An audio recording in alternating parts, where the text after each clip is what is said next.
डरता हूँ ने माँ, यूं तुम्हें दिखलाता नहीं, तेरी परवाह करता हूँ मैं माँ। तुझे सब है पता है न माँ, तुझे सब है पता, मेरी माँ।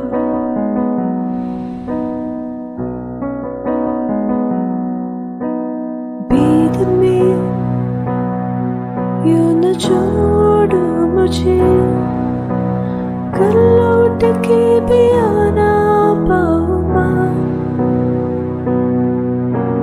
भेजना इतना दूर मुझको तू, याद भी तुझको आना पाऊँ माँ। क्या इतना बुरा हूँ मैं माँ, क्या इतना बुरा, मेरी माँ।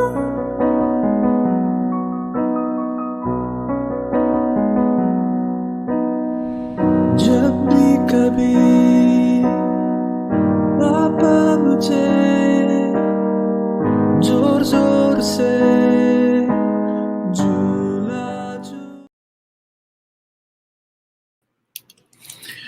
Namaskar, Adab, Sat Shri Akal, a very warm welcome everyone. Good morning, afternoon, evening, aap jahan par bhi hain.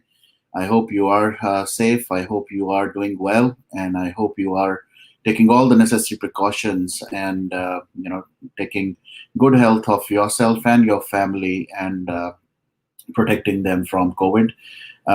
Things are still looking very very gloomy, but at the same time, there are some good things that are happening. There are people who are working night and day, ground pay, and of course around the world to bring a lot of things together for the people who need a lot of help, need a lot of support, चाहे वो infrastructure से related हो, चाहे वो oxygen cylinder से related हो, चाहे वो just being there for the people who need them.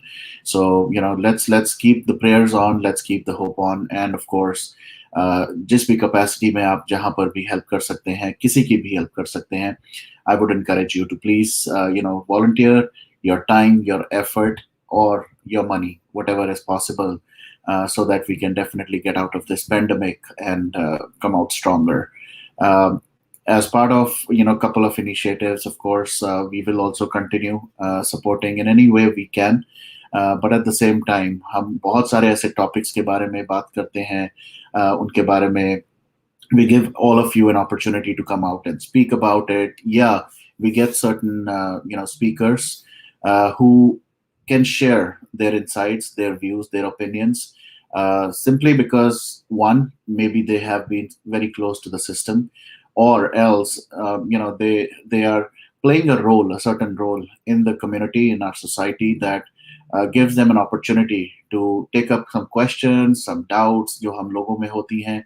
And tonight is not different tonight, because it is night here in US and morning in India. तो आप सबके लिए this is going to be a very very great session, an amazing session. And personally speaking, I really am feeling very very blessed and honored, at the same time very humbled, that I have been able to get this amazing person, Colonel Rohit Dev, जिनके बारे में मैंने कल tweet भी किया था, and I saw a lot of love, a lot of respect for Colonel Rohit, and everybody was super excited to not only listen to him but also ask their own questions. So normally, yeah, generally मैं यही करता हूँ कि I ask people to send me their questions. But this time around, I did a little bit different. I really wanted you all to have that opportunity to connect with him one-on-one directly, because Colonel Rohit himself was okay with that. So इसलिए initial कुछ minutes, of course, I have certain questions, I have certain things, and I would love him to also say a few things before we get people on the stream. Or stream शुरू होने से पहले, मैंने just casually I checked with him, on the time limit, and I expect that kind of a response. But I'm glad, he said he's here till the time all the questions are not answered. So rest assured, guys, just one by one, or I'll take you in certain groups, and you can ask your questions as and when the stream is open. But I would encourage you guys to please be mindful of the time as well. Yes, you might have multiple questions, so let's be mindful of his time and respect his time. But at the same time, jitne bhi questions honge, we will try to address all the questions. Now, for people who don't know Colonel Rohit Davis, he is an ex-armed forces guy, so somebody who has seen the system from very close proximity. Somebody who is currently a CEO, so COO, somebody who has even tasted, how it is in the corporate world.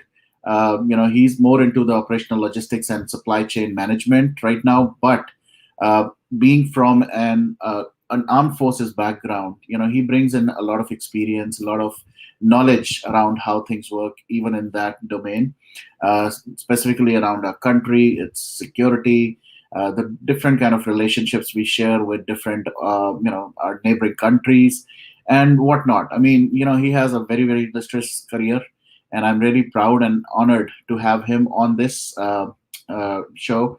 Some of the things that we are definitely going to talk is about Indo-Chinese and Indo-Pakistan relationships, and of course the current scenarios happening in India. And I already like this kind of comment. Take people who have questions only, please. Compliments we can take later, because I am sure a lot of people want to compliment Colonel Dev, and I'm really looking forward to those compliments for him for sure. But yes, I would be very, very mindful that let's have questions around anything. So without wasting any more time, I think it's high time we get our special guest, Colonel Dev. Hello, Jai Hind, sir. How are you? Welcome, Jayan. Thank you. It's a So pleasure to like I be on our said, show, and I would request you, Varun, let people ask anything, anything. If they have an apprehension about our country, I will clear that as best as I can. And if they want to ask anything which is going in the country, except asking me how many seats will be, BJP or TMC or Congress win next elections, that I can't tell you. Rest any questions, I'm open to it. wonderful. That is so great. So thank you for that. And again, without thanking you, I cannot thank you enough. But at the same time, we should definitely focus on certain issues, certain questions that are, happening right now as we speak in our country. So definitely we'll talk about those. But before we start, first thing I normally ask my all the guests, what is that maybe one or two things which are on top of your mind right now around your country, its security, or anything that's going on that you would like to share and start the show with? Right. Varun, thank you so much. So firstly, it's not a, probably should not be an honor for you to get me here. It's an honor for me to be able to address the Indian diaspora. And I'm quite sure a lot many people from both India and abroad are here. And that is my privilege to be here, right? And coming on to the key issue, key issue on my mind today is just one, that how best can we Indians across the globe contribute towards one thing, which is opinion shaping, and which can actually bring out. I'm not saying you're going to polish the truth. What I'm saying is you're going to talk about the truth absolutely clearly and be able to give the correct picture without any mirch masala attached to it. To a lot of people I see who want to do that, and a country has taken this hit for the last about 3 decades, right? From the Pakistani propaganda machinery to currently the money being put by the Chinese to get it against us, and a lot of other countries on their payrolls joining the bandwagon, and in various international fora, how they project in foreign media, is something which worries me, which is something which we were not good at, which is something when I was in the army, we were sort of banned not to interact on social medias. And I'm glad that when I was in my third last posting in Kashmir, I could get through to the core headquarters that time and push a requirement for creating an IT cell to be able to give a correct picture when the propaganda from the other side on social media was there, and give the true picture, pick up the fake photographs and videos and tell them it is not India, it is Syria or some other place. So that kind of activity started somewhere around 2012, 2013. And I'm so happy that today the Indian youth and also the diaspora, the way I see social media on many kinds of portals I go to, uh, they are these people, the young India, the future of our country, and the diaspora. They are doing a yeoman service for this particular aspect. And this is the key. This is the key because this will transcend into what diplomatic relations you will have.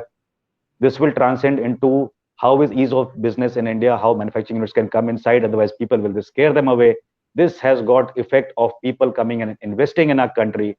This has got effect of world audit bodies and forums trying to assess our country.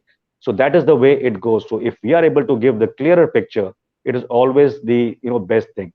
And this is my foremost challenge, and I'm doing my bit as a single citizen.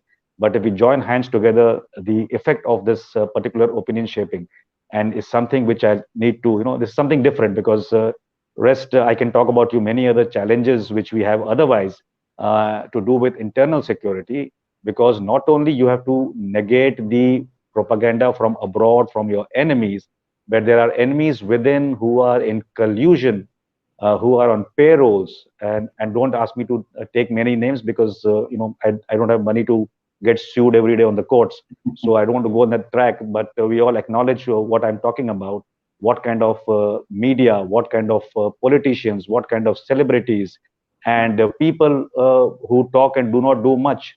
Like today, there are people who are sitting in the Middle East and using their doodling handles to defame India, to project photographs, not being here on the ground to understand what the pain and agony people and the state machinery stretch and the overwhelming effect of this pandemic is.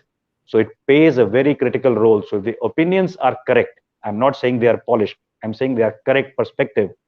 They will encourage people and other countries to interact much more better with our country. So that is the key issue which is facing me today, which is facing our country today. And we as Indians must be wise. I keep interacting with a lot of people abroad and they chat. And this is the message I always tell them, that please help your country to put out the correct perspective. Even if you do it for 4 friends around you, and out of the 4 friends, 2 are absolutely convinced that no, no, no, this is not the correct thing. Even if you can change 2 minds, so those 2 minds will go to their 4 friends and change 2 more minds, and I'm quite sure the correct perspective of our country will flow. That is a challenge, Varun. Absolutely. No, I think that, and it becomes a huge responsibility as well, and I might not be a very, very like loud voice or a bigger handle to say, just for a kind of, perspective. But every single voice, like you said, even if you're talking to 4 friends, even if through this platform, if I'm able to influence or, bring something to the table for about, say, 1,000, 2,000 people, I think that's a kind of a responsibility. And that's why I am always looking for people like you who, first have a clarity around, their thought process, and clarity around, what needs to go out. Because बहुत सारे ऐसे लोग हैं, बहुत सारे ऐसे handle हैं जो Indian होके भी, they are speaking some other language, and they're kind of defaming their own country, they're defaming their own Right. culture itself, or इसलिए it becomes this is a kind of a double-sided sword, right? I mean, you could be Right. you could be doing a lot of harm if you don't do it, the right way. So I really appreciate, people like you, who are always available, who are always doing their bit. No matter how big or small the effort is, every effort counts. And so we can definitely go deep into this discussion as well. But usse pehle, for people who, I gave you a brief intro about you, but why don't, and I'm sure I didn't justify, the kind of work you've done in your past.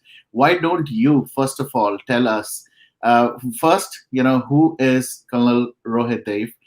What has he been like doing in the last 20, 25 years? And one of my Right. personal questions: what is this RDX associated with, Colonel Rohit?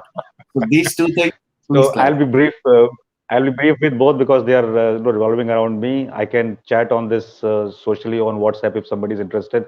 But Sure. my brief life started when I was born, and the medical staff in that hospital told my family that it was not he.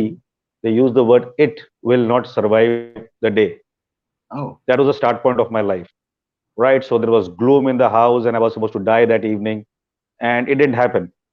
And then somebody said that at the age of dash dash, this chap will drown. And by the time that age came, I was in the military, and I was in a Army, Naval, Air Force tri-service exercise in Andaman Nicobar, and I had to go into the ocean. So I thought I'm going to die now, because somebody told me that my Janam Kundli told me I'm going to die in this age. But the job was to dive into the ocean, right, with my equipment. So I went inside. So here I am, and nothing has changed. And over this period, I'm a second generation military officer, and there have been people in my family, lots of them into the defense sector, and otherwise into other parts of business and bureaucracy as well. And we have done our part as a family, and I'm proud of that. And my military career was in the mechanized infantry, and I saw a lot of goodness of our army. I saw all arms. I actually was in depth into a lot of things in my army, and I got inspired. I will take a name here by General Arjun Ray, who was one of the lead. If you type Indus School Bangalore, he heads that school. He has shaped that school into something which is phenomenal in our country. That man had a panache for hard training, absolutely hard training, ruthless training, taking risks. And he was an inspiration which led me to do something when I became a commanding officer of a unit, to take a risk and execute a maneuver in the history of our country which has never been even conceived or done. And what colloquially I can say, that maneuver was the first pincer going into Pakistan and taking off a piece of land which Pakistan wouldn't have even thought about. So that is the kind of liberty I have got in the armed forces right from my younger days till the time I left, to do what I felt was right, and to do and follow my convictions. And here I must say, conviction, character, and will are three things which can shape a human and which can shape a nation as well. Coming to this colloquial RDX, so to cut it short, there was a exercise in which we were crossing a canal with our equipment. We have, similar to tanks, something called ICVs, BMPs, if you can search on the net. So this hard task master Arjun Ray was our GOC. So the GOC actually means he has 2 stars on his car plate, right? The car plate has got 2 stars. And I was a piddly second lieutenant. That time we used to have that rank. I had 1 star on my shoulders. So you can imagine the difference between the two of us. And this same man was sitting, and he asked for the records of our training.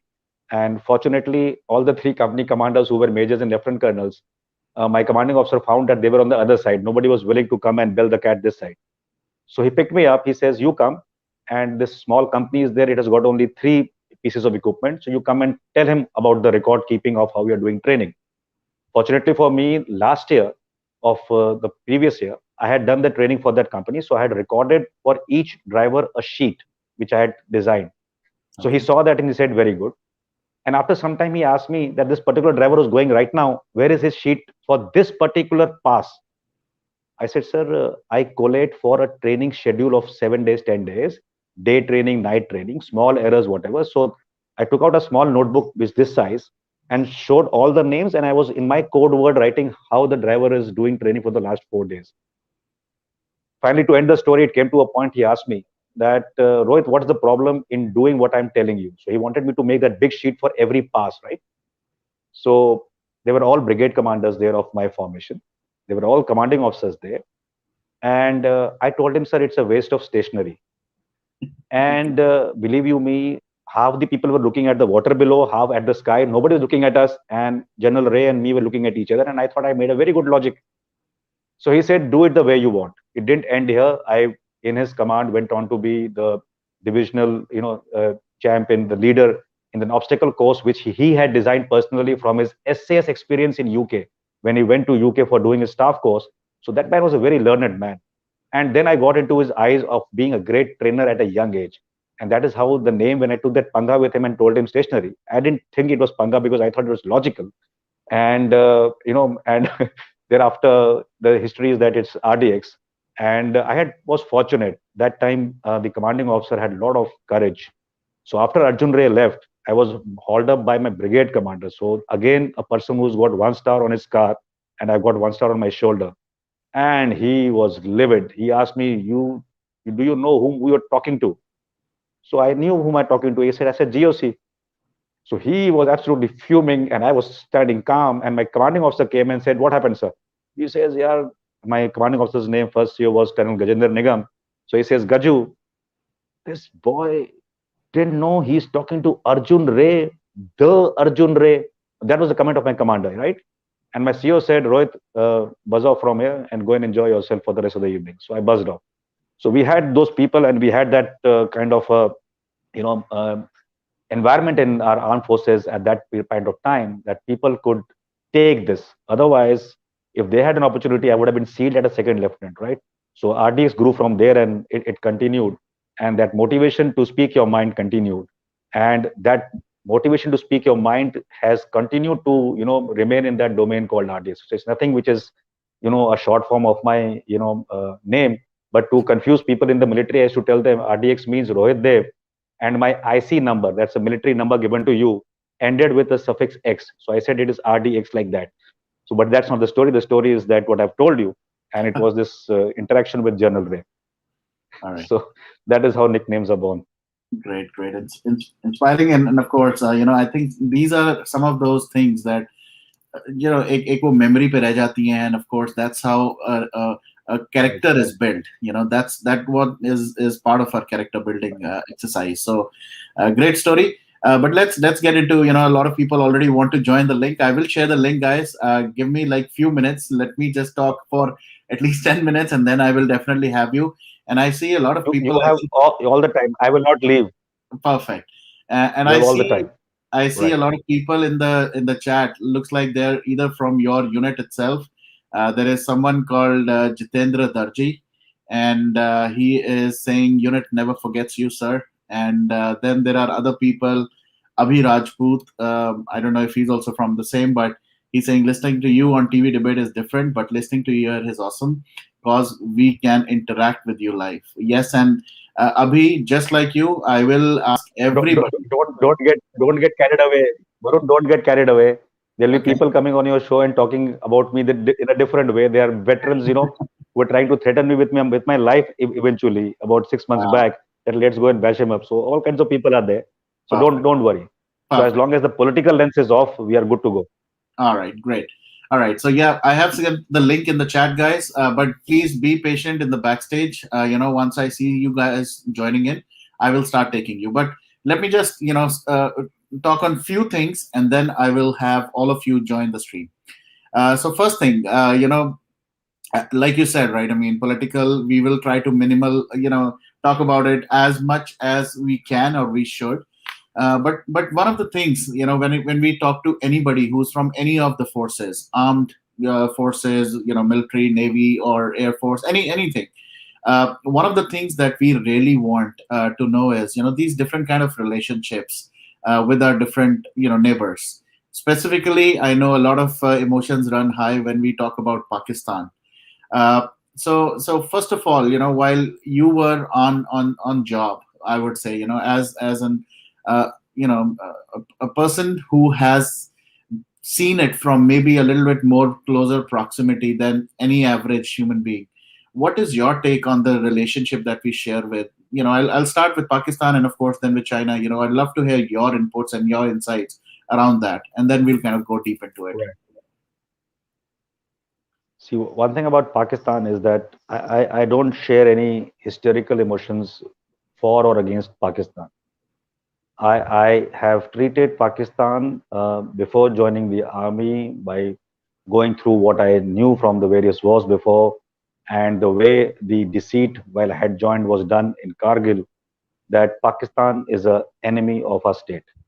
I had no doubts about it. It's a very cold statement, and it doesn't have any emotions. So people in various channels, diplomacy, polity, biryani diplomacy, talk to Pakistan. All this is fair and fine.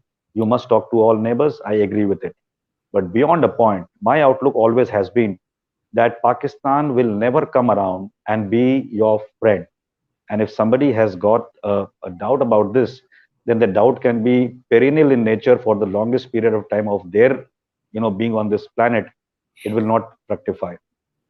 The very basis, Pakistan went to the United Nations or whatever we did thereafter, and that resolution of the UN, the first condition was never even attempted or thought of by Pakistan.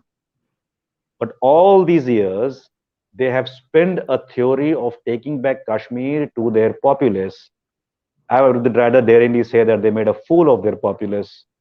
They diverted much resources toward their military, and to the extent that the military is as good as making a kirane ka shop everywhere in the world, while their people suffer. And these people have put wool over the eyes of their people, got funded, got funded from all and sundry across the world to take on the Islamic Caliphate, being the leader there from the Middle East. The money flew in on the garb of tackling Afghanistan. They took money from US, and it's very late that the US realized that the money is not getting accounted for properly. A lot of money was spent in infiltrating terrorists into India. So all this has happened, and it is not going to change. 2 months back, there was a DGMO level talk and a lot of buzz on social medias. Why are we talking to Pakistan and this and that? I said, don't worry, let the snows melt. These people cannot stay without doing infiltration and terrorist actions. It has already started. So they are sending terrorists and we are killing them every day. So the point is, this country is economically such a weak state. No, I remember I was sitting at the residence of late Sri Parikar for some reason once. And in our meetings then 4 or 5 times, one day he asked me a question that these Pakistanis. I said, sir, you shouldn't look at anything. No limited war, no short scale skirmish. Just two things will work very well against Pakistan. First is POK is our country. So any military action into POK is justifiable. That's the first part. That should be your last line also as a red line to cross. The second is you don't have to look for a war. It's an economically backward country. So in a layman term, I said very jokingly, I said that even if on the LC, we fire one bullet every night at the Pakistani bunker, the tactical acumen is such that they will fire 3 or 4 bullets in any which case. Even if they are very well, trained, some bullets will be fired. So the economic difference is that Pakistan is worth, say, 100 rounds of ammunition, to put it into a graphical sense. Then we are a country which has got nearly 1 lakh, munition of the same quality. So how much time does it take to take out the 100 value? Not much, right? So in the last few years, if you see, our proactiveness along the LC has made sure that the supplies have drained out to Pakistan in terms of arms and ammunition from even the US. The money bags coming from all over have been curtailed. So that is where the diplomacy comes. When Sushma Swaraj ji and God bless her soul, the current MEA, the Prime Minister visit various countries, the military officials visit countries or talk to them on video calls these days. The endeavor is to do much. And one of the endeavors of our country has been to cut down the sources of illicit funding into Pakistan. And that is why you see these, crocodile tears, they shift, and these, क्या बोलते हो, गिरगिट के रंग बदलते हैं. So इनके खाली रंग बदलते हैं, रहेंगे तो गिरगिट ही ना. So nothing will change there. So we'll have to be very sure that while niceties are okay on a platform like a UN or some forum, and they say we want to talk to India. Obviously, when an Imran Khan says publicly to the world 5 times that I want to talk to India, India cannot say no. The pain point is that in the next sentence only he can't help himself but talking about Kashmir, right? So, and without stopping terrorism. So we have a stated line today. The political line is unless you stop terrorism, there are going to be no talks. So it's okay. But tomorrow, if say there is a kind of a requirement to have some initiation, that initiation may or may not be in public. It may be backdoor, third-party channel through some other body, a consortium of countries or something else. And if say you and me and others come to know, the way to handle is different. The way is not to go about tom-tomming to say, oh, that 56 inch ka chhati has gone into 36 inches. Now he's speaking to Pakistan. No, sir.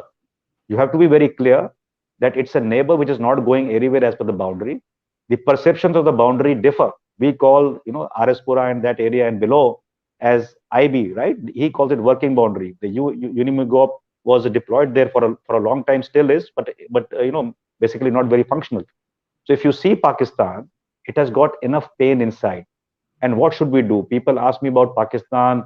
What are the points which we should touch their nerves to break Pakistan into five? You don't have to do that. You don't have to do that. Politically, if you say we stand with Balochis, it may be a good stand. It's a damn good stand. You may do it. Today we have not done it. We may do it tomorrow. It's a different issue. What you need to do today in opinion shaping in Pakistan is make the population wiser. That is the cracking point in Pakistan which you need to break.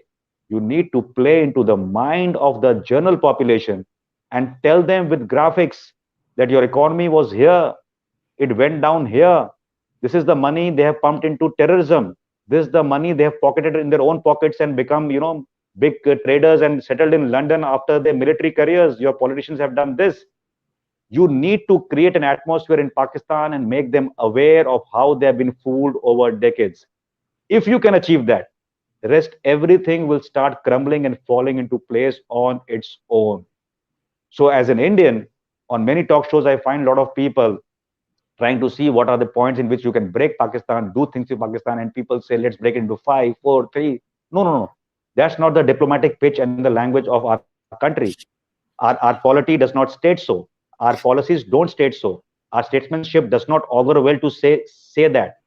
While you may have intelligence, you may support a mission, you may fund somebody on a clandestine manner, is something which the world over is done by every nation.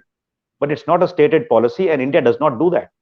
So what's that we can do? So the diaspora and the Indians on social media, when you have to counter something, pick up something which makes sense, which is factually correct, put it on the social media, tag a few Pakistanis, tag a few journalists, and I'm quite sure slowly and slowly, it will percolate down to the minds of the people. That is where the center of gravity of getting to a country is the mind of that, mind of the people of that country. Today, you see in our country, if you and me and others, and if the medical fraternity or the government does not put fact sheets on the internet today, but if the other side puts propaganda and it is getting very, very virulent all over the social media, out of 100, if the people were thinking, pro that this is correct, start shifting the stance tomorrow morning, right? For 6, 7 days, the governor of Bengal has, been tweeting things, and now you see the shift.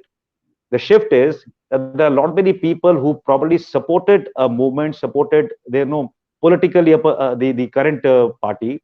They are weaning away. They are having doubts.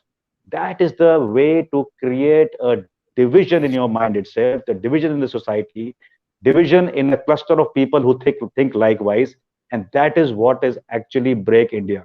You can't break India by breaking India into parts. Otherwise, that may be a future tense, and it may not happen at all given our resolve. Similarly, I'm not saying you have to break Pakistan. You have to make the Pakistanis realize they have been waylaid for the last 6, 7 decades, and they need to ask the questions to the government of the day, the military of the day, who has subjugated them, who has been, concerned into creating an environment where people are not comfortable.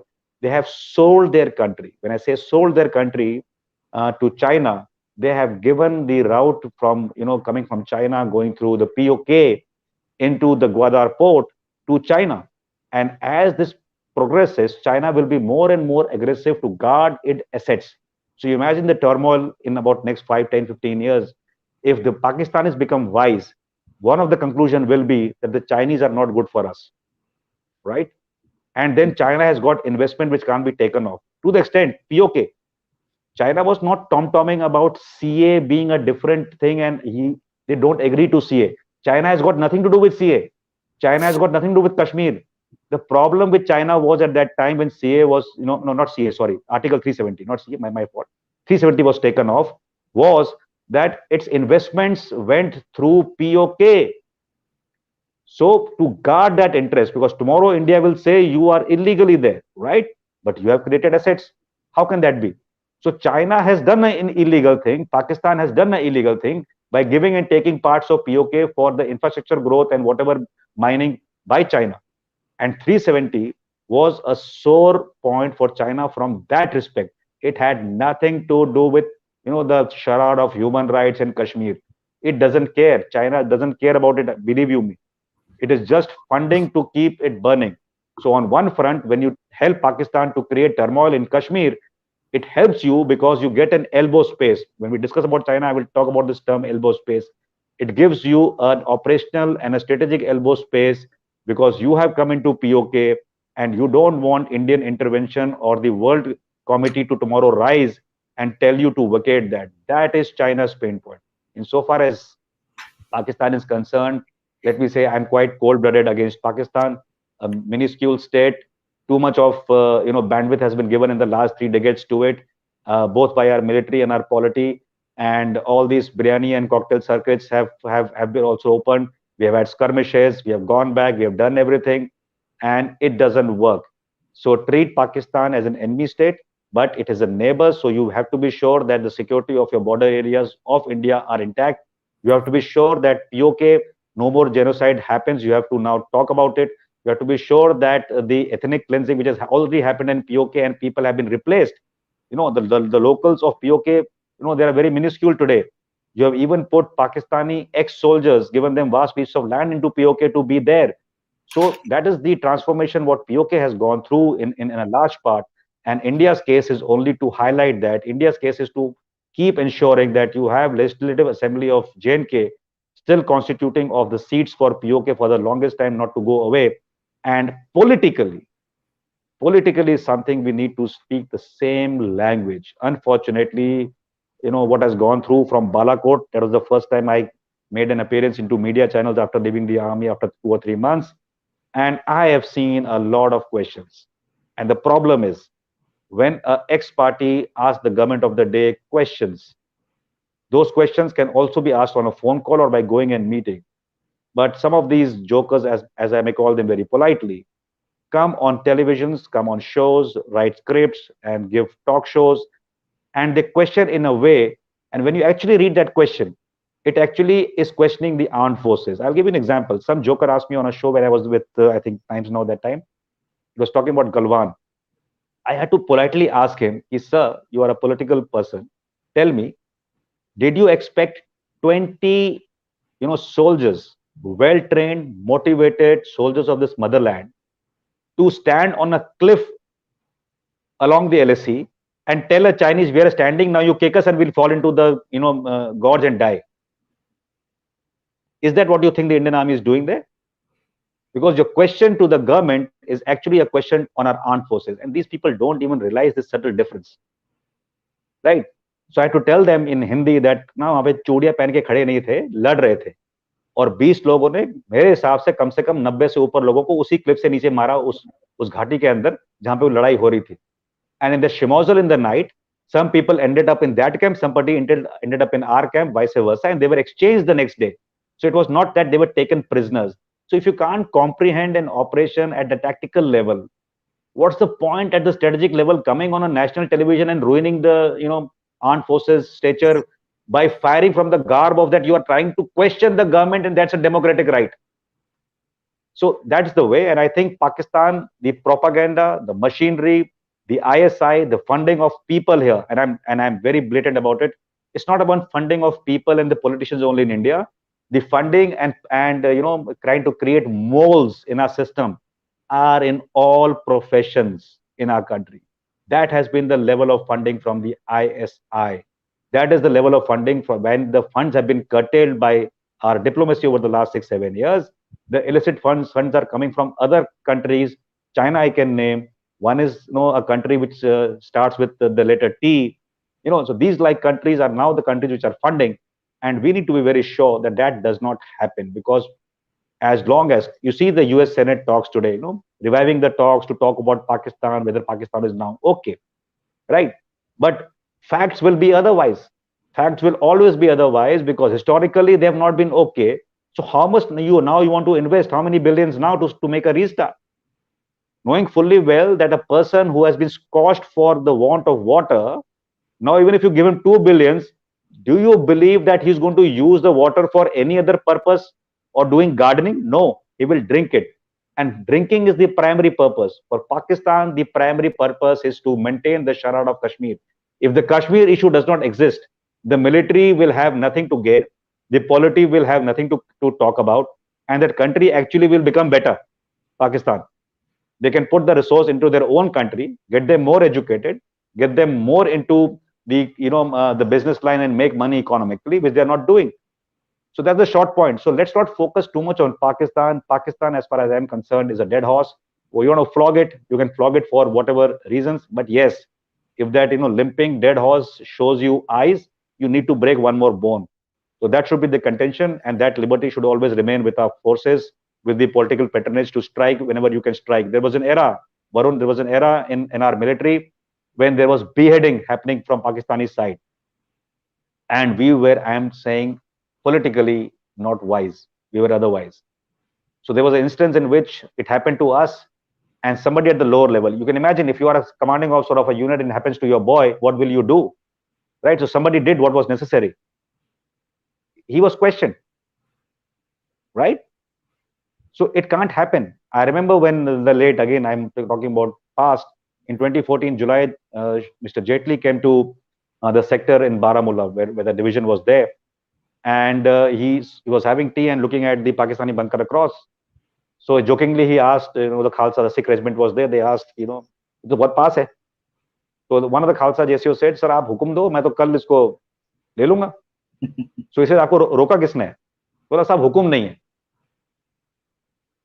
General Jaitley made a very curt remark to English, and right from the army commander then standing below to the last Colonel GS of my division standing there, the orders were very clear thereafter. That what you do on the LC is a military matter, please do it. If there's an escalation of matters and if it requires a political intervention, we'll see it then. But you can't not take action by saying ki hukum nahi hai.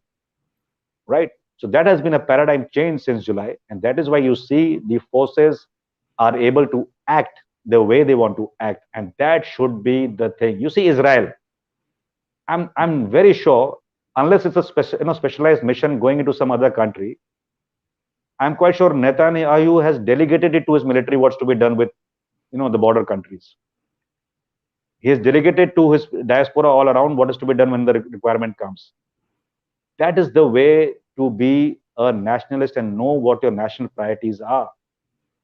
Your national priorities are not writing for Wall Street Journal and earning $500 for an article and making your money and your living and pension at the cost of defaming your country. That is not nationalism. And by quoting it, by saying this is the truth, right? In traditional India, pyres after a war in thousands and thousands were burnt together, right? We had that system. We burn on pyres so it is visible. We don't put people in coffins and below the earth so it's not visible. So when the visibility is there, you can see it both ways. We acknowledge that we have problems and many people have died in the COVID. We do acknowledge that there is a stretch of the medical facilities. Tell me one country in the world, a developed country also, which has been able to not get hit by the two parameters I just said. Everybody has been overwhelmed. US has had more deaths than in India. US has had a problem. Very, very educated people, my own relatives, were told very categorically, unless you reach this level of medical condition, you will not get even entry to a hospital, right? And here people are running. The ITBP is running. Any other agency, including local people, the top man who earns the maximum in the country called Ambani, to the last man who has got nothing, including organizations like RSS, organizations like, other, the Sikhs who in Punjab, they are making 20 bed, 35 bed and helping people. That is the positivity. So say you have been hit, say it's 1.3 billion, and then talk about, don't go by these propaganda. So propaganda is a tool which Pakistan has used. You have blunted it today. We must continue. So I have no more things to say about Pakistan. Pakistan is a weak state. Pakistan needs to come up. Pakistani people need to realize. And the better they realize, it is good for them. They will grow. It is good for us that terrorism will go down. Right. You covered a lot of questions actually in one single shot. And I think I was expecting this kind of conversation already. So I'm glad you've done that. But one more question. You brought up a couple of points, and I was just making some notes as well. One thing that you brought up, and I also wanted to talk about it, was this meeting that happened somewhere around, I think, February or January of this year, the backdoor meeting, and they say, they've some of them have acknowledged, some say it Right. has not been acknowledged, and even the backdoor discussion by Mr. Doval, which has been doing some kind of rounds as well. That and they're saying there is no kind of backdoor meeting that has happened, but there have been news publications who have acknowledged and who've approved that yes, it has actually happened. So, why is that even on the table? Why it's just because what you mentioned earlier? Is it because agar Imran Khan चार बार पांच बार बोलेगा? Varun, Yeah, let me let, no, no, no, I got that. Let me huh, just nip it in the bud here. sure, I will go by what the government of the day and the NSA has acknowledged or not acknowledged. okay, If Dr. Shiv Jaishankar has not talked about this meeting, if the NSA has not talked about this meeting, the meeting has not taken place. Right? okay, okay, Now, coming to the hypothetical situation, I'm making it very clear. okay, Hypothetical situation. So you are in an impasse right from the Balakot days, and your government has taken a stance with the will of the people. People were very happy with that decision that we will not talk to a terrorist state. In fact, when those rumors were there, if you go on my timeline, I've also tried to say, I hope we don't make this mistake beyond a point, or something like that. I must have typed there. So it's mhm, not that apprehension, it has happened or not happened. I still, as a citizen, wanted to be a little wise and put a thought that, we will not talk to a terrorist state. I have mentioned like this, right? Now, I have not questioned the government of the day whether you have had a backdoor or not a backdoor. So, hypothetically speaking, an impasse which has gone around for a few years and you have made it on the terrorism point of view, Pakistan has been under scrutiny by the FATF quite clearly for the longest time into the grey listing. And here I will tell you, when the technical hold was put by China, I think in 2019 end or somewhere around beginning of 2020, that time, uh, I was asked on a show, and there were a lot of people there, ambassadors and ex, military high-ranking officers, and some kind of a bureaucrat ex was also there, and all of them in unison said that China is an all-weather friend of Pakistan, and it has done this earlier, it has done now, and this technical hold will remain, and then we will go for another review, and things will happen. Right? I stuck my neck out, and I said the technical hold, give or take 2 to 3 months, will go this time. And they said why? I said, the question why was not posed during the show because it was a debate. So I put my views across. So after that, we were sitting, and there was an ambassador there, and there were a couple of anchors and one more in the studios that time, and we had a chat. So I said that, listen, if you don't understand the diplomatic might and the economic, opportunities which your country has today, there are the two things you must understand. You will not be able to fathom. You will be into this tutu meme rigmarole and thinking China is a big brother. No, China has got no friends. China has got a purpose. China had a purpose that by 2030, 2055, whatever those timelines, to grow first economically at par and beyond US, and in so do small things to grow the military, and by X time, 2035 or beyond, be able to face eye to eye US for all kind of military interventions. That is a stated white paper which was picked up by the intelligence of the US itself, and that is the bottom line. So there are no friends. So it has to achieve economic growth, right from a product, same product, a TV screen being made for $1, a TV screen to $3,000 is made in China. So that is the beauty of Chinese manufacturing, the process of a communist state. No comments there. So China wants to grow economically. It will use all and sundry. China will also see the threat. The only regional threat today China has, which it doesn't want to grow, is India. So how do you embroil India? Okay, so Pakistan is pumped. How do you embroil India? You create a contingency in Nepal. How do you embroil India? You do something in Bhutan. How do you embroil India? You go to WTO and talk some other language. Don't vote. How do you embroil India? You don't go by UN Security Council's permanent membership. You abstain or you don't vote or you won't vote against it. So that is the way China looks at the situation. So there are no friends. And I said that economically we have so much of opportunities that if China wants to grow its trade, which is already in a state of imbalance in terms of export import, China will have to toe the Indian line on at least such like issues. China should not be supporting Pakistan in a war overtly. Covertly, something done, something different. China should not support this now because all the lenses of the world are falling behind besides one country in Southeast Asia, in China, and a couple of more. It was just those numbers of the FATF which are helping Pakistan to float in gray, right? So when you see all this and it's happening, so the second time it happened, again it got gray listed. So there is a pressure on Pakistan because unless this listing goes off, and for it, God forbid, for us it may be good or whatever, if it gets blacklisted, the problems compound, right? The dossiers which India has maintained between us, I don't know if the Chatham rules can apply to such a law audience, so I will put it in a very layman term. I will not give details. The details when we struck in Balakot were also made known to China for why we did it, right? Okay. So that is the kind of intelligence network which, with the help of our friends, we are not alone. There are many friends, and we know as Indians today who are our friends worldwide.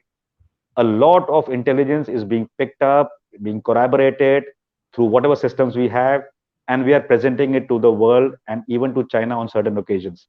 So that is something which can't be refuted.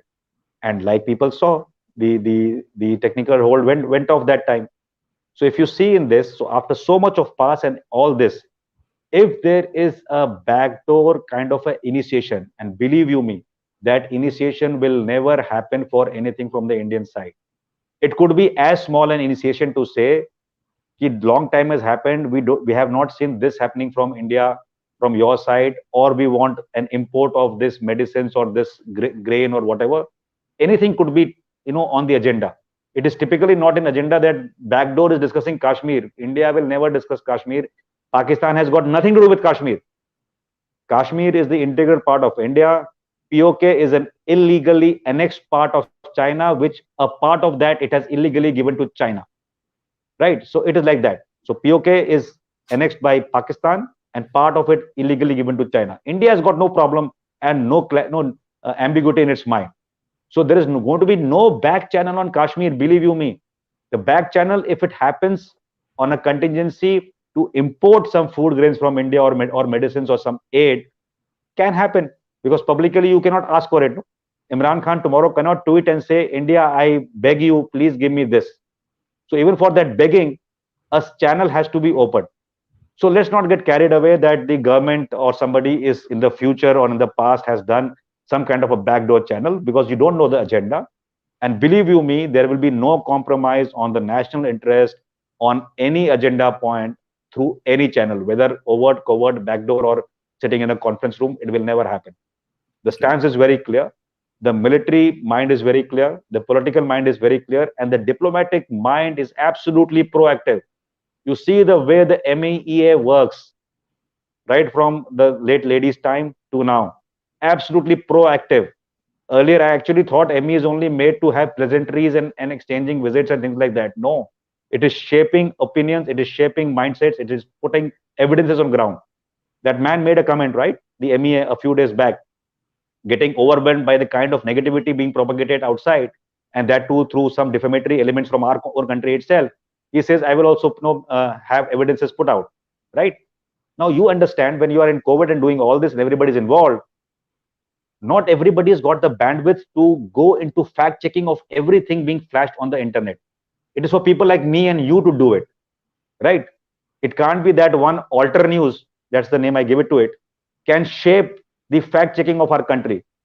The PIB fact check also has come many times. Now it has gone a little active to counter things on 370, counter things on CA, counter things on other things. So that is the way we're going to progress. And believe you me, as the Indian diaspora or Indians currently, nothing at stake from our side which will jeopardize our national interest will ever come up through a backdoor channel. It has not been done. It will not be done. And let's take solace in that. And let's go by the official term. Unless the government and the MIA acknowledges a meet, I'm quite sure it never happened. Got it. I'm gonna start. बहुत सारे questions here, so I definitely would need a little bit of help as well. And to that, I'm gonna add someone here, kind of a co-host, and she's gonna help us kind of also have some amazing questions, I'm sure, because she's one of the smartest people I've met across on this platform.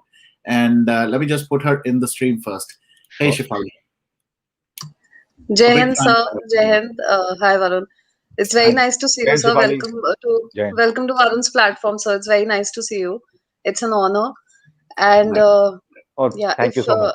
No, no, no, honor is I, mine. No, no, no, honor is always mine, and so is the pleasure, not yours. no, sir, it's ours, please. Bolo, please. Hanji. So just I want to know your point of Yeah, view, sir, on the fact that you just mentioned that there are a lot of infiltrators in our country. There are a lot of people in every job, in every field. There is somebody or the other, who's funded by China or who infiltrates from Pakistan. So recently, I wouldn't go in detail about the Sushant Singh Rajput case, but we have heard that there are a lot of international connections related to it.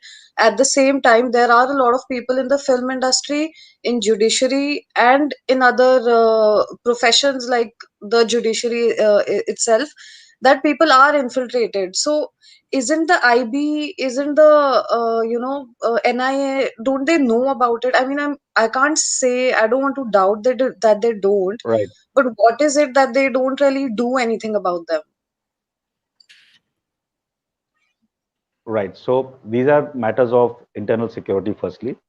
So, Okay. firstly, no agency in the world, including FBI or even CIA, they have a handle on all intelligence within the country or outside the country generally. But you brought out a very good issue. Say tomorrow, a Pakistani agent, gets friendly with you or me, and he tells you and me both over a period of time that Colonel Rohit, you are socially very active. So if you just, make this tweet, we are sending it to you and flash it once, and we will transfer $1,000 or $1 million for whatever the context is to you in this way, or we'll give you some kind of a remuneration in kind. That question can be posed to any citizen in the country, right? Any citizen. So the factor of gullibility of that citizen and the price he or she wants to put on his own self in order to do something against his own state, because it will be a very small thing. You tweet this, the government is not going to act upon you for tweeting it, right? It's your freedom of expression, but you have a voice to make, right? So if that can happen, that's the first level. That's the first level where people get bought and sold. And that is when I said character, will, and convictions are three things. If you have a conviction that no matter what, my country first, that conviction will build in your character, and it will give you the will to take the right decision when this lucrative offer is given to you. Otherwise, it's very easy. You imagine somebody, it's a matter of deprivation, right? Let me connect. Say you see a lot of turmoil in Bengal, right?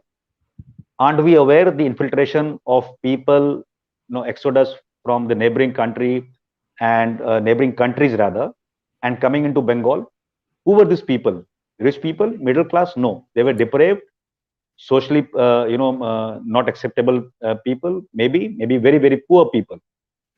Now, if those poor people come under influence of somebody there who is going to talk about a dream and say that in this dream, the people who are your contenders and who will not let you achieve this is ABCD political leader, ABCD Ambani Tata, ABCD Rohit Dev and Shefali, right? What happens to him? A person is being given daily food and some money and wages just to live, and his mind is getting brainwashed against the state. His mind is getting brainwashed against a particular section of people in society. And that is why you see, when that mind is like that and cultured like that, people do not know legal connotations. They are doing crimes in Bengal today in open camera, knowing fully well CCTVs are picking them up and people are picking it up, right? That is the second stage. The third stage is much more. I want to infiltrate your organizations, right? So how much does it take? Okay, so this system called judiciary, or this system called bureaucracy, In bureaucracy, generally everybody who joins, they say very colloquially today in our country, reaches a particular level. All right. So unless the age is barred, you reach the level. It's not like the military in which you have promotion boards and people get shelved. 50% at every rank don't make it to the next rank. So say if I know I have to strike the Indian bureaucracy and I've got money in my hands, whether I'm China, India, Turkey, whatever, what do I do? So I cultivate people from Dehradun itself, Masuri, that college, right? I don't say you have to do anything today. It continues. Gifts, this, that, blah, blah. Now I want to influence when you reach a particular level. So the choice is whether you will get, go into the Ministry of Home Affairs, or you'll get to go to Ministry of, Agriculture. I want you to go to home because tomorrow I can see files. I can do things, right? I make sure it happens with money and influence, because you will find people are gullible. You will find that is the bane.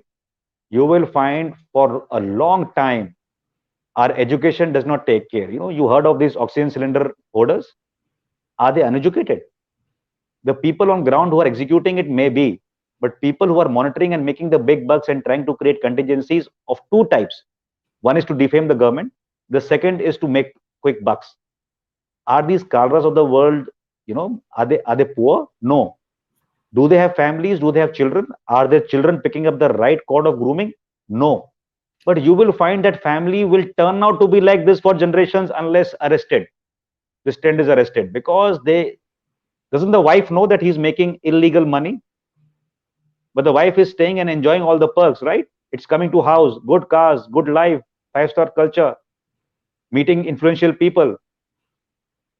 So it is born out of your, initially your conviction first and character, which comes from a upbringing, a background, your own feeling inside your heart, and it develops. It is not overnight. But yes, let me by the same token say everybody has a price. Priceless is somebody who in the deepest hour of lucration does not fall prey to anything like that. That is when your character shows. If you show your character for a promotion by saying, okay, for 1.5 crores, I will get that particular seat, somebody will help you, but at a cost, right? So whether the method is money or it's honey trap or it's something else to blackmail you later, all kind of things have been done by Pakistan. The infiltration level used to be very high. And I'm not saying it is not anywhere and everywhere. It can very well be in the armed forces. Believe you me, because we have had cases of people being caught stealing files. There have been war room leaks. Everything has happened, right? So you're talking about the biggest institutions where the character has to be absolutely resolute, but it dwindles. So it's a human character. And to fight it, to build systems. For example, I keep telling people, when you find somebody on the social media, anti-national comments, take the snapshots, right? As a good citizen, take a printout, write a small letter, and send it to the NIA, right? They may be overwhelmed with work in 15 cases. Somebody may not look at it today. Fine. Let the database be electronically available to them on a DVD. Send it on a DVD. I'm quite sure somebody will store it. Something will happen. Somebody will think about it. But if we can play our part, we can make a little difference. But to rely on NIA, when you go to Delhi, CBI, NIA offices are very, very big, and they are written. Even CIA is written very big, FBI is written very big. How difficult is to monitor those agents? How difficult is to put a threat in life? There are judiciary people, when people were talking about the Sushant Singh case and Arnab Goswami's case happening in Mumbai, right? What were we talking about? Lot many people had angst that why did the court do this, right? So obviously on a public platform, my lords can't be talked about. But the beauty of the point is, say for example, I'm just presuming hypothetically, I'm not casting any aspersions on anybody's will to stand up. Say I am there and I say I have a wife and maybe whatever in my family, and tomorrow, sitting in Mumbai for the longest time I've been here, I've told, if you pass this judgment on A side, we will give you 3 crores. If you pass it on the B side, not only will you not get 3 crore rupees, but your son will be killed in a car accident. Do you understand what I'm saying? So it is coercive, it is lucration, it is everything which works. So unless you have character, unless you can endure, it is difficult to come by. It is how you groom your nation. One Nagasaki and Hiroshima happened in Japan, the most disciplined country, where they go to a stadium, see a rugby match, eat, open wrappers, do whatever. After that, clean the stadium, even in their country and abroad. I've heard the story. You also must have heard the story. Yep. That is a national character. When X number of people are dying because of COVID, it's a national emergency. Knowing fully well, national emergency means deploying A, Y, Z resources and money for it, and to spruce up, and call the reserves and do everything else, costing to the exchequer. Imagine India. 50 degrees centigrade is something beyond which if you go, you have to, disclose it, and a lot of things have to take shape as emergency. Right? Do you think there is a place in the country which doesn't cross 50? There is a place which crosses 50. I have seen it personally, I've recorded personally. But imagine, because of that one place, if you put that alarm in the country, what kind of thing will happen in India every year? Are we groomed for it? No. But one smart politician will pick it up and turn it around and talk about the government and failings of the government. As if for 7 decades, we had 150 AIMS with 40 lakh beds of ICU looking after a country and waiting for patient. And now when the patients came, we are ready. No, we are not ready. Right? No country was ready. So this is the way in which these $500 WSG journalists, these celebrities who get tweets. Today I have reached a stage, somebody must have picked up my number from some media house. I receive messages across the political spectrum at times. How about looking at this tweet? I don't react. I also get, like anybody else, tutored tweets. Please tweet this. I don't do that. I have got mental faculty here to gauge that tweet and understand. Even if I agree with the context, why should I put your word into my brains? If I don't agree with it, why should I do it? Right? So if people can influence, nobody and anybody like me, you imagine how people must be influencing and paying people, for tweeting. That toolkit which was exposed by Greta Thunberg was an eye-opener. And now it's a quiet, right? Everybody revolted against it. People said, what is this? Everything happened. And very, very conveniently, the cabal within our country stopped talking about it. And your voice, my voice faded because the next contingency was created. Short-lived memories. Right? Now, very slight remarks comes at times. This is toolkit variety. But I said to people that time when people were doing this, take snapshots. Make a catalog, do proper homeworks. That is our job, what we can contribute in. And believe you me, Shefali, it is a very, very cruel world which is against us. Imagine a country of 1.3 billion, and our prime minister has been tom-tomming to say that the youth is X%, 65% are young. This country, whereas China is old, right? This country has got a humongous potential economically. If we suck in 5% of the manufacturing units from China today because of the COVID backlash China is facing, it can change the shape and lives of people here. A lot of debate. Why are we making 20,000 crore Central Vista? People are criminal, people are this. No, sir. When Germany was going against the biggest crunch, they were making Autobahn, they were making highways, they were making infrastructure. In old Roman Empire, when people have had pandemics and epidemics that time, people used to engage in infrastructure development to give sustenance to people, to make them work. Then somebody commented on my timeline yesterday, that is okay, but they should do more hospitals, more this, more that, more that. Yes, good idea. Who told you that's not being done? Who told you aims are not being made? Who told you that roads are not being made at 36 kilometers per day?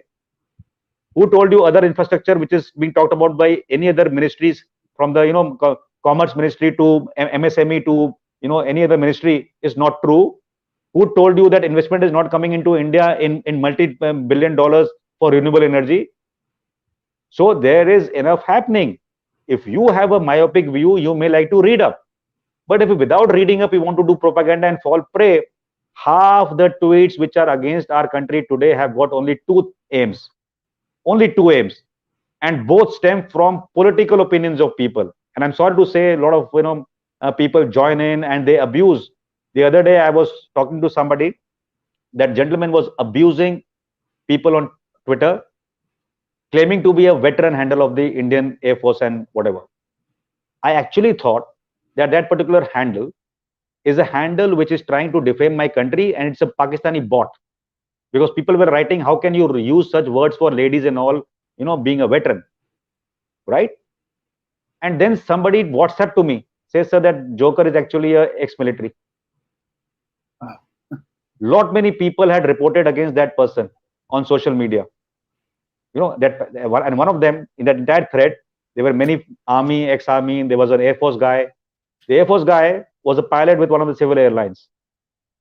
And lot many people wrote against him before I wrote. I only flagged his tweet to the concerned officials, ministry, airline, and everything.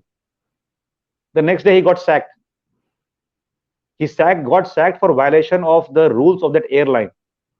And they were top-notch journalists of the cabal who were asking me on WhatsApp that, sir, because of you, he has lost his job. I said, how?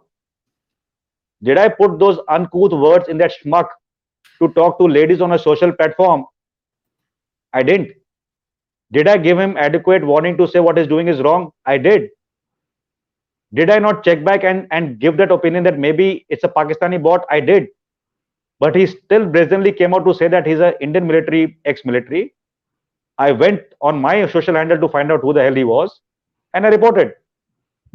And you know what the adage I got from veterans? Some veterans of the Cabal and the Chandigarh lobby. Rohit Dev is a snitch. SNITCH. Now, if you are a civilian, Shefali, and you bring out a case which is a criminal offense or an offense as per the law of the land, are you a snitch?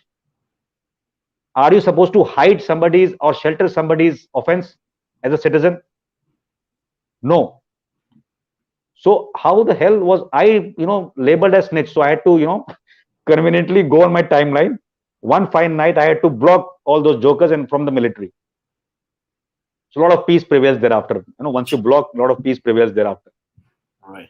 Then one fine day, I got on a propaganda handle, and there is some, I don't know what his full name is, some Zoo Bear handle is there on Twitter, right?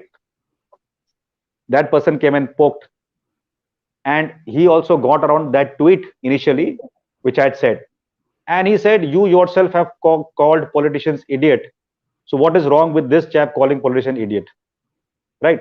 So he went onto my timeline and he made a beautiful thread of my post, against some Rahul Gandhi or somebody. And those posts were not now. When I was serving, I was posting that time also. I was not afraid of my repercussions then also.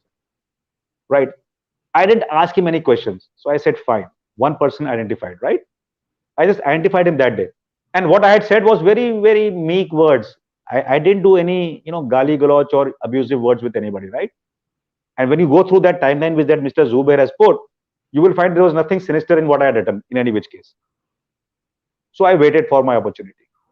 That same Zubair came on my thread line to comment on some stupid thing again, right? So he was trying to take some money as funding for his agency. So I said, fine. So just to poke him, I said, you are collecting and, begging for chanda or something I wrote there. That chap got motivated. And he says, Colonel, now I will tag every donation I receive. I said, go ahead. I didn't say anything.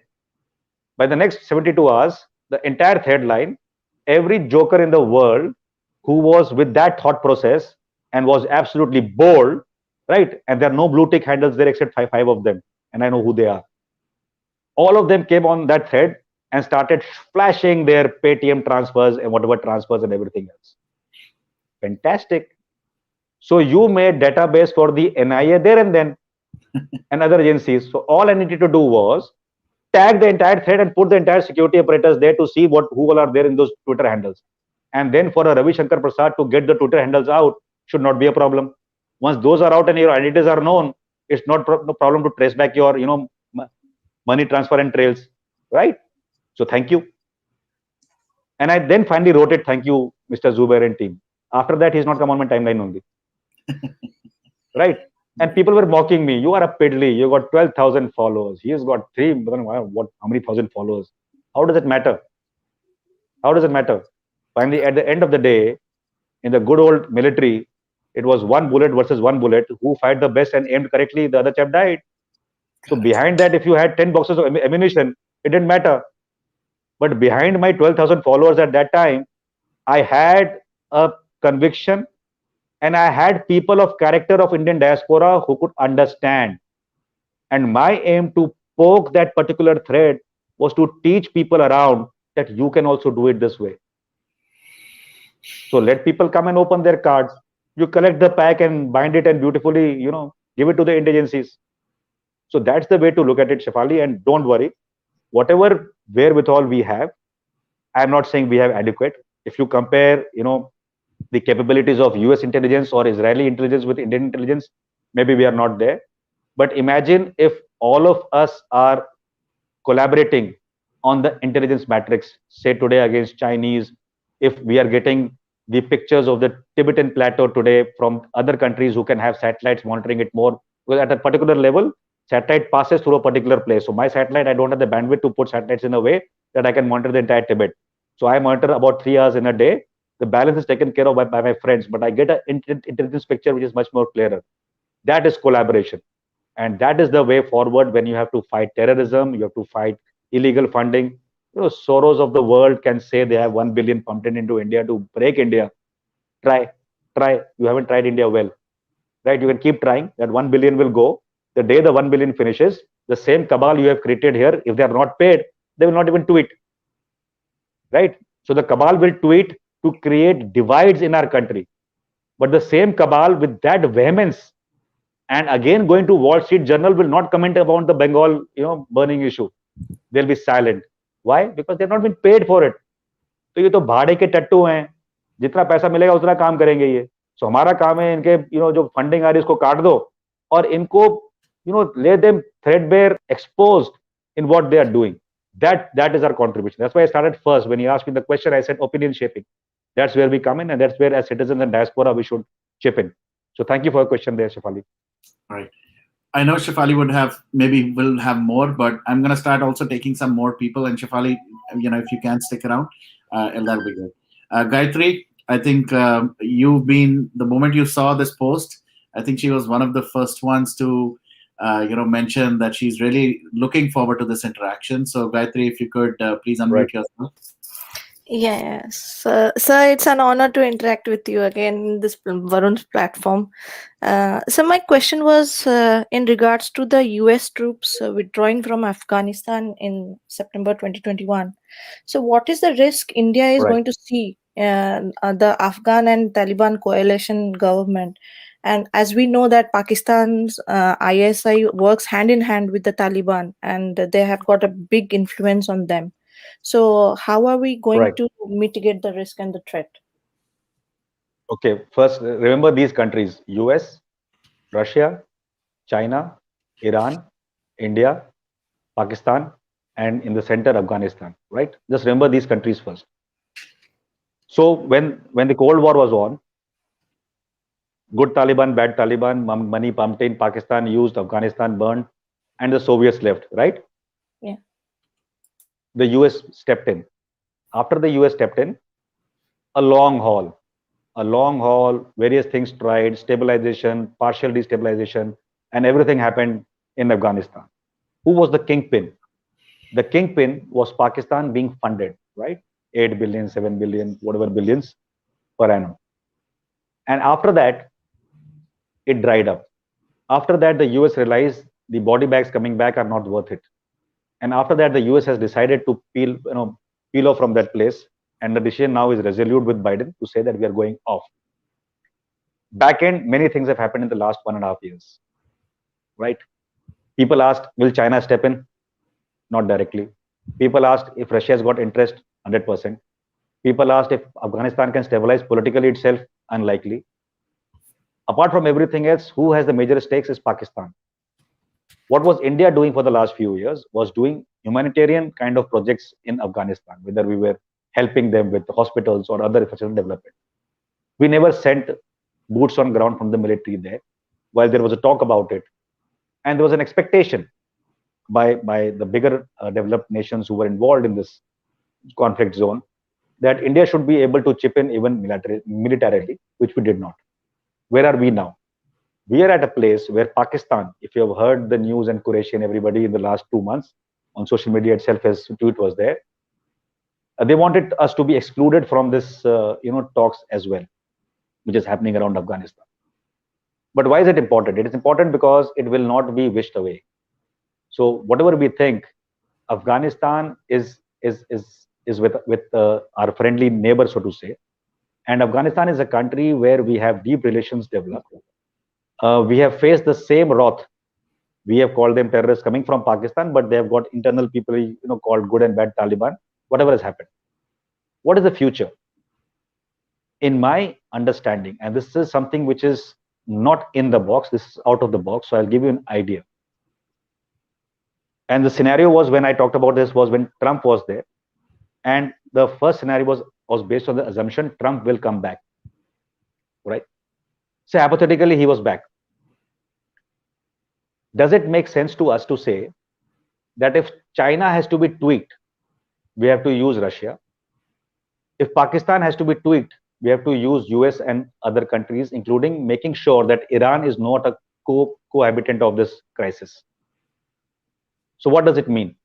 The greatest powers to influence militarily this zone, even from outside, remain US and Russia, not China to that degree.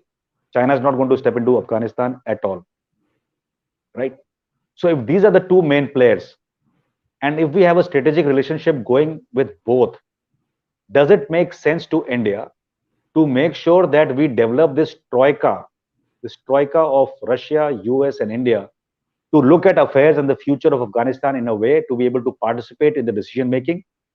And if required, maybe sometime later, if the situation is bad, whatever is the military influx required that time, we will see it that time. But currently, these should be the major three think tanks coming together and agreeing on actions to be taken in Afghanistan.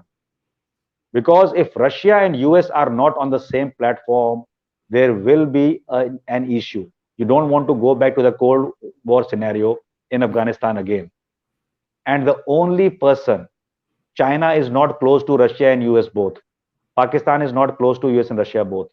Iran is not close to US and Russia both. The only country which is having a strategic partnership and can make a whole lot of difference, which has had humanitarian projects going around in Afghanistan as an influential tomorrow, is India.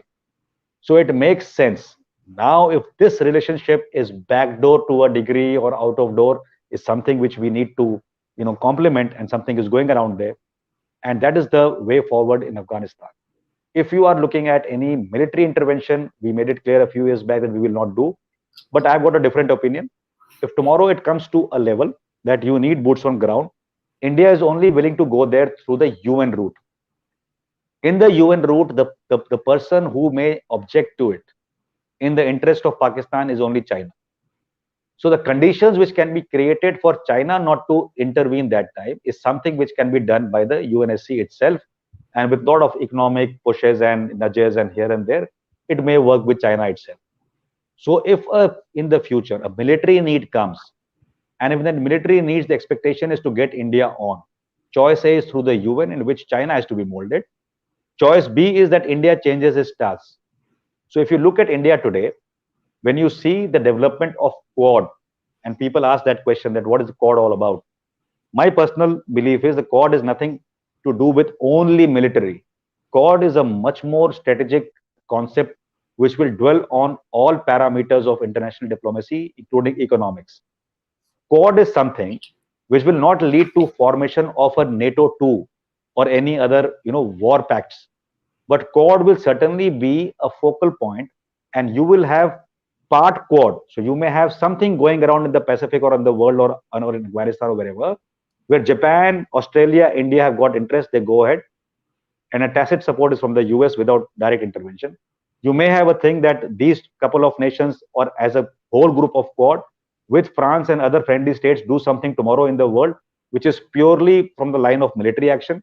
So whether it is military, whether it is economic, whether it is something else, is something which you can now see in the future will be small clusters of association and alliances for a purpose. Whether given a name or not given a name is not important anymore, right? Similarly, in the UN Security Council, if India is going to cry and talk and demand and present facts for its rightful place in whichever format we have done in the last 4 decades, it may or may not work. But is India going to wait for that seat to exercise its dominant influence in the world? No. India has already started to do it. And the leverage stems from two major angles. One is the economic angle and the economic prospects of our country. And the second stems from our ability to align our mutual thoughts with more nations than one, which unfortunately Pakistan and China do not have that advantage in the world today. So that is the future, Gayatri, and I can only say that September is close, and I'm quite sure our agencies are monitoring that very well. We are monitoring our already existing assets there very well, and I just hope that transition happens. I cannot contemplate it happening very smoothly, because the moment that power goes off, the military balance goes off, there may be some readjustment of the might, whose might should prevail. So let's see that happen in these winters and beyond, and obviously these countries will come into play. So the pro countries which we are looking at, and pro is never Pakistan, okay, don't get me wrong there. Pakistan is not for us at all into going into Afghanistan. The pro countries to look at currently directly is US and Russia from our point of view, to be able to negate the Chinese influence through other means, and to be able to ensure, because there is a lot of willpower in Iran which is going even against the current superpower. So we need to be careful about that country, and that country also may not act on its own violation unless it has got a financial and backing from not Pakistan but China. So how they and how Turkey thereafter influences something in terms of money we have to look at. But currently, India will actually be a little more observant rather than being willing to participate in any military form in Afghanistan. So that's the short point about Afghanistan. All right. Anything else, Gayatri, you want to? Yeah, sir. So on the Balochistan stand, why India is becoming a defensive approach? I mean, why India has a defensive approach and not a offensive one? Because See, right. Good question. See, we are not defensive. Chanakya Niti, Sam Dhan Bed never said that you have to air your opinions, globally. It never said that. So what is happening there? I think that sentence of mine should justify to you that we are doing what we need to do. Now, coming back to your question, there is a powerful nation of the world which has come around and termed that Balochi thing as a terrorist movement, right? That has happened. So it's in the open domain. Now you have to work around that open statement which is there. It will take time. Should India indulge in undoing that? We must. How should we do it? People must be doing it already. Should the same agencies which got them into that slot have a revisit and a rethink? Yes. While that happens, what should the Baluchis do and what should the friends of Baluchis do is more important. So if you're asking me, are we friends of Baluchis? We are. If you're asking me that the Indian diaspora must support Baluchis, you must. If you think that people like me who can have their freedom to express must talk about it, we must. If you think we should be in the same social groups with the Balochis and talk to them and interact with them, we must. Right? But beyond that interaction and to cultivate a strategy or an ethos for the future, if you're thinking that the Indian state will come and say openly that we will supply arms and ammunition to anybody, no, we will not say. Should we do it? We must not. Right? So these are the things which are ingrained in our fabric of our civilization. We do it our way. We don't have to be talking about it. We have to be a little, subtle about signaling when we have other overwhelming and loud signalings going around. We have to play through that. And that is the clutter to clear. So as far as I am concerned, Balochistan, if it is seeking independence today, it has always been independent. Okay, that's the theoretical part, that's the historical part. If there has been a genocide in Balochistan and the other upper reaches of Pakistan by the Pakistan military, yes. They have even gone to the extent that they have used armed helicopters to kill people. Has that been picked up by the world media and showcased to that large degree? No. Do evidences and proof exist? Yes. Should that be showcased? Yes. Are the Balochis alone, even sitting in France and Geneva and New York, able to do it? Not to that degree. Because they come out on the streets, they have banners, they have photographs, but the world does not pay heed. So what's the logical way forward?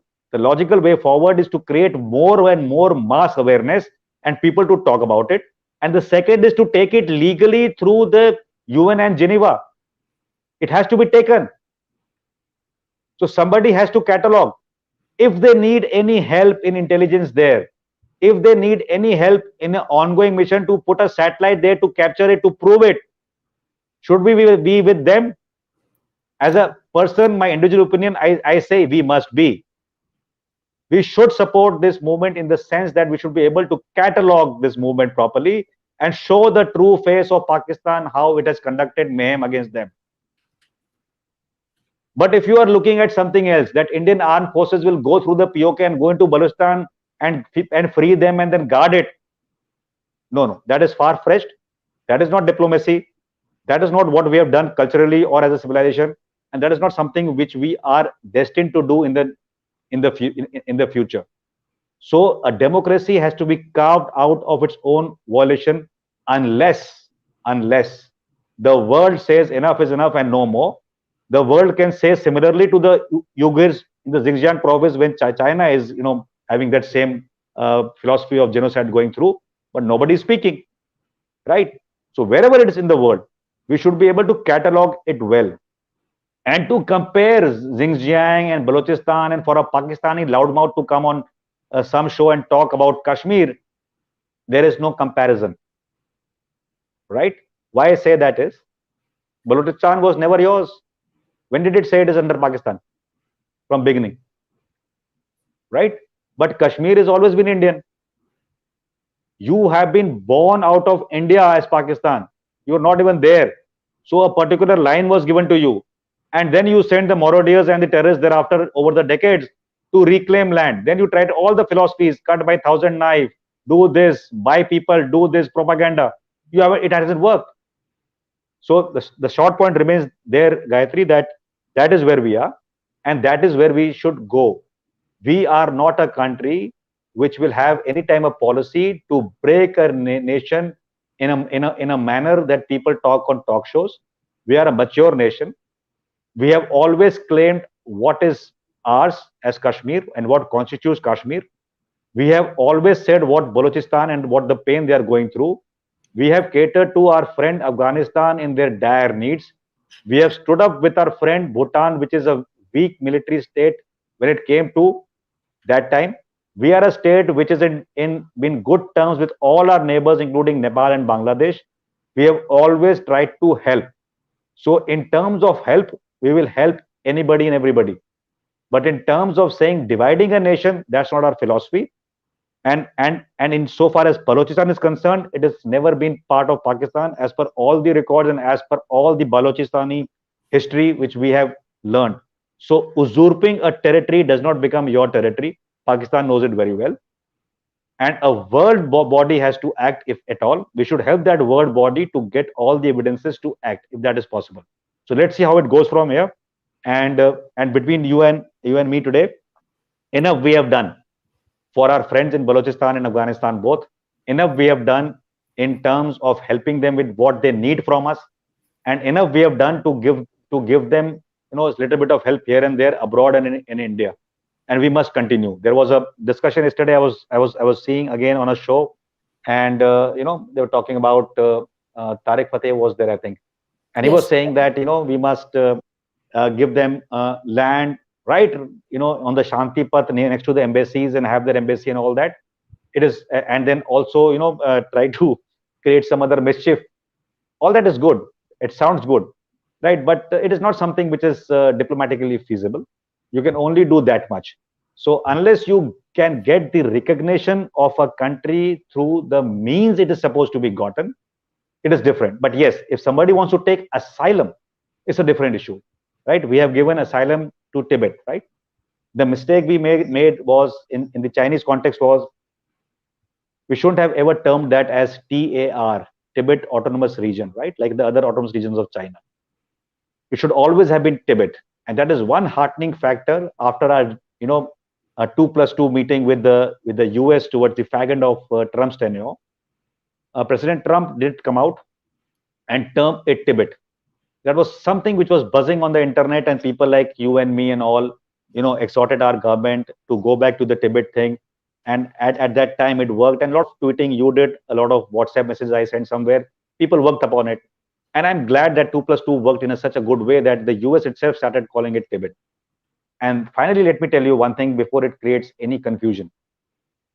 US is a country, they may have whatever between the Republicans and the Democrats. They may do anything to come to power. But once they come to power, their national interest does not change through any appeasement of any other country. So if people were assuming that time that when Biden and Kamala Harris will come, they have got their own interest with whatever was alleged against his son or whatever, they will become weak against China. I don't think so. Because the threats emanating from China remain the same. So they will address those threats. Yes, if certain curves were there on economic relationship, which may be revived, it's something which US will decide, not you and me.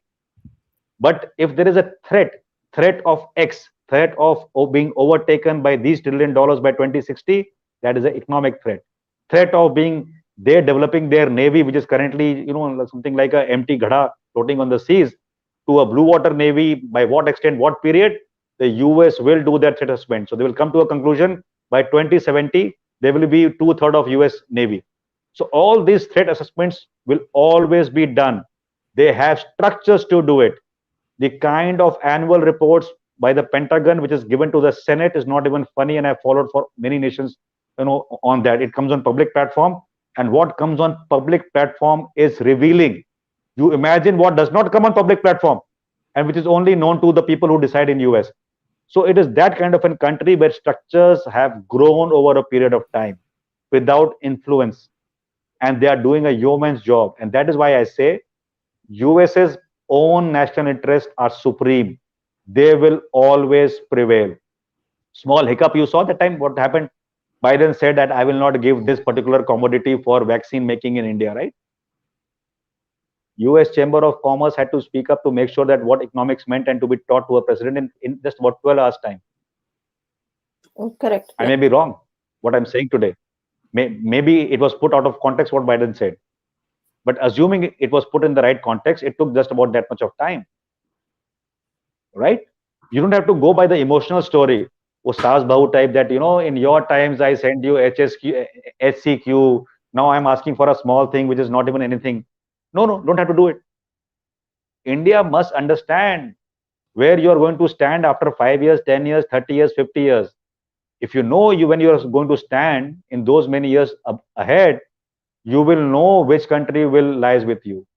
All this stupid backlash, propaganda, foreign media, select propaganda, right? So AFP is a French media. They wrote something about the virus, the Indian version or something. So I told them, no, this remains a virus of Chinese origin from Wuhan. So it should be called the Wuhan virus. And tomorrow this might mutate in Paris, it might mutate anywhere else. So let's not confuse, because people will forget the origin of the virus only thereafter, after 5 years. Because this virus is going to mutate in every country. So for every mohalla, I can't have the mutant named after the mohalla hereafter. Na? So let's maintain that. And what has the French president after five days, on record said? What have the other people in the European Union said in the meeting yesterday?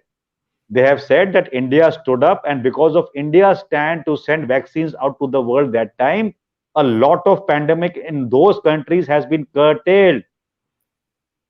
Right? So India, which had followed mask up and social distancing and whatever we did, till the time we went into that New Year Eve mode, and I'm telling you, that was the day when it changed everything and people became absolutely complacent.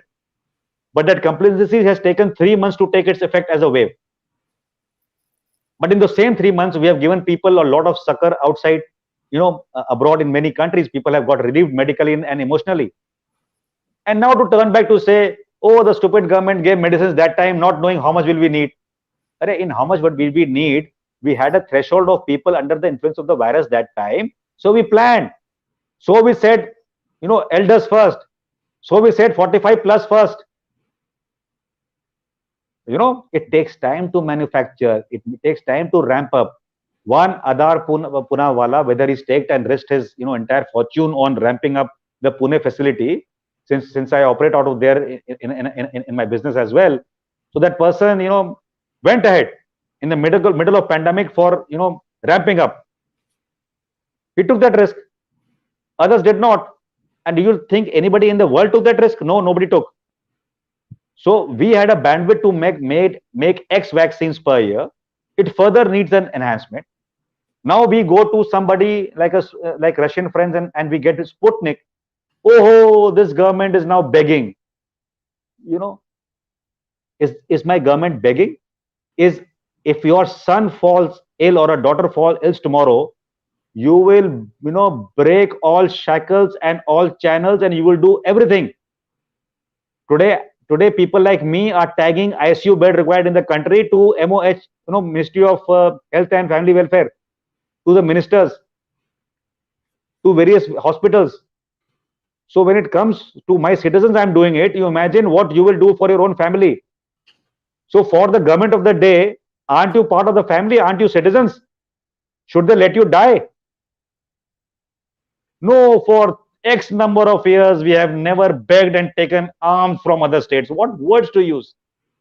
You think people are giving us arms? We are paying for it.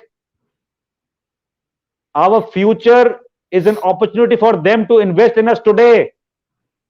It's the friendship which is telling, okay, we now have stabilized, let's give it to India, is the next best friend. So you don't have the correct lens. And you use such defamatory words as if we were some bloody uncouth, Gandhi Nali ka Keeda rising from ashes. No, we are not. We are a bloody proud nation, proud citizens. And nobody should have doubt about that. If you have an inferiority complex, keep it to at home. I don't have. And nor should you. The Indian diaspora, US, my friends there are, from my class itself. Only I was the, uneducated chap from them who went to the military, not because I was educated, because I didn't want to go anywhere else. Just to a small, I went for the AIMS exam. I didn't give it fully. I went for IIT to be in 2 parts. I gave the first part and I came out. When I was coming out, somebody entered that room and he saw my first paper. He says, son, I assure you will come to IIT Delhi. I said, sir, that's my problem.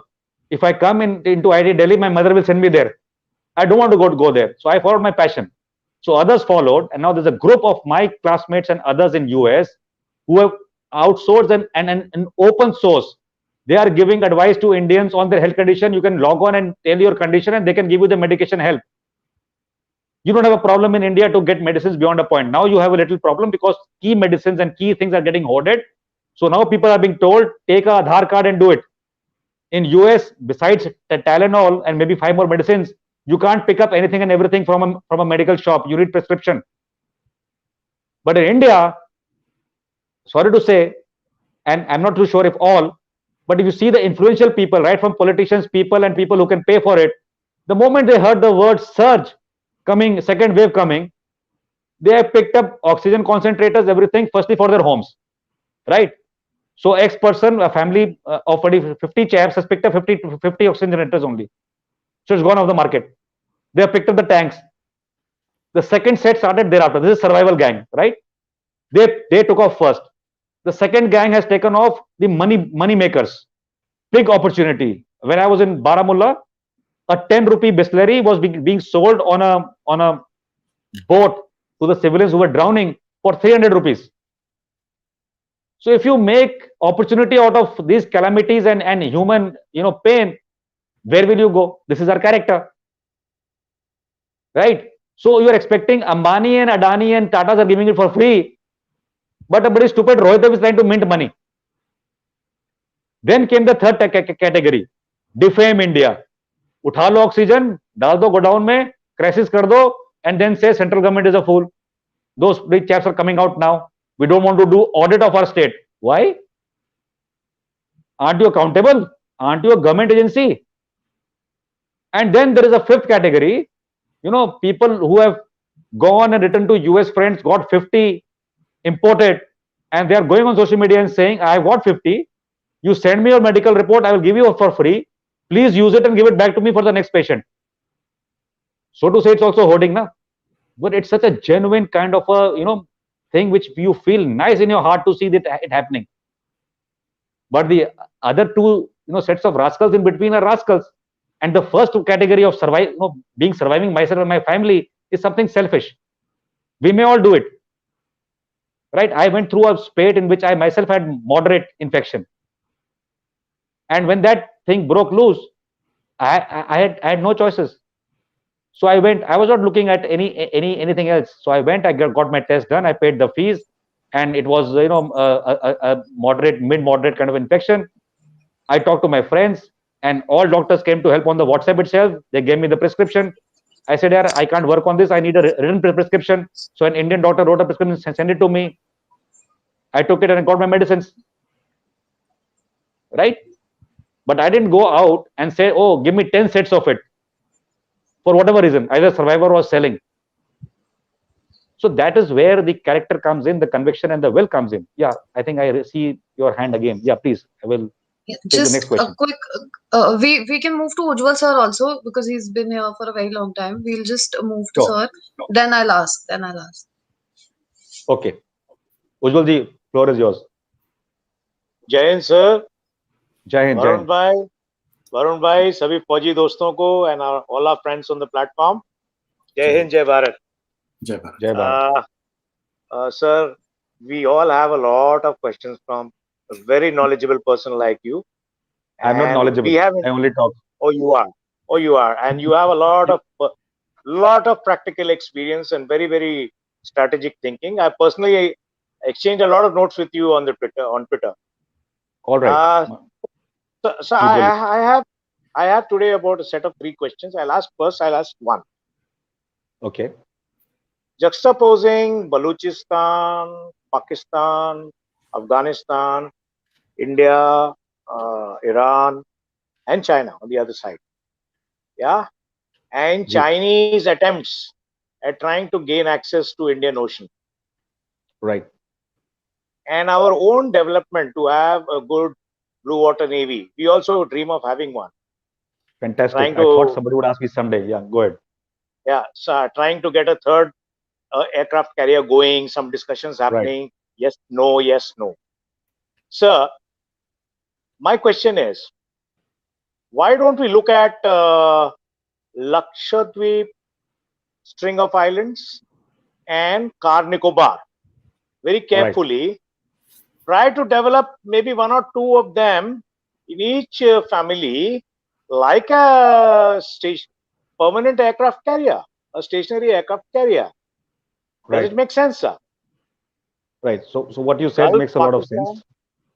Yeah. It makes a lot of sense. Firstly, insofar as China is concerned, right, even if the string of pearls is, strewn very intelligently and finally achieved, which I don't think so will be achieved 100%. Should it bother our country? 100%. Apart from us, should it bother anybody else? Yes, everybody else in the world, because it goes through the major, sea lanes and straits, which are critical, which are strategic. What should we do about it? Do we have enough ourselves today? Answer is no. Do we as friends have the capability? The answer is yes. Who are the friends who can do it for us? US, Australia, Japan, us. If required, France will chip in, and anybody else will come from the NATO as well, as it escalates. So if it reach to a situation when China is becoming a little stubborn and it has to be shown its place, and if it's guarding some state and not letting you go, it has to be hit. It will be hit. Does India have to hit it directly? No. Others' interests are also there, getting jeopardized. It will be hit. Coming to the blue water navy part, very, very important. There was a lot of talk, and I will share, my friends in all services, still they're slowly, rising to decision-making, places. Today they are at a place where they can improve decision-making by recommending to their superiors. So one hears, so no names. So got a call. He says, Rohit, why don't you talk about on the television that currently we need to focus on China and Pakistan, and we don't need a blue water navy. We don't need a third aircraft carrier. I said, yeah, you know me. Since 2000, early 2000, when I was doing my staff course, I've been a proponent sitting there and telling that we need more than three aircraft carriers. We are already late. So that is my personal belief. Why do you want me to go on a national television or write an article to the contrary, which is not to my conviction? So I will not do it in the first place. But I can tell you how to go about it. So when you go to the decision maker who's feeling a little wary about the third aircraft carrier, tell him that he has to plan in a horizon, not of his tenure of 3 years or 2 years. He has to plan today so that we shape up in the next 40, 50 years. So I'm looking at a minimum of 2050. Don't make 5 years plan, 10 years plan, 20 years plan. See where you are. Similarly, I have given this this shape of the energy needs of my country and how we should transition into what kind of energy, renewables, which kind, solar, bioenergy based, to a lot of forums. So coming back to the military part. So currently, if you see the assets of Chinese, say Navy, naval projection, and the Air Force, because beyond that, the troops can make no difference, right? If you have to travel with your military, the army per se, the PLA, you need the other wings to carry you, right? Beyond a particular point, your own boundaries. So you need the air and the naval arm. If you assess that clearly today, and with the kind of partnership we have developed, and specifically what US has signed with a lot of these littoral states in the South China Sea and otherwise, it is currently enough that without our talking, our interest will be maintained. Right? Now there will be a time where a Trump or a Joe Biden will ask that you also need to contribute. Currently, Trump was asking on economic terms, but if you're going for a military response, those terms. So what can we do today? We can give you X number of aircraft carriers, frigates, and whatever. Is it a good quantity today to support any mission? It's a damn good quantity, right? Can they use our own Indian bases to refuel and for their logistics? Yes, they can use when the need is there, tacitly or otherwise, covertly, overtly, whatever is done. How are you so sure that we have not let US use our air bases earlier? Is it in public domain? No, it's not in public domain, right? For what reason? What short halt? Where did they go thereafter? How are you and me concerned? Our national interests are intact. So in the future, this consortium will work in various forms. If it escalates to a war with China, who are the countries joining in? The complete NATO will join in, and there are a lot of states who are miffed with China will join in. If India is asked to join in, the decision will be taken that time. But apart from all this, is the Indian Navy today prepared to guard its own interest in the next 10 years the way China is scaling up its Navy? The answer is no. Is the Indian Air Force geared to take over the Chinese Air Force in critical areas of air combat? The answer is partially yes somewhere. And in certain sectors, when you see the entire theater from Pacific to the Malacca and going to the Gulf region, you will find the answer becomes no. So what is that threshold we require? We require XYZ. Not on a public platform. Suffice to say, we are still nowhere. If I see our defense production capability and the construction capability of even of the Russians or the French to give us these platforms, or even the Americans whom we are talking to for a refurbished platform, it will take time. Right? So you are already a decade and a half behind in just the thought. Somebody has to place an order for these things to purchase these items. So I believe that the next 1 or 2 years, while we are fighting COVID, this has taken a back seat, currently. This needs to come up. And while India is thinking of theater commands, so I'm quite sure one theater will go down south. Whosoever is commanding is not the issue. But that particular command is the key command going into the future, because the trade through the sea lanes is only increasing. And it will call for everything. It will call for a blue water navy. It will call for an Air Force strike capability. It will call for basing at Lakshadweep and Andaman. We have, if you're aware, I'm sure you're aware that we have Andaman and Nicobar Command and we have troops there. There are a lot of other littoral names not known to the world where we have presence. So we have radar systems somewhere for surveillance. Somewhere we have our, Marcos to catch something which they're specifically designed for. So like that, we have everything strewn, but we are not sufficient. And if we can do this particular thing, and I'm saying 1.5 decades is critical, because that is the time in which China will show its might in these, Pacific, South China Sea, East China Sea. It will start showing its colors a little bit more. Today it's only prodding. It has the advantage to do something on some small country today. Whether the world intervenes or not intervenes is something it has to calculate. But going forward, 15 years are critical for Navy, and come what may, unless we have this accretion. We have taken Rafales from France, right? So we have taken Rafales, we are very happy it can strike anywhere. 2 bases are enough currently from Ambala to the northeast, which can cater to responses deep into Tibet as well. All that is good. But Rafale also has got a variant, which is a naval variant. So now, does it make sense that the government went with somebody looking forward that there is a naval variant and tomorrow it will be easier to get, and the homogeneity of spare parts and all that will be retained? This has been our critical bane. We have taken something from some country, and running for space in the critical moment when we do our back-end homework and rechecks, we find we are not prepared for a war. Oh, that reminds me, Kargil happened, right? So Kargil happened, and in Kargil happened, the Pakistanis backstabbed us. All that happened, and we went to a situation that we went for war. And then India took a grand stand. India said we will localize this war here only, right? That's our impression, and that actually happened on ground. That's a fact. Now let me give you a little spin here as an individual. Was our military prepared to take the number of casualties it took in Kargil? No. Would you want so many people to die? No. Was there an option to de-escalate that area by opening some other front? Common sense, right? If there's a pressure here, so I go down to south, I go to Rajasthan, I mobilize an armored division and I say, show your teeth. Obviously, entire north will wilt away because Pakistan doesn't have anything to react. It has to react here. Because if it doesn't leave that place, half of Pakistan will go away down south till, from Rann and Kutch to beyond, and all those areas. So it was prudent to create that contingency, right? Makes sense to you all right now? I hope it does. So if that was a prudent sense, why didn't we do it? Right? So let's acknowledge, it's been a long time. Let me acknowledge now. It's been a long time. I was a piddly chap, but I went through records. I saw a lot of things. I heard a lot of things. I saw a lot of data. The problem was that our tanks and ICBs, which I was also on, right, BMPs, the mechanized formations, so to say, also the infantry in parts and other people, had shortfalls. We have taken ammunition, but the fuse is not coming for the last 2 years from that particular country. So while you are holding ammunition, it will not be able to fire. It's ineffective.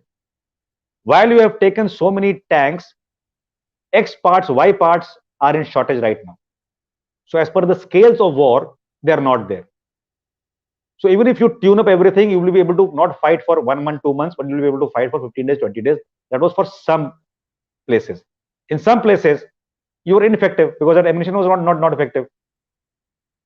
So it was your own preparation, which was not to the optimum 100% level. Now the question will be asked, you will start hammering all governments. That's what we do on social media. Oh, this government is not prepared. Tomorrow anybody can say against this government itself. But the problem is, when you say 2.6% of the GDP and people wail, military veterans, oh, this government is not putting enough resources, only 2.6% from last 5 years, we are floating between 2.5, 2.9 only. Do you even understand what 2.6 is today in terms of your GDP, where your GDP has grown? Do you understand there are 1.3 million mouths to be fed? Do you understand there is an infrastructure development requirement for roads and super highways to come up? Do you understand the country is going through energy transition? No. So if you understand all that, then you will appreciate that the government can put only this much into the kitty of the military development. It will take care of the military threats through whatever means.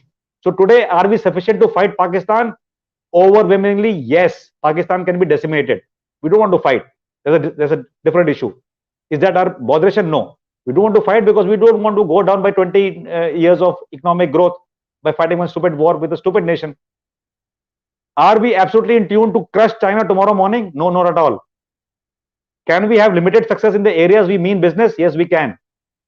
Can we defend our borders? along this entire stretch? Answer is no. Can we create a contingency against China where it can't defend our ingress into Tibet? Answer is yes. So is there a dilemma in the Chinese mind? Yes. Will people support our country tomorrow in this war? France said yes, US said yes, so they will. So you have to think on these terms and not see on an isolated format that how much are we prepared. So I'm very glad that you asked, and my summation is that we need an absolute blue water navy capability. In the next 2 years, the decision making should be taken, and the can you hear?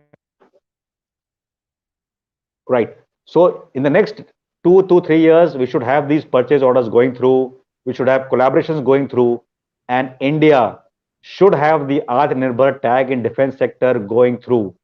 Our commitment to consume all these weaponry and arsenal and ammunition should force people to come at least in India to manufacture. You can be a Raytheon, you can be BAE, but please come to India and manufacture here, and then address the second problem of giving jobs, circulating the money within, and making us more richer within itself.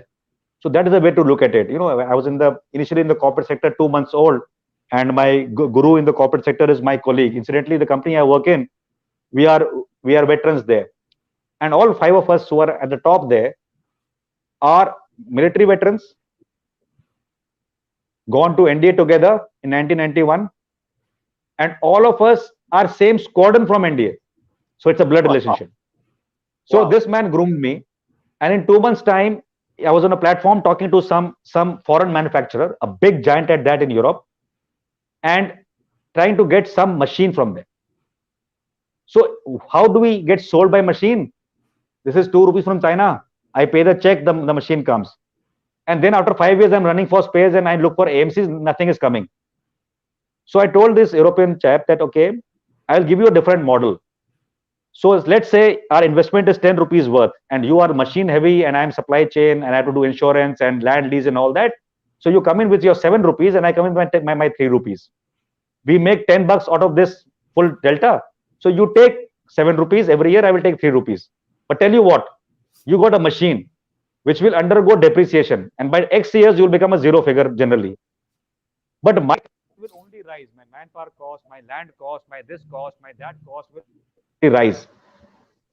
But still at the end of it, since you've been my good friend, I will still give you 15% of delta for the next 20 years, provided you make sure your machines work only.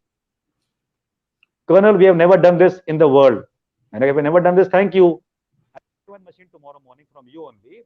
And thereafter, I will give to Punjab, and the jugaad will be made, reverse engineering, and it will work. It may not work to the optimum level, but half your level, but still I will save a lot of money. But let me tell you, if I do what I tell you, I will force you to come to India, because these machines today I require as a company 5. Tomorrow, by the next 3-4 years, I will require 120, 150 per year. And these expensive machines, when you come to India, you will manufacture here. You will go by my government's adage of Atmanirbhar Bharat, make in India and everything else. You will make us happy. You will get your bucks. And your next market, which is developing for the same thing after 10 years or 15 years, is Africa. You will find a lot of common sense by exporting from India to Africa. He went, he was confused. After 1 month, the head of that company was seeking a meeting with my friend Monish, and Monish flew down and we talked in India. That is the power which we yield, and if we don't know about it, we can keep buying and keep getting fooled for the next 15 years with lack of spares and everything else. It will work for them, it will not work for us. So please understand, R&D, research and development, is something in which India is weak. It is something in which a country like Israel, a country like US are good, right? They are very good. So before they make a project, they earmark cost to the R&D, and R&D initially is very high. But in India, we have been escaping R&D in many sectors. Time has come that we invest in the military sector, also in the R&D. The same ports which are manufacturing Mazagon docks ships are good to make ships. They're also good to make military ships. They are good to create space. A lot of sea ports are available in the country to make manufacturing of ships in India by foreign firms. No problem initially. No, transfer of technology can happen later. So from all these point of view, if you see, I agree with you, Upalji, that we need to have a blue water navy. 15 years is ambitious, what I say, but even if we get what we want by the next 2 or 3 decades, we must get there, and we must plan now. So thank you for your question, and I appreciate that. You had All two right. more questions. Sir, yes, sir. I'll ask just one more, Varun. Just Right. this is an important one because sir was just discussing that point now, Sure, right sure. now. Please go ahead. Yeah. So, and after that, you put me on the backstage. Maybe later, after Yeah, everybody be has on the spoken, finish. screen. Yeah, be on the Yeah, screen because I think we'll take others also. Yeah, please go ahead. Sure. yeah, yeah, Please. yeah, yeah. Sir, when you talked about acquisition, and you just spoke at length, I think, about the last 5 minutes. Right. Now, this question is specifically related to Air Force platforms. It could also mean for other platforms as well. Sure. Sir, when we are using multiple platforms and acquiring also multiple platforms and looking at the numbers, our number requirement, they are huge. Right. Okay, then the technology transfer, manufacturing in India, Right. AMCs, yeah, Right. and the recurring supply of spares, all that. But more important than that is the finer element of tactical fighting capability. Right. There you having aren't we having a conflict between a Russian platform and an American Hundred fighter? percent. 100%. Then how are we trying to look at it? Right.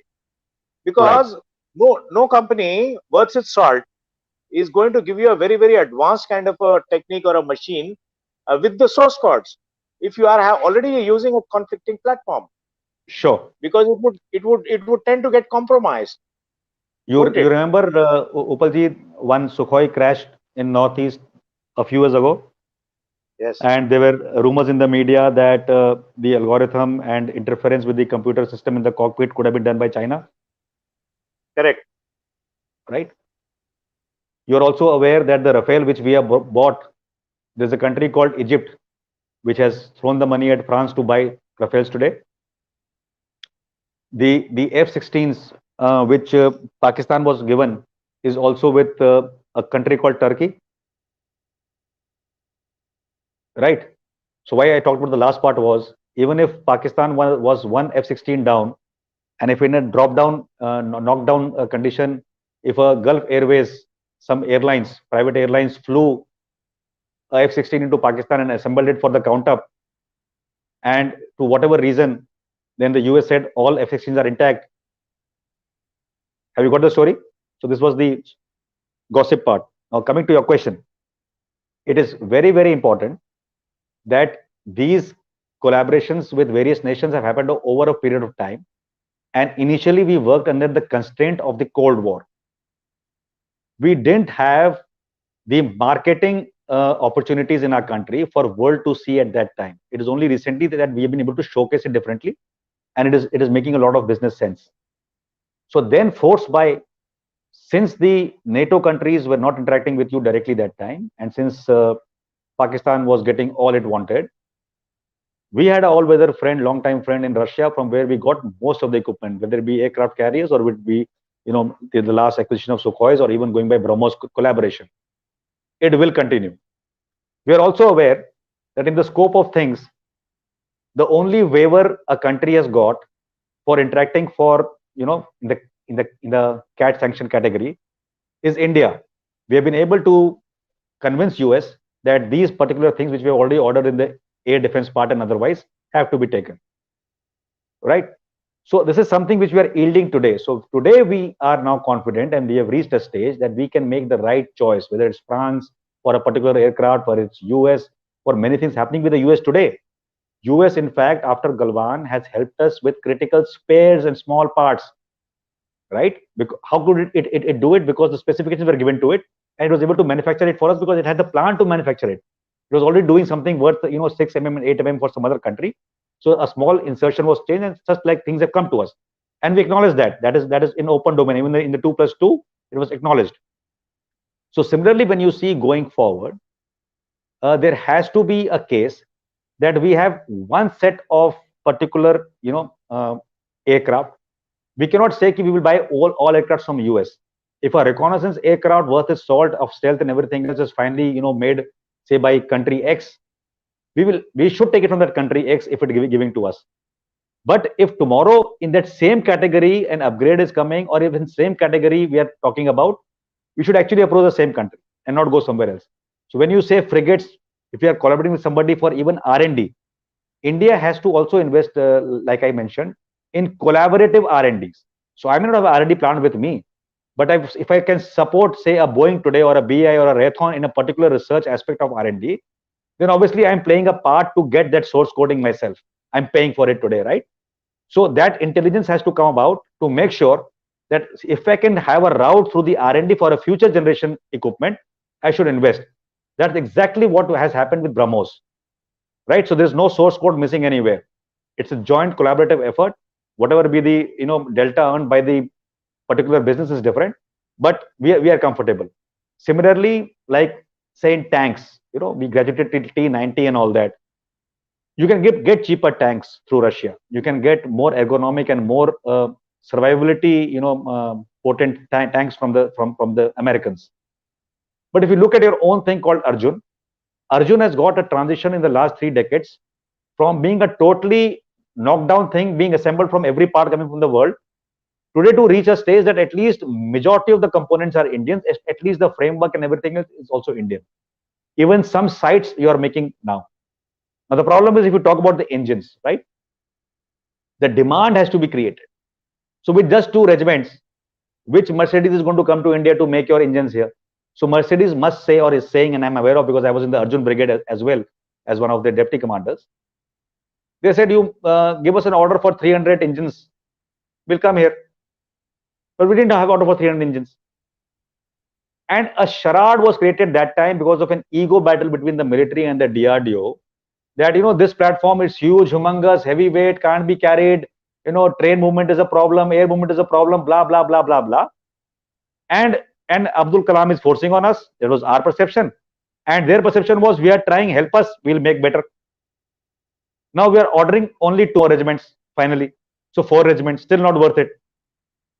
So if I say today, for example, and it's a layman's term again, it's nothing military beyond a point, our forward formations, which have to go into combat, say with Pakistan immediately, where we already have tanks deployed of various tokens and currencies.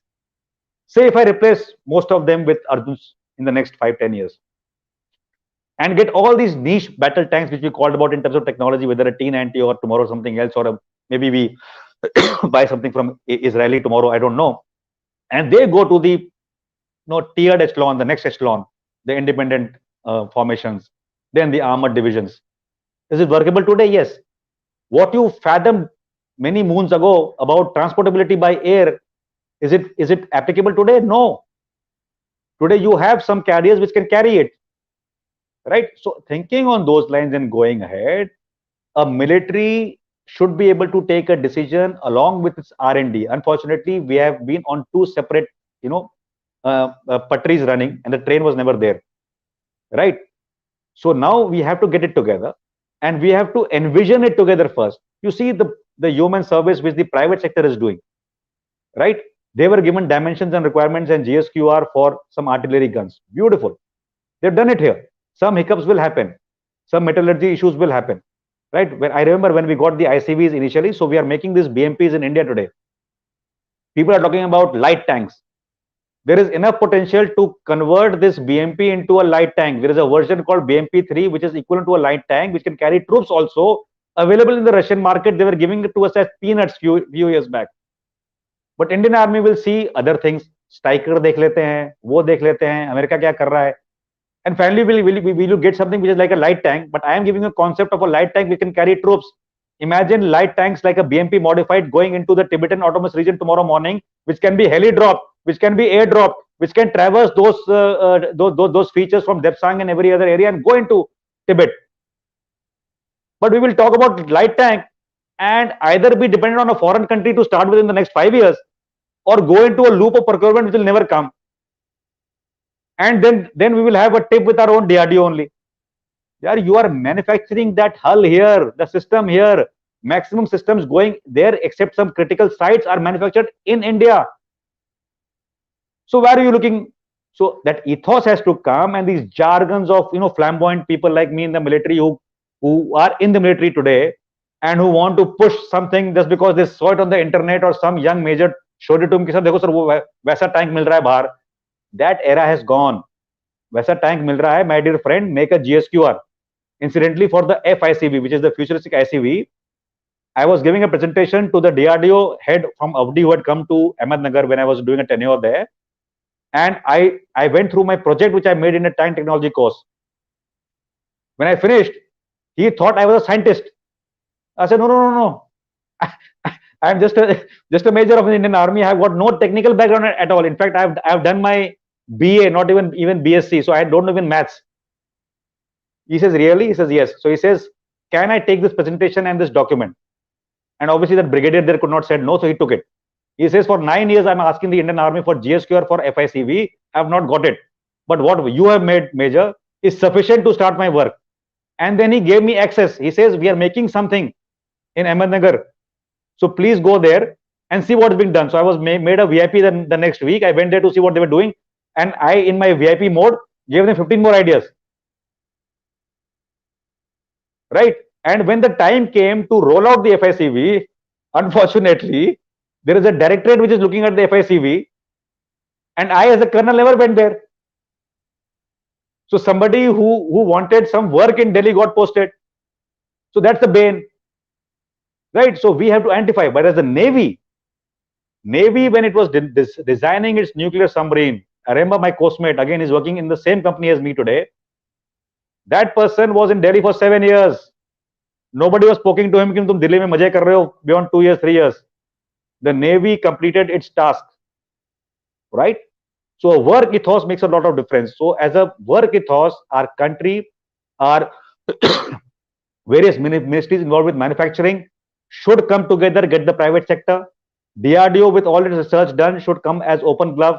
The military should state its requirements. Not that I want a striker. To tell your requirement. Let's have a debate here. What's in-house first? So if it's a MBT Arjun chassis already available, and you're looking at a chassis to make something very flamboyant on it, go ahead and make it on it. Take 5 more years rather than being, nirbhar on a foreign agency. And Atmanirbharta does not mean that everything will be made here. It also means the manufacturing of some other person can come here under Make in India. It also means that you can collaborate with me like a BrahMos. It also means that I will make myself only. It also means I'll buy some of your parts. So there are many themes to buy at. So I believe, like you said, there's a good thing going ahead that we select our future equipment and not make the same mistakes. That's the short point probably you're alluding to, because we have made those mistakes, right? Today, when I want to match the ammunition, I can't match. I can't match the ammunition because this particular thing has got smooth bore, that has got rifled gun. This thing has got 120 mm, that thing has got some other mm, right? It's a problem. But if we had thought through it, probably, and that time in the GSQR put a similar gun, you should be proud. You have made a rifled gun in an Arjun which is much more accurate than any other smoothbore otherwise floating around. So let's take heart, let's call spade a spade, and let's say today we are better in terms of operational deployability. So Arjun will work in the first year. Put Arjun in the first year, see maximum you can put there. Good point, Upalji. Both points were absolutely accurate in terms of military future. And I'm glad that you're thinking on those lines. You have a military background or just you read up? I am an army brat, sir. Oh, no wonder. So why are you asking good questions? But good, but good. Because many brats actually don't think about our army beyond a point. Good. That's well done. No, sir, actually, Varunji, you want me to wait on the backstage and then ask the question later? Backstage nahi, up screen pe. Just wait here. Just wait here for a few minutes. Nipun, and then there are people waiting in the backstage. Yeah. So I'll take them, and then we'll continue. Thank you so much for understanding. Nipunji, please go ahead. And before I let Nipun you speak, one thing which I have to definitely appreciate about Rohit ji. Rohit, it's been 2 hours already, more than 2 hours. Wow. And sorry, I didn't see. My fault. I have no clue how long this is going to go, but I just have to share something that people are really not only enjoying, but I think they're soaking in all the information that you're giving in, which is really great. But I also want to be mindful of the time. So that's one thing which I really want to be mindful. Or jab bhi aapko lagega, we will definitely end this. And this is just the beginning. Like I said, you will never have a stop from my side. I have never stopped in life. I've only continued. It is your constraint. If you have to sleep or somebody has to sleep, can go off. And if you want to pause for a reason of any other logistic issue, you can pause today. We can continue sometime again. There is no problem. So Right. suit yourself. Hats off to Right. you. Hats off to you, sir. No, but I don't think मेरा कोई challenge है.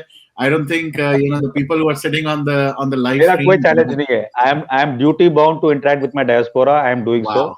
as long as it takes. And Hats any off. number of sessions you want, I will be more than happy to come and sit here on a Sunday. Perfect. Thank you so much. All right. So without wasting any more time, I will take Nipun and then maybe Shefali, you can ask your questions. But Nipun, please go ahead. Hi, Varun. Hi, everybody. Hello, sir. Hi, Nikunj. Yeah, How I are just you? want to ask two questions to Colonel sir. First question is that I was listening to a politician few days back. He was saying that all defense budget goes to veterans for their salary or for their pensions and salaries and all other benefits. So that's why we don't have money for modernization.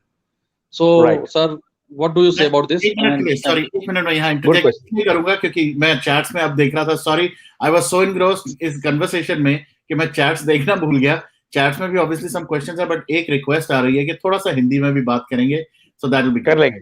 ठीक है. हिंदी में कर लेंगे. तो इस question को हिंदी में answer कर देते हैं. ठीक है. तो आपका क्वेश्चन है कि ये जो बजट बनता है डिफेंस का, इसमें से काफी बजट निकल जाता है as a portion to the salaries of the pensioners and everybody else. So now let me talk about two things. दो चीजें बोलूंगा. ये पेंशन दो पार्ट में निकलता है. एक ये निकलता है जो आपके मिलिट्री वेटरन्स हैं जो लड़ाई लड़के गए हैं, और दूसरा पार्ट निकलता है बाकी सिविल डिफेंस फोर्सेस के नाम पर, जिनकी संख्या इन वेटरन से ज्यादा है. दूसरी बात यह है कि आप देखें हमारा डिफेंस बजट का यूटिलाइजेशन, कि हमने कितना खर्च किया और कितना खर्च किया जो बच गया, जो कि हमारे एक्सचेकर के पास, हमारे खजाना कोष में वापस चला गया. अगर आप वो देखेंगे तो मैं चाहूंगा कि आप वो डेटा निकालें पिछले 20 साल का, सिर्फ 20 साल का, 20 नहीं तो 10 का निकाल लीजिए. Okay sir. हर 10 साल में डिफेंस बजट वापस गया है. कभी भी डिफेंस बजट पूरा यूटिलाइज हुआ ही नहीं है. जहां तक कैपिटल एक्सपेंडिचर की सवाल है कि हमने ये टैंक, ये एयरक्राफ्ट ये खरीदने जिसका बजटिंग हो रखा है फ्यूचर में, उतना बजट अलॉटमेंट सरकार करती है. ठीक है, कि अगर आपने इस बार का देना है राफेल को 32 crore as per payment schedule, तो 32 करोड़ केटर्ड फॉर है. अगर 32,000 है वो भी केटर्ड फॉर है, जो भी आपका मनी है. सो ये प्लानिंग जो होती है डिफेंस बजट की, ये डिफेंस का बजट रक्षा मंत्री के अलावा ये फाइनेंस या वित्त मंत्री भी इसका पूरे बहुमुखी रूप से स्क्रूटनी भी करते हैं, और इसका जो एग्जीक्यूशन है वो भी दोनों के अप्रूवल के तहत होता है. तो कभी कभी बजट अप्रूव होता है, बट आप देखेंगे कि अगले साल वो बजट में से उतना काट दिया. क्यों काट दिया वो आपको मालूम नहीं पड़ेगा. आपको लगेगा कि कम कर दिया उस हेड में, बट हेड में इसलिए कम कर दिया कि उतने पेमेंट आउटफ्लोज नहीं जाने हैं उस साल की. तो ऐसी कोई चीज नहीं है जो खासतौर पर पिछले 5-6 साल में इस सरकार ने डिफेंस की रोकी हो और ये बोला हो कि नहीं लेना है. इससे पहले चलते हैं. इससे पहले जो प्रपोजल पड़े थे, आपने सुना होगा ना कि पारिकर जी आए, उन्होंने बुलेट प्रूफ फलाना ढिमकाना एम्यूनिशन ये वो जो पहले से पेंडिंग था सब क्लियर कर दिया. आपने अभी भी सुना होगा कि श्री राजनाथ सिंह भी क्लियर कर रहे हैं कुछ ना कुछ पुराने प्लास्टिक हेलमेट. तो ये क्लियर क्यों कर रहे हैं? ये क्लियर क्यों कर रहे हैं? क्योंकि पुरानी जो सरकारें गई हैं वो इसको खर्च नहीं कर पाई, और पुरानी सरकारें इसको ले नहीं पाई. बोलना आसान है कि मैंने 1000 करोड़ किया है फॉर दिस वेपन सिस्टम और ये आना चाहिए, बट आप प्रोक्योरमेंट प्रोसेस में उस साल में खरीद नहीं पाएंगे. क्यों? उसके दो कारण. पहला कारण कि आपके प्रोसेस इतने लंबे हैं, आपने ठीक से मूल्यांकन नहीं किया उसका. मैं समझता हूं कि ये बहुत कम होता है क्योंकि मिलिट्री और ब्यूरोक्रेट्स वो सब कर लेते हैं, बट जहां जो अप्रूवल की बात आती है ना, तो वो आप जाके रुक गए. और बाद में एक कोई है रक्षा मंत्री जिनके बारे में आया कि भाई वो बहुत ही अपनी छवि के खिलाफ कुछ काम नहीं करना चाह रहे थे, तो उन्होंने सोचा कि कोई घपला हो जाएगा तो मैं साइन नहीं करता, तो मैं बिल्कुल वाइट रहूंगा. और उन्हीं रक्षा मंत्री के टेन्योर के ये अगस्ता फगस्ता सब सामने आ गए अभी. तो आप समझिए क्या कंस्ट्रेंट्स हैं. तो ये जो हम बोल रहे हैं, यस, जो मेजर पार्ट है वो एलोकेट क्यों हो रहा है? क्योंकि वो आपने देना है. अगर नहीं देना होगा उसको आप हटा देंगे तो ये मत समझिए कि वो पैसा फिर दोबारा किसी और चीज में लग जाएगा, क्योंकि हमारी काबिलियत for acquisition, for modification, for financial outflow to pay for something is limited. ये नहीं है कि मैं आज 1 किलो बफोर्स खरीद रहा हूं या भिंडी खरीद रहा हूं और अगर मेरे को लौकी नहीं खरीदनी पड़ी तो मैं 4 किलो भिंडी खरीद के खा लूंगा. वो नहीं होने वाला. सो हमारी जो डिफेंस रिक्वायरमेंट वो एक्स है, वो मीट होनी चाहिए। वो मीट होने का पहला पैरामीटर है कि जो डिफेंस बजट अलोकेट किया है कैपेक्स में वो खर्च होना चाहिए कैपिटल के लिए। वो अगर खर्च नहीं हो रहा तो मतलब हमारे अप्रूवल्स टाइम पर नहीं हो रहे या कोई प्रोसेस फेलियर्स हैं। डीपीएम बने, डीपीएम रिवाइज हुए, राइट, डीपीएम रिवाइज होने के बाद भी प्रोसेस अभी थोड़े फास्ट हो गए हैं। बट अगर आप सोचते हैं कि मेरे को पूरा डिफेंस बजट के लिए मान लो 1 लाख करोड़ चाहिए for my acquisitions and maintenance of my field army, आज की जो आर्मी खड़ी है उसको मेंटेन करने के लिए, तो आपको वो 1.5 लाख करोड़ रुपए मिल रहे हैं। अगर इसके अलावा आप 1 लाख करोड़ खर्च कर रहे हैं पेंशन में, तो आपको पेंशन के लिए मिल रहे हैं। कल को अगर आप वो सोचेंगे कि आप हाव हल्ला करके उसको बंद करवाएंगे तो आप बंद तो करवा देंगे, बट अगर आप सोच रहे हैं कि वो 1 लाख जाएगा दोबारा टू एनहांस डिफेंस कैपेबिलिटी, वो जाएगा फॉर फ्यूचरिस्टिक प्रोसेस, जैसे कि उपल जी ने बोला कि एयरक्राफ्ट कैरियर चाहिए, तो वो 1 लाख करोड़ जो यहां से बचा है वो अगले साल वहां नहीं लगेगा, कोई भी गवर्नमेंट नहीं लगाएगी। वो चाहेगी कि फिर ये 1 लाख करोड़ वो जो गरीब हैं उनके पास चले जाए, जो हमारी मेडिकल सिस्टम है जो पुरानी हम स्ट्रगल कर रहे थे वहां लग जाए, हमारी एजुकेशन इंप्रूव हो जाए, हमारे रोड वोड बन जाए, वहां ज्यादा पैसा लगा दें, क्योंकि पेंशन से बचा पैसा है ना। तो ये जो सोच है वो इसमें सम्मिलित नहीं रहनी चाहिए कि यहां से पैसा निकलेगा तो वहां लग जाएगा। कल को कोई बोलेगा कि हम रोड क्यों बना रहे हैं दिल्ली में 4 बार, ना बनाते उसको दे देते डिफेंस को। अरे आप सब कुछ डिफेंस को दे देंगे तो डिफेंस करेगी क्या उसका? वो डिफेंस क्लियर होना चाहिए पहले कि हमारा प्लान क्या है, अगले 10 साल में कितना ग्रो करना है, 5 साल में क्या कैपेबिलिटी चाहिए कि पाकिस्तान दबा हुआ रहे और चाइना भी चुप रहे, क्या कैपेबिलिटी चाहिए 20 साल बाद कि हम अमेरिका और क्वाड के साथ मिलिट्री ऑपरेशन कर सकें। सो ये देखना बहुत जरूरी है। और जो ये पॉलिटिशियन बोलते हैं ज्यादा मत सुना करिए, क्योंकि एक पॉलिटिशियन तो ये भी बोलते हैं कि वो 15 मिनट में पहुंच जाएंगे एलएसी में और चाइना को थप्पड़ मार देंगे। वो तो अपने बेड से उठ के बाथरूम नहीं पहुंच सकते 15 मिनट में। सो पॉलिटिशियंस में ज्यादा तवज्जो मत दीजिए आप, ऐसे बहुत सारे घूम रहे हैं, इनको अपने पॉलिटिकल रोटियां सेकनी है, उसको सेकने में वो फौज की भी तौहीन करते हैं, वो नागरिक की भी तौहीन कर देते हैं। किसी ने बोला था ना आपको कि फौजियों को मरने के पैसे तो मिल रहे हैं, तनख्वाह मिल रही है। किसी ने बोला था आज से 5 साल पहले, कोई साउथ इंडिया में जब मैं सर्विस कर रहा था, मैंने उसी टाइम बड़े ट्वीट निकाले थे। किसी ने मेरे को बोला भी कि कोई तरह पकड़ेगा क्योंकि सोशल में क्यों है तू, क्या बोलते हैं भाई साहब? भाई साहब बोलते हैं कि फौज में फ्री में दारू मिलती है और चिकन मिलता है। हाउ ग्रेट यार सर, वो शीला मतलब दीक्षित के बेटे ने तो कहा आपको था लग रहा गली है का कि गुंडा। मैं फौज में गया फ्री की दारू और फ्री का चिकन खाने के लिए? मैं आपको बता रहा हूँ पब्लिक प्लेटफॉर्म में, फौज में राशन आता है घरों में, मेरे घर में भी आता होगा एज पर द फौजी डिनोमिनेशन। मैंने फौज का राशन बहुत कम खाया है, लंगर में खाया अपने ट्रूप्स के साथ, क्योंकि जो वो खा रहे हैं मेरे को खाना है। फील्ड में खाया है मैंने, एक्सरसाइजेस में, ऑपरेशन में खाया होगा। बट जो मेरे ट्रूप्स हैं, अगर उनको सरकार आटा चाल गेहूं दे रही है, वो कोई फ्लैम्बॉयंट फैमिली से नहीं आ रहे। आज के जमाने में जो ऑफिसर भी आ रहे हैं वो महाराजाज नहीं है जो 1 रुपए की सैलरी में काम कर रहे हैं आपके आर्मी के अंदर। मिडिल क्लास फैमिली से, लोअर इनकम ग्रुप से लोग आ रहे हैं, स्ट्रगल करके आ रहे हैं। और अगर उनको कोई सरकार बेवकूफ नहीं है, आप जाइए प्राइवेट सेक्टर में, वहां पे सीटीसी बोलते हैं, एंड सीटीसी में कुछ विजिबल है कुछ इनविजिबल है। फिर बोलते हैं गाड़ी घोड़ा फ्री है कि नहीं है आपके लिए, कितना खर्चा कर सकते हैं आप on this kind of activity beyond your CTC, it is all specified. पर जहां तक उस कंपनी का सवाल, जिसने आपको हायर किया है, उसने सबका मूल्यांकन कर लिया है, आपके visible CTC and hidden cost का। सिमिलरली कोई सरकार नहीं है जो किसी सेना को किसी रहम के नाते कोई राशन दे रही है, वो भी उसके आउटफ्लो में है फाइनेंशियली उस सरकार के। सो जो ये नेता बात करते हैं तो मेरे को तो कभी कभी गुस्सा आता है, आज भी शायद आ जाएगा जैसा आप कर रहे हो, तो इनको दूर रखो, क्योंकि ये किसी काम के नहीं है। ये भड़काएंगे, ये सेना को भड़काएंगे, ये अपने गांव में किसी सेना वाले को पकड़ लेंगे, बोलेंगे एक वीडियो बना दे कि तू भी फार्मर रैली में है, सरकार हाय हाय, वो बेचारे उसकी नौकरी और चली जाएगी परसों। Right sir. सो इन नेताओं को तो मतलब क्या कहना, मतलब आप देख रहे हो ना दिल्ली में भी क्या हो रहा है, इंडिया में क्या हो रहा है आज के डेट में। जी जी सर, तो इन पे ज्यादा तवज्जो मत दीजिए आप, ये नेता नेता ही रहेंगे, सॉरी टू से।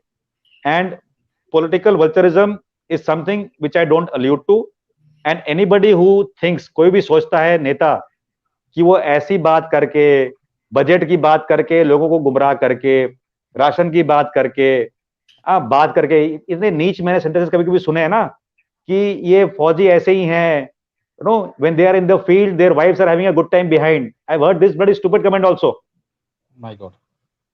So this is so demeaning. And for a person in olden days, if somebody talked like this, it never came on social media. Today, my Bhoop Singh Sipai sitting on LSE, not even LSE. LSE probably is not currently getting that internet, but say on LC, is able to pick up on social media what the talk is going around. And these people have no shame. सो इनको बोलो पहले तो आप defence budget पढ़ लो, उसके components पढ़ लो, outlay पढ़ लो, 10 साल का मूल्यांकन कर लो, और फिर पब्लिकली कुछ बोल के सिखाने की या गुमराह करने की चेष्टा करो. वरना अपना जो भी करना है अपने पॉलिटिकल रेल में करो, अपने कॉन्स्टिट्यूशन जो बोलना है बोलो. ठीक है, तुम बोलो मोदी आया है, वो बोले फलाना है, तुम करते रहो, किसको फर्क पड़ता है? ठीक है, जब तक सूरज चांद रहेगा, तेरा नाम रहेगा, and all that is good. That is politics. That's nice politics. It doesn't affect my arm and service and armed forces and ITBP and BSF and Sima Suraksha Bal and Coast Guard. But when you're talking about these forces, they have a duty to do. Don't demoralize them by questioning them, right? Today you are saying pension. It is not easy. Somebody had that brainwave कि pension देंगे अगर 20 साल service की है तो 50%, पूरी की है तो full देंगे, बीच में जाएगा तो कुछ नहीं देंगे. You heard about this in the media, right? It all comes to the media first these days. The legal implication. A person comes to a service, even in the private sector, on some terms of reference and some conditions, right? If you flout the conditions in the private sector, you are sued as a company. And when you are sued, the person does not get that money itself, he gives the penalty also thereafter. Absolutely.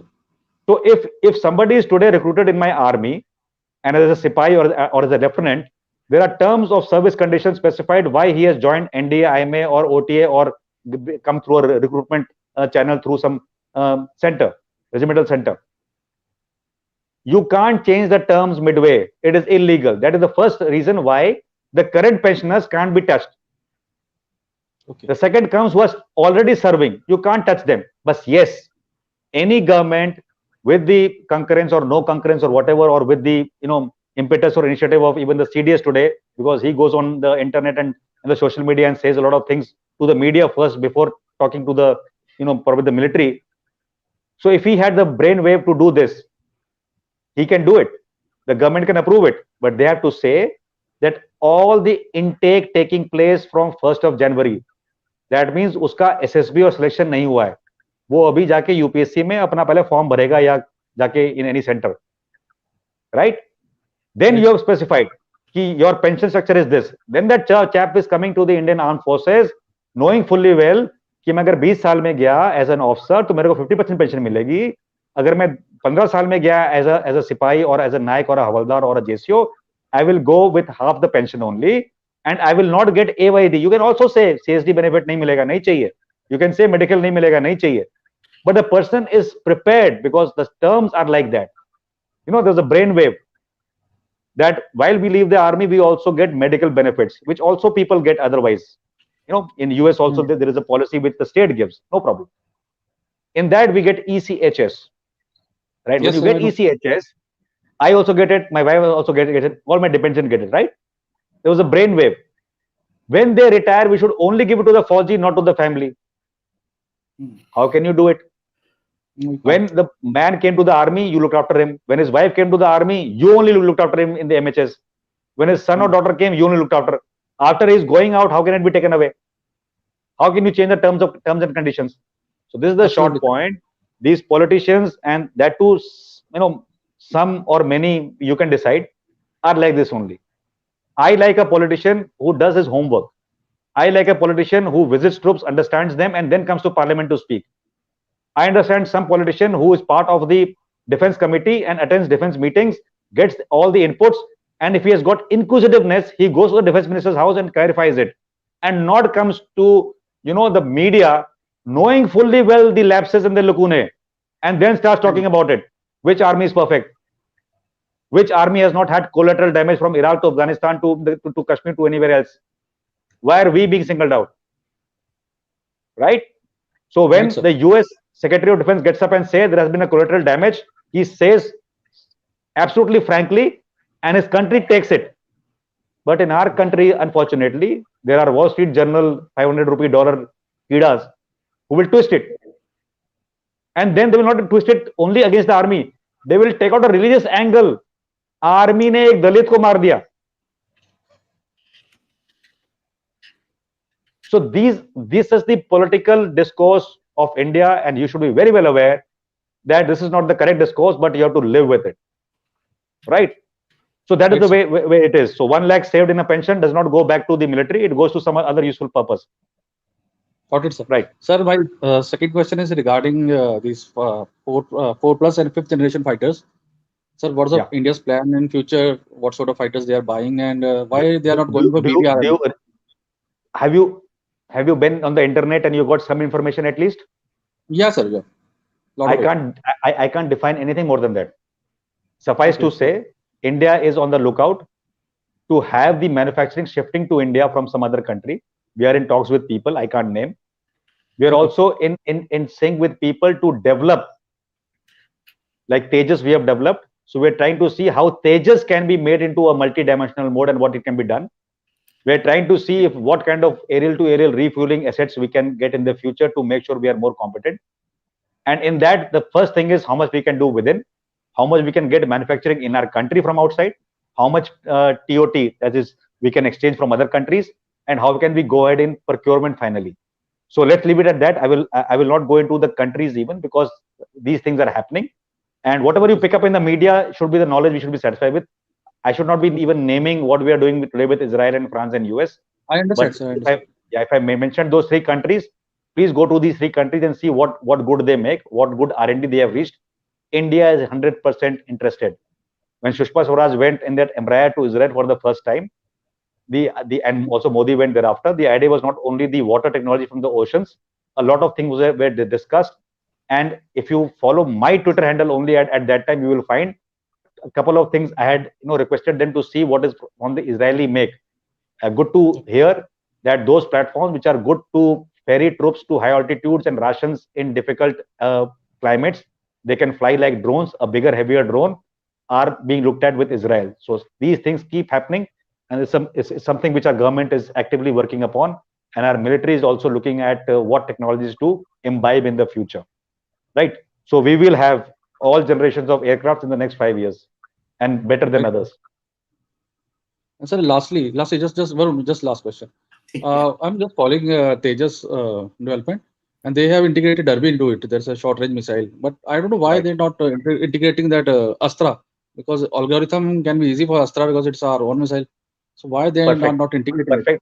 Perfect question. Suffice to say, they are looking at it. Okay. We will look at all options, mostly indigenous.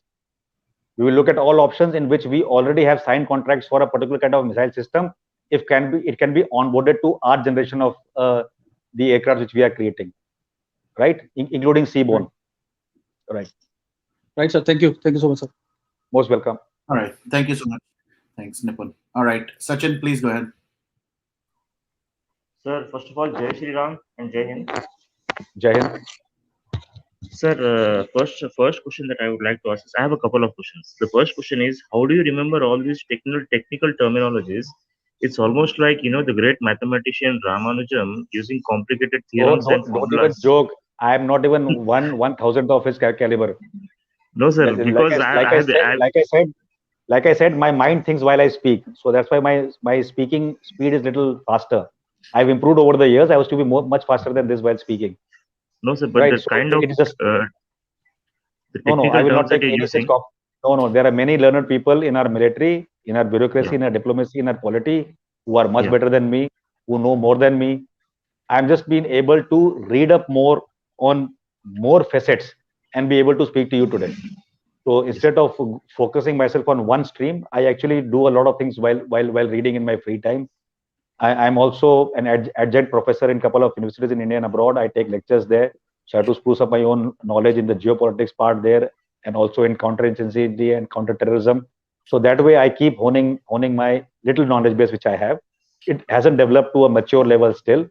By the time I gain 10 more years of life, probably I will be knowing a little more.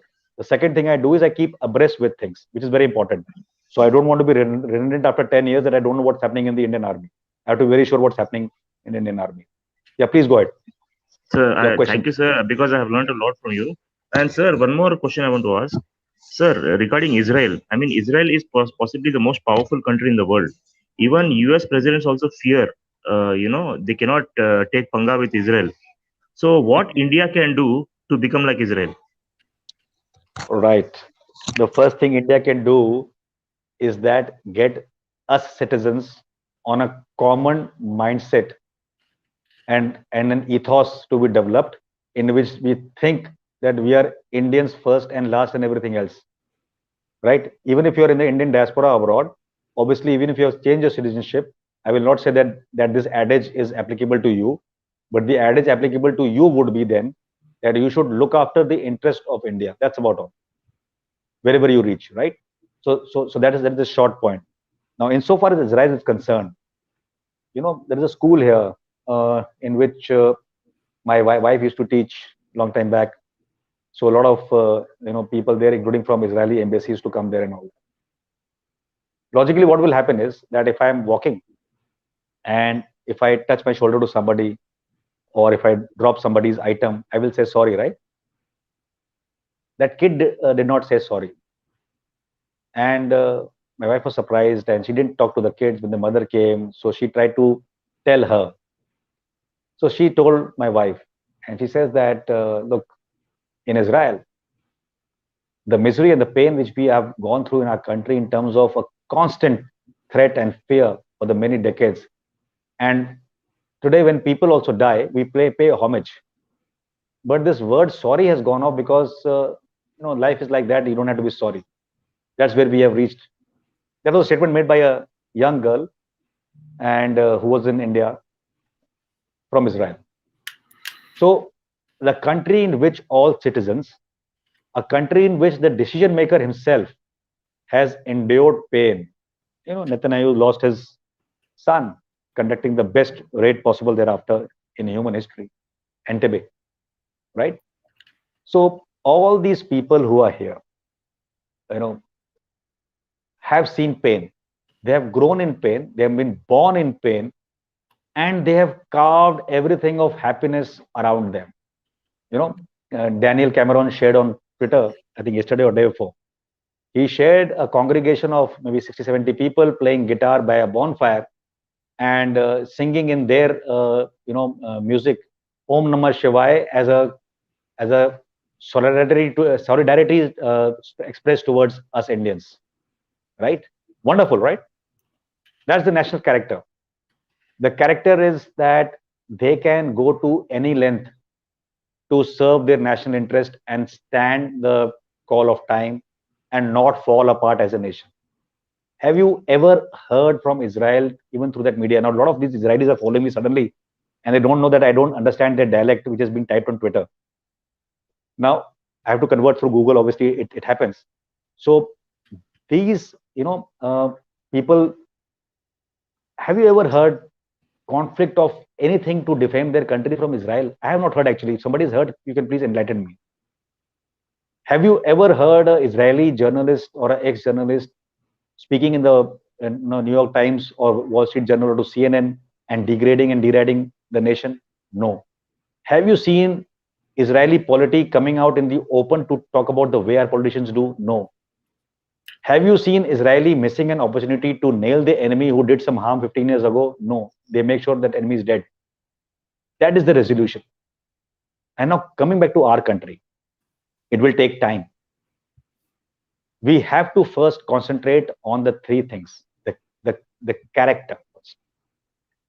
Then we have to have conviction, right? For a long time, a charade was created by both sides of the desk and the world media and the world leaders.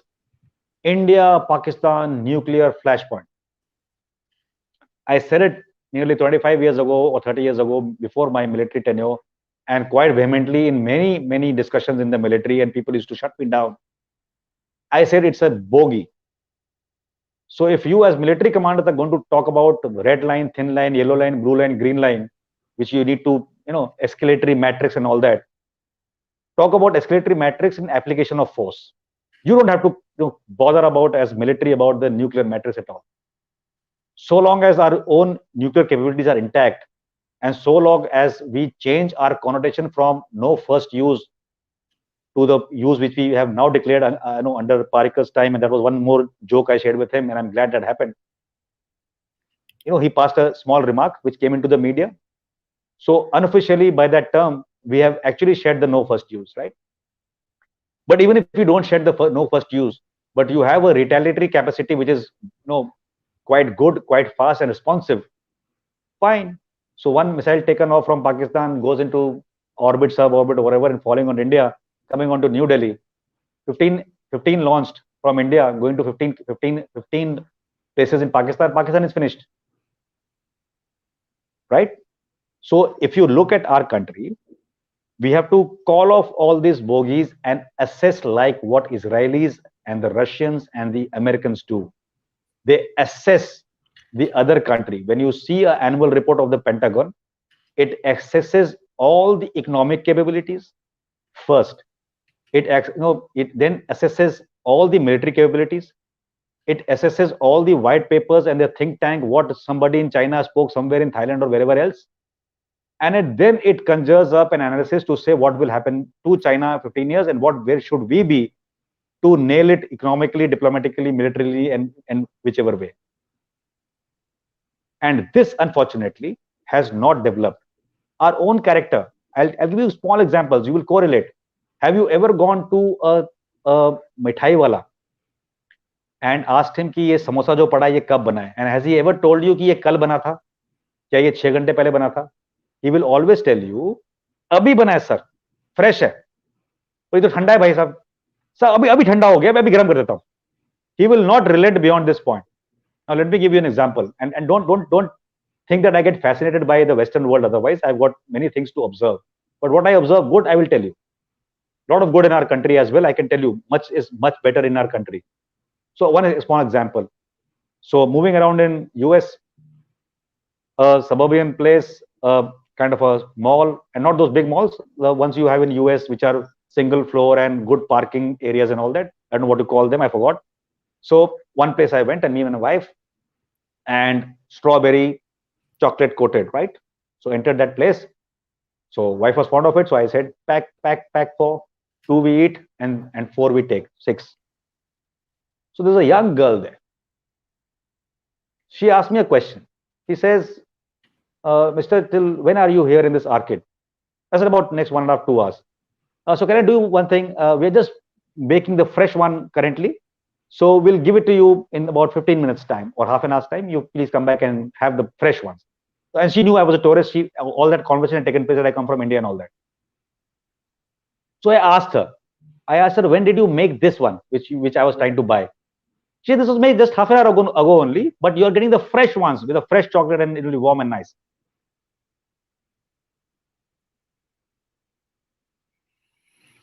I think I proved my point. This is the first point called character. So nations which have been through the pain, and we have been through enough pain. Civilization wise, we have been exploited. And always a Jaychand has risen up to get our company screwed, our country screwed. Always. No country has won us. The second is then the conviction. Once you have the character, then slowly your conviction and our conviction will develop, whether the Indians inside or the diaspora or the NRIs or citizens of Indian origin outside. And when the conviction comes that you're right, then the will come. Then if you do something stupid like you did in Pulwama, a Balakot will happen. But my fear is that this messaging should be resolute and it should happen many times. Right? It should not be one done. It should happen every time. So I'm happy. I'm happy that the LC is active. I'm one of the people who says it should be active throughout. I'm one of the people who's a very good proponent of saying I will not fight a war with Pakistan, but LC is line of control. So if this particular height today is a pain point today for my existence here, sitting in a bunker below, I must take it. So without fighting a war, I must take it in the next 2 years. My aim, I should nibble it up and reach that high point and then look into the valley into Pakistan and make him vulnerable. And I said it in all open forums. If you are saying LC, you don't want a border resolution, you don't want to vacate POK, I will take it my way. And that's called nibbling action. And military should be authorized. That's national character and conviction and the willpower to act. to strike at every terrorist activity happening in India, back at Pakistan, at its launch pads, at its harboring of training areas, should be the norm.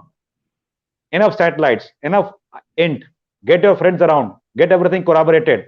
Let France, Israel, and US also say in the same platform, sitting in the UN, that Pakistan was doing it and India is right. Time has come to demand this to happen first, right? And we will reach there. And if you ask me when, I hope before I die, right? Since I survived that ordeal when I was born that day, so I should survive more now. So let's see if it happens.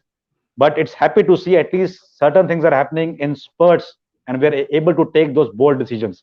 I just hope we are bolder. So I agree with you. We are miles away. We are miles away. Varun, with your permission, can I read a poem on Indian Army? Yes. Poem? Yeah. I hope it's a short one. It's a short one. Okay, please. Yeah. तूफानों से लड़ते हैं वो,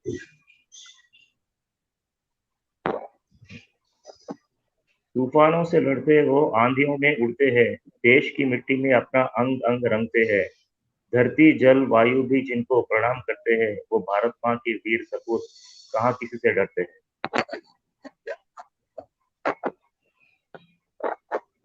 Done. Thank you. Yes. A very good one. And let me tell you, it's not applicable only to the military, it's applicable to every citizen who is today fighting in whichever way he or she is. When you support logistically the Indian Army in operations, it's not only in the war, it happens in peacetime. People are supporting us. They are equally credit worthy.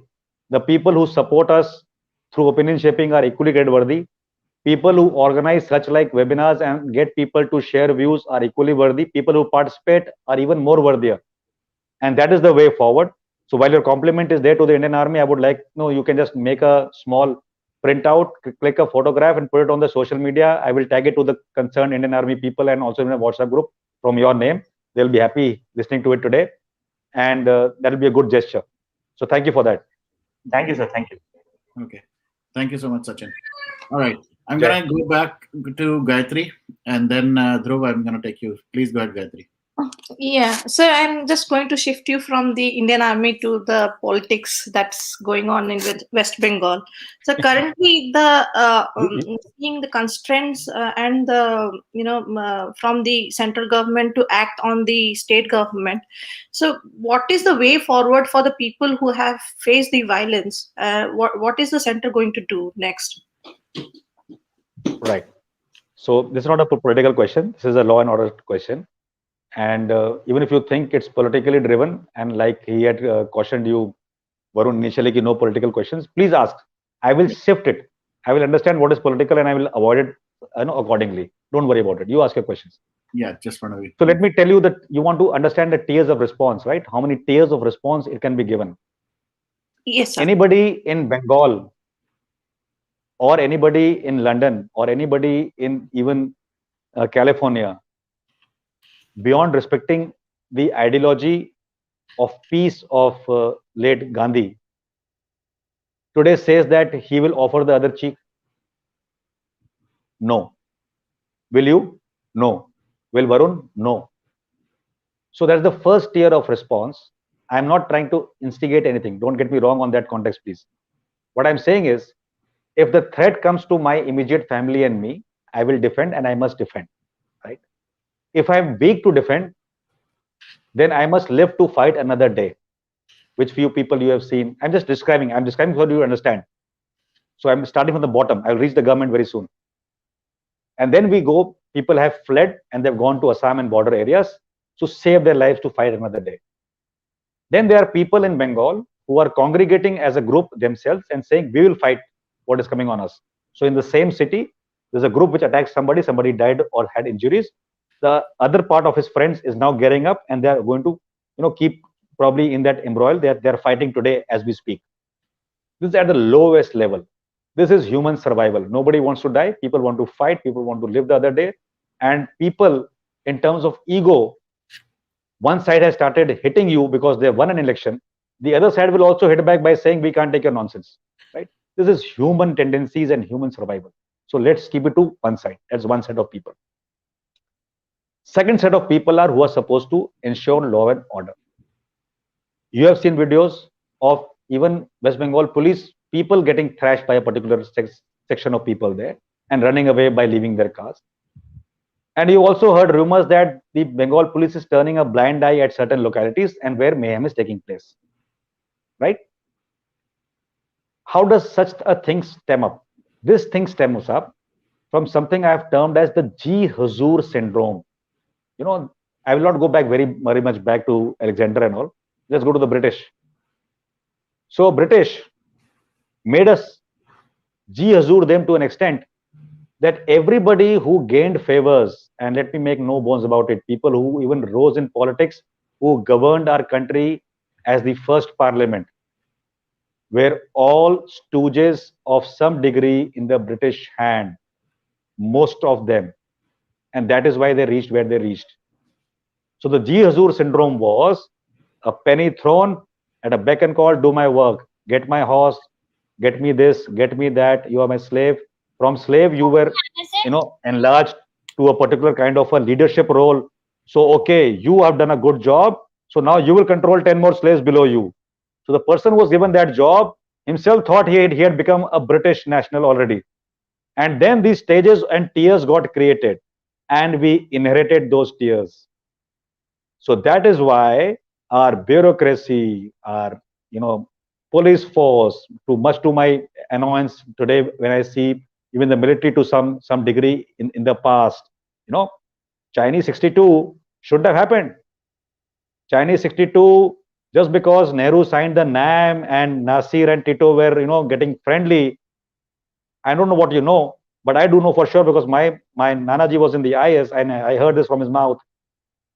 Before the 62 war in 1961, when Egypt was having some issue there, we had stupid 202 some kind of rifle and some other weaponry with us. Nehru gifted it to Egypt. And 62, you were run over at many places. So that is the second tier. The G Hazur syndrome has got ingrained that everybody thinks that by saying yes to the boss, and they actually don't know who the boss is. The boss is the constitution of the India, which they have raised and pledged to when they joined these services from police to coast guards. The pledge they have taken, the oath is to the nation. And believe you me, I'll give you a small, very small example, and let me not ridicule any other service. Let me put this hypothetical example on my service only so that, even if my friends are there today seeing this show, they will understand that I have not made a mockery of my own system, but I'm giving an example. We have an assessment system in our military, police force, everywhere. So when I come to a level when I have to go to a colonel's board, I also know in the 10 people I have in my batch, only 4 or 5 of us or 6 of us, and at best 7 of us will make it to the next rank, right? So what happens? There's a question posed by, say, a brigade commander, and the answer is supposed to be no, because it will have more casualties and whatever of our troops. And I'm a very well-read chap. And I say, no, sir. It's not a good idea. He gets miffed. Behind me is my buddies, my postmate standing, who says, no, sir, he's a fool. I will do it for you. I'm giving a hypothetical example. So a person with a lower caliber will rise above me tomorrow because he will get a better chit to rise. And what the 10 fools of us are not realizing today as buddies is that even if we speak the same language, even if the 10 of us today say that this is a no, the brigade commander will still be able to sack only 4 or 5, and by the system itself, even if my merit drops from, say, a 9-pointer to a 6-pointer, and all 10 of us are 6-pointers tomorrow morning, and we go to a board, the board still has to make those 5 colonels, and unfortunately they will make 5 6-pointers, but will become. So a person who stood by his conviction and a spade will rise in the system. Unfortunately, the G Hazur syndrome has weakened that in our country, and over a period of time, the politicians have taken the mantle to become the Hazurs. And the bigger Hazurs which are getting made in our country is the bureaucrat. And then when people start yielding powers as SPs and DMs and everything, they grow wings. And when people have assured, things going ahead for them by going into a particular ideology or a particular set of masters, then they grow with the masters. Otherwise, your example of Sushant and Arnab, why is that commissioner of police today in that soup? And why couldn't he stand up when he was in uniform, still in uniform? But why couldn't he call a spade then? Right? He had a choice. So he made a choice. And anybody who compromises on national interest, anybody who compromises on the nationhood, anybody who compromises on the right and takes the wrong is culpable. In NDA, we were taught in our poem, if you read the poem, the NDA poem, I will not recite it here, but there's a line there that we must choose the harder right instead of the easier wrong. And it is there where the conviction and the character and the will come into play.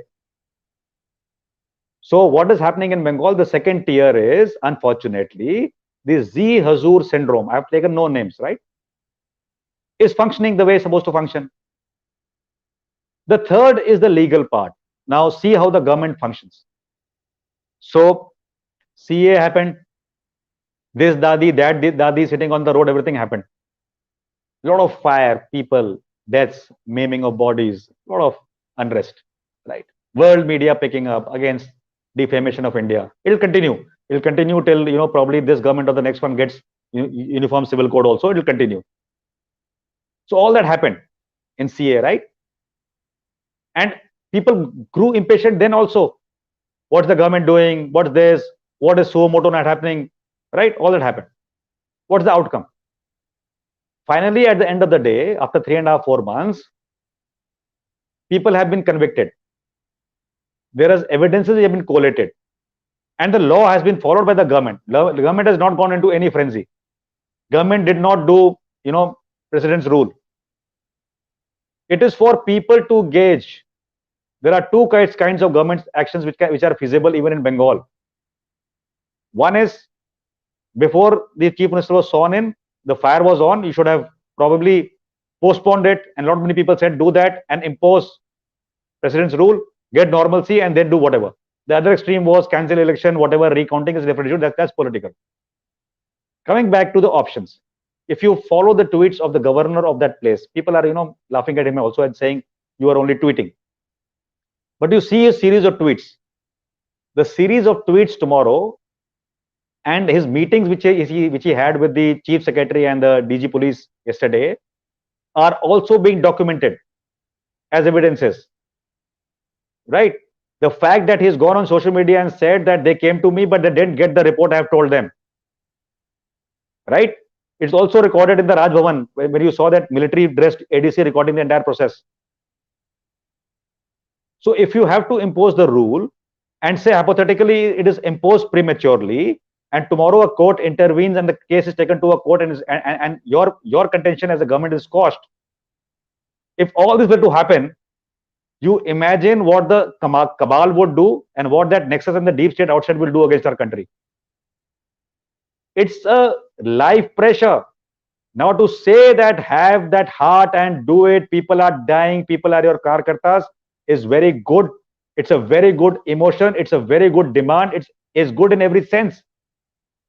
But have me and you, I've also written that, right? But do we appreciate that what the government would like to do eventually in terms of a long run legal battle, and should it not hold good in court, what will the government face finally on both sides, even after these deaths? What will our nation face? The headline would have been that martial law imposed in India, in Bengal, democracy killed, mandate of the people gone. People who are spinning the fact check on the social media, you have seen them how they're spinning in the last 2 years. I'm watching them. Right? Giving a spin to various things. And then the other side is coming around and saying this is live telecast happening. So don't tell me it's from Syria or Uganda. Right? So these are the challenges. And while the angst in people like you and people like me is genuine, nobody wants lives. Lives are very precious. But any country has to follow the rule of law to get to a conclusion. Black Lives Matter was a movement for one death, right? That person has gone under the due process of getting convicted. Is it correct to assume that? It is. So similarly, it's a very emotionally charged thing. The threat of Rohingyas and the others having infiltrated and doing this ruthless killing is also seen. If the government of the day and the establishment till the Rashtrapati fails to take action on this, then we'll question them. And then that is where I say, have the faith and the hope in the government you have chosen, the Rashtrapati who's sitting there and the governor sitting there, because they are mandated to do the right thing. If they fail, we will question them. But that actions to be taken legally is a little longer process than we can imagine. So let it go through. This is my personal viewpoint. Yes, now coming on to the last part. Who should stand where? You know, there's a lot of debate. You must go to the place where Bengal is burning and stand with your karyakartas. Some have gone, most have not gone. Most are doing something else also for the country rather than going and sitting in Bengal today. But have the lower level karyakartas been mobilized? I'm quite sure they should have been. Have the other leaders who are supposed to be interacting? I'm quite sure they must have been. But then the other criticism is that why has the topmost leader of the country, the Pradhan Sevak, not spoken on it today as yet, right? That may be a valid question from certain angles. The other way may be that he's feeling the pain inside too deep to comment to right now, and he's focusing on two things primarily. One is the defamation of the country happening on the larger front, which has got a repercussion. COVID defamation is not about only one phase of COVID, second phase or third phase. It has got repercussion tomorrow for investing in India and people coming to India for manufacturing, for getting business here. It is going to hit it. So the man is bothered. And if the man is equally bothered about the Bengal part also, he has got other people to work on it, and maybe he is too disheartened himself having seen those scenes. Why don't you think he's human? Right? Somebody can have that gumption to put a picture of a man hanging and a lady after getting raped. I, as a military person, still don't have that. I will not put those pictures myself. But if you tell me, I will catalog those pictures and make a dossier to present to the human rights people and to tell the world tomorrow that I did this action as a decision maker because of these reasons. Right? So there is a lot of emotional quotient on the rise on the social media. And my short point is that yes, that anger is very well placed. It is not misplaced. But my other point is, have the faith and the hope in the system. Because there are reasons why you select a particular government. And there are reasons why you let go of a particular government.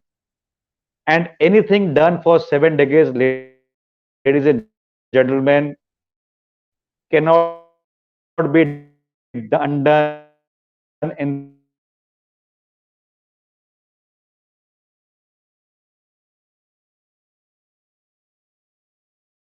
3 years, 4 years. Oh, I think it is your internet. 5 years, 10 years. Okay, looks like it's Rohit sir's internet. Or 15 years. Right? They don't want to be disciplined. Okay. And then you are telling that we will have, punching system of the hand for the bureaucrats and lower bureaucracy and every government official. If you come late to office, your pay will be deducted. Oh, you're talking to good as Indians who have never come on time. Right? So that particular thing which has developed, sitting in offices and getting black money under the table and in the car and then buying stuff from the best Louis Vuittons which have come up in the malls here, has been traditional. G-Uzurpat. It has grown over the years. You think it will go just because one person says no more? It won't. It is systemic. The system has to be cleansed. For the first time, 11 joint secretaries were picked up by this government to go into niche ministries like aviation, renewable energy and all that. Why? Because key factors for the future for India, to adhere to CORSIA norms, make sure the flights are going on blended fuel tomorrow. to make sure renewable energy is taking the right path forward. I don't have to buy from other states the fossil fuel and go deeper down in my trade deficits. Person is thinking on those lines, trying to shape the country better and slowly pumping in money, 72,000 rupees, 10,000 rupees to the garib, to the farmers to make them sustainable. So if these things have to shape, if the old bureaucracy has to die, you can't kill them. They have to be weaned away through the retirement plans and other plans. And the fresh breed has to be trained with that character we are talking about. And imagine if somebody came to Mussoorie, that college in bureaucracy, in 2015 and got impressed by the current government stance to do all this. He still has 25, 20 years to rise to that place to make that decision. So why are we losing hope? And I'm not saying vote for this government. I'm not saying vote for the other government. I am saying don't vacillate in your decision. And the best way politically, that's my only political statement I make, is as follows. Select a government, give it a whopping majority. Make sure it has come to majority in Lok Sabha and slowly into Rajya Sabha, and the majority is resolute, 100%. And then pick up the manifesto of that government and tell them every day, when will you do this? When will you do this? Because anything we do and vote, and more khichdi and coalition we create in the future for India, we are never going to see prosperity in education, healthcare, and any other sector which we are thinking about. So while we can't change our system to US being presidential, two-party, but we have to be very sure, whomsoever we support, whomsoever, make sure full majority and make sure full accountability. Never ever should India give a chance in the future for khichdi politics, coalition politics, and then somebody standing and saying, what can I do? My coalition partner does not listen to me. No, no, no, no. No excuses. And this is what the mandate is supposed to be. This is what as citizens you must ensure. And let's see how we go from here. 2024 is not very far. And beyond that, many more years to go in our lives at least. I'll be very happy as a citizen. For the first time, I will vote after crossing 50 years of age in an election. I never had a chance to vote. They used to come in ballots to us in the military. So at all those places where I used to reach, when I used to open it, and I think it only came twice in my career, right? And both times the ballot came after the deadline of that reaching that particular polling booth or whatever that office was, it expired. So I could never. And when I finally became a civilian in the CV street, I went to apply for my voter ID card that time, and they filled the forms only to be telling me that your voter ID card is rejected because your name exists in the voter roll of the armed forces. So I was neither here or there in the 2019 election, right? So that's the way it goes. So let's be more practical. Wow. And that is the way. And the way forward is expect action to be taken in Bengal on all the crimes committed. The onus of putting FIRs is of the citizens of whatever ideologies and parties people are following. And apart from that, the government and the courts have to ensure justice prevails there, and we must hold them accountable.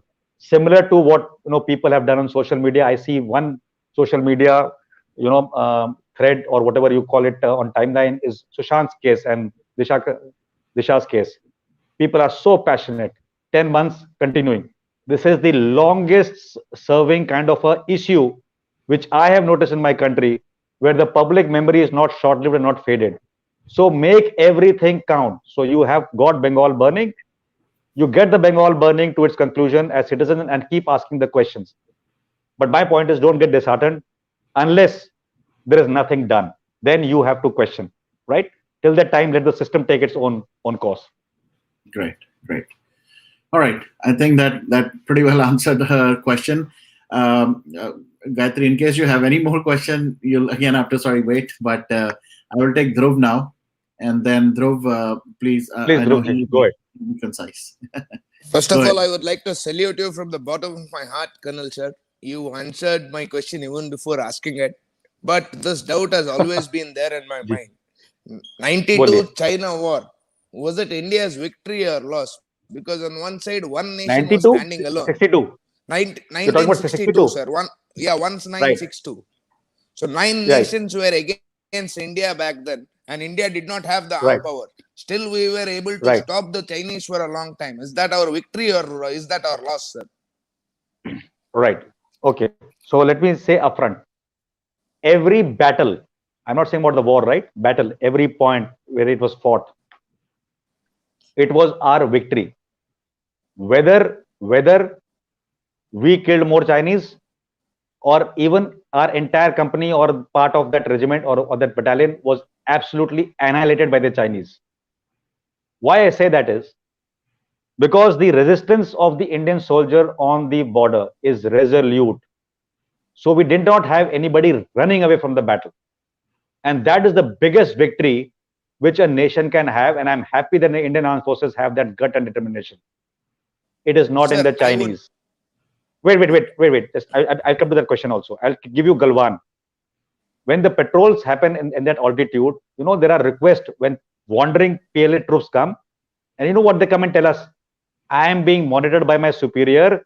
I have to go to that point, touch it, give them the confirmation he's monitoring my movement, and go back. Please let me go and go back. Otherwise, I'll be, taken action upon.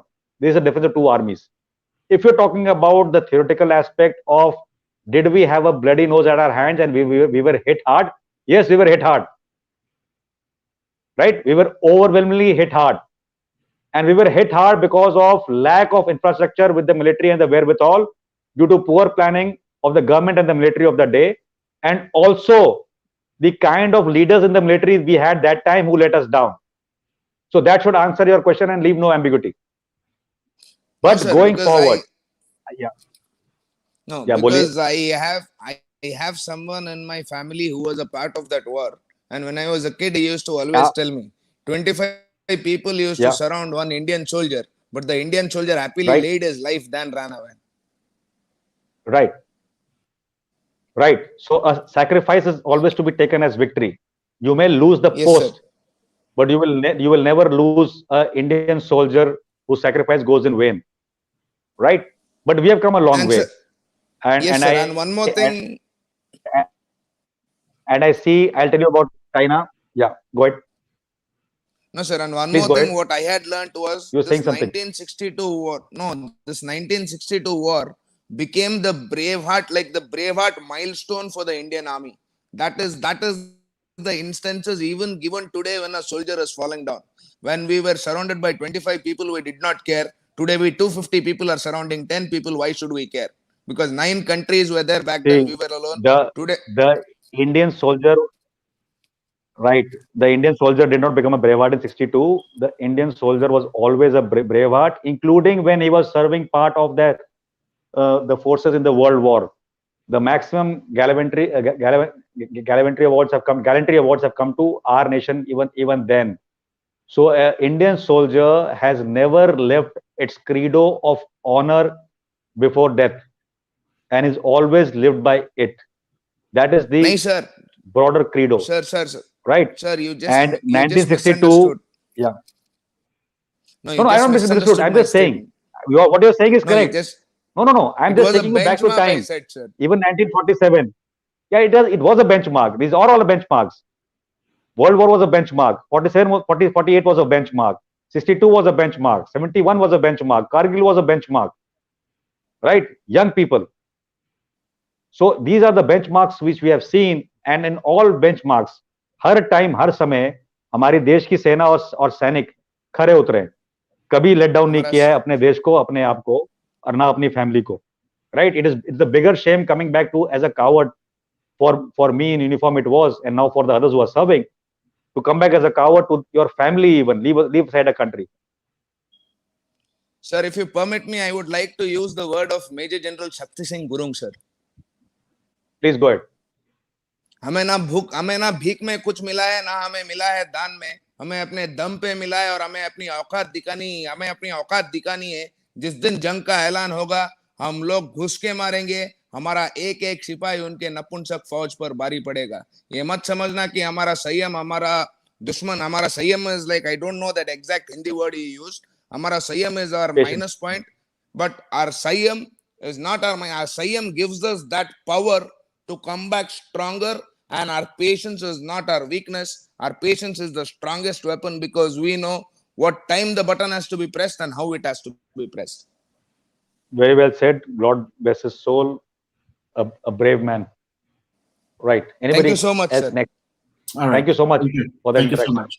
Okay, I'm gonna now stay before I take Ujjwalji, you. I'm gonna take some of the questions which have been just on the chat for a very very long time. Sabse pehle, Freeze Dham, he's asking, what's your point of view, sir, on the Naxal attacks on our poor soldiers that happens often?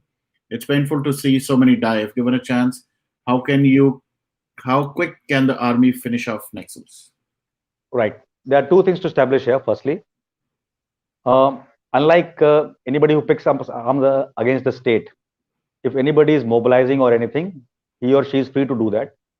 The concerns are, how are the weapons reaching the heartland of India?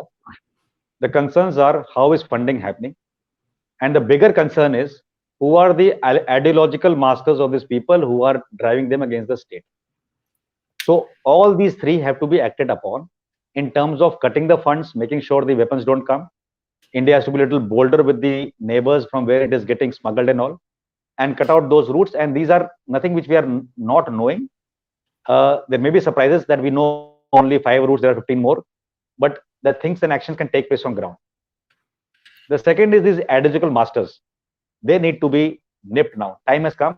If you saw that paying of homage recently by the Home Minister at a funeral there, where the caskets were placed of the brave soldiers, and you heard their statement, if you saw his body language, I'm quite sure that this top-notch ideological cabal masters are in for a surprise. The third part is, as a lesson, which is happening in the Northeast very well, ought to happen in Central India also. Wherever we have developed, as an example, you can see anywhere in the world, wherever you have developed infrastructure, roads have gone, people have gone, trade has gone, that area has slowly weaned away from all these activities. Even if you take Kashmir, people of Kashmir are disinterested with this terrorist activities. The numbers have dwindled to a degree that the people who had infiltrated many years ago rose to ranks here with the Pakistani ISI and were sleeper cells and masters here, have now to come up and show themselves to the forces to fight, to earn their living and die in the process. Right? So anywhere where you have infrastructure coming up, these things will die down. So the government has to focus on two things. Government has to focus on infra development through and through. Government has to focus legally to nail these Jaitans within. The government also has to have a so-called negotiator kind of a talk with them through a third party currently, that is to gain access first and to be able to acknowledge the might. The government also needs to take harder steps, which it will, I'm quite too sure. They have deployed a lot of forces there, Cobra forces, everything else for the longest time, and still these incidents are happening, and this kind of a slaying of our soldiers is happening. We will have to strengthen that part also militarily. Some point of the day, it has to be decided. The second part, which publicly, I don't know if I should even say, there are other means also as well, right? And I will not name it. You are wise to gauge what I'm saying. So whatever you gauge is fine. All those who are known to me can interact. I can spell it out to you separately. So say there is a place and I have reconnoitered and I have put drones and I've done everything and I found out that there's a square area of 1 kilometer by 1 kilometer, which has got 30 such people. These people were the ones who, had a role in ambushing our troops. And these people are ideologically different. And all these pictures can prove that this is a training area and a lot of arsenal there, firing is happening, training is happening. And I have homed on to it. What are my options? My options are raid, right? Foot raid, aerial raid, whatever raid. My options is pinpoint targeting from the aerial platforms, right? And the targeting from the aerial platform can have bullets and can have anything else as well. Sure. So time has come to be a little harsher. Time has come to take the right steps. Time has come to not get swayed by the cabal and the language they speak. Time has come to be more proactive on various world forums to showcase our viewpoint first and maybe present it and say why we need to take this action if somebody is not convinced, if it is required. Otherwise, internally, a government of the day should be very clear what they are doing is in the national interest, and only the nation needs to know. I don't have to convince New York Times that why I'm doing it, right? So it has to be done that way. It's a law and order. If there's a thief, you catch him, put him in the jail. If he's a murderer, you have the option of putting him in a jail for life sentence or a lesser sentence or hanging him. So similarly, somebody who's attacking your troops is in that form, he's a terrorist, right? He's not. You can't say just because he's a citizen he can pick up an arm and shoot a military or any bureaucrat or any civil or a police force. Then you're a criminal. So if you're in an encounter, you will get killed. If you are in an encounter, after that you run away and hide your weapon and merge with the crowd, then you need to be picked up legally, right?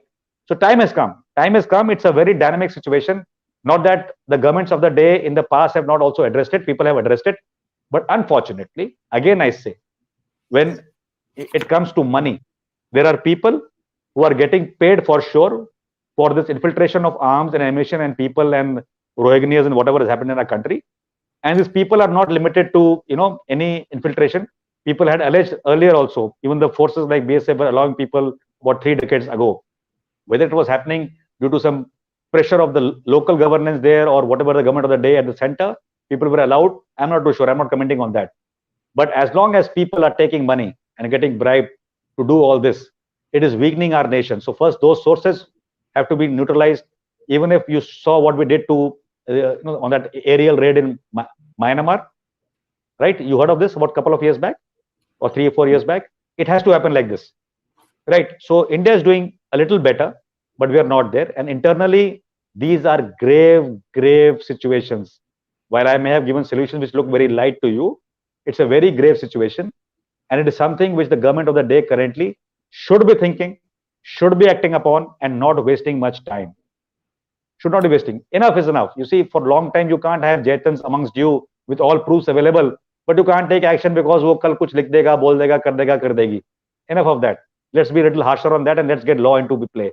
And let's clean up the judiciary if possible, so that all these midnight courts for the terrorists don't open up, and when required for Bengal, they are shut and there's no suo moto. So I'm just making a offbeat comparison. Don't quote me before suo moto is taken against me, although I don't mind it.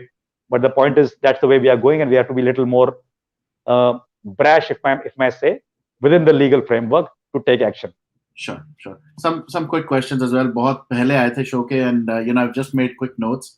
One of the things was, these entertainment people, they're going to the military base and, taking pictures and showing, as if they're learning some kind of the security equipments and all that stuff. Can this be stopped? Because as common people, we really don't want, all these, right, the so-called entertainment people to be there. Right. Yeah. If the question is if that can be stopped, the answer is yes. Everything can be stopped. It's nothing. You only have to deny the permission for visit to the forward areas and nothing will happen. Right? It is as easy as that. But let me give you a viewpoint. It's not a counter viewpoint. I agree. There are certain people and celebrities who may go there for enhancing their coin for an upcoming movie or otherwise, right? If that is the case, the military should be smarter and disallow it. Disallow it. Because when you say visit to forward areas, it is non-mandated. Not even the government can force you. Right? Even if somebody forces you and you can't say no, take them to Srinagar and thereafter say the weather is bad ahead and get them back from Srinagar itself. Can anybody stop you? Nobody can stop you. That's the way to do it. But then there are certain celebrities, and there are certain celebrities, if I say one name comes because he visited during my time with a lady journalist, was Rohit Sharma. And when I saw him there, that man was genuinely concerned. He had not come to our place to have a wine dine party with us at our headquarters. He was more keen to go and see the life of a soldier, how he actually lives. So we sent him into a post where life was actually as it is. And he came back very humble. Right?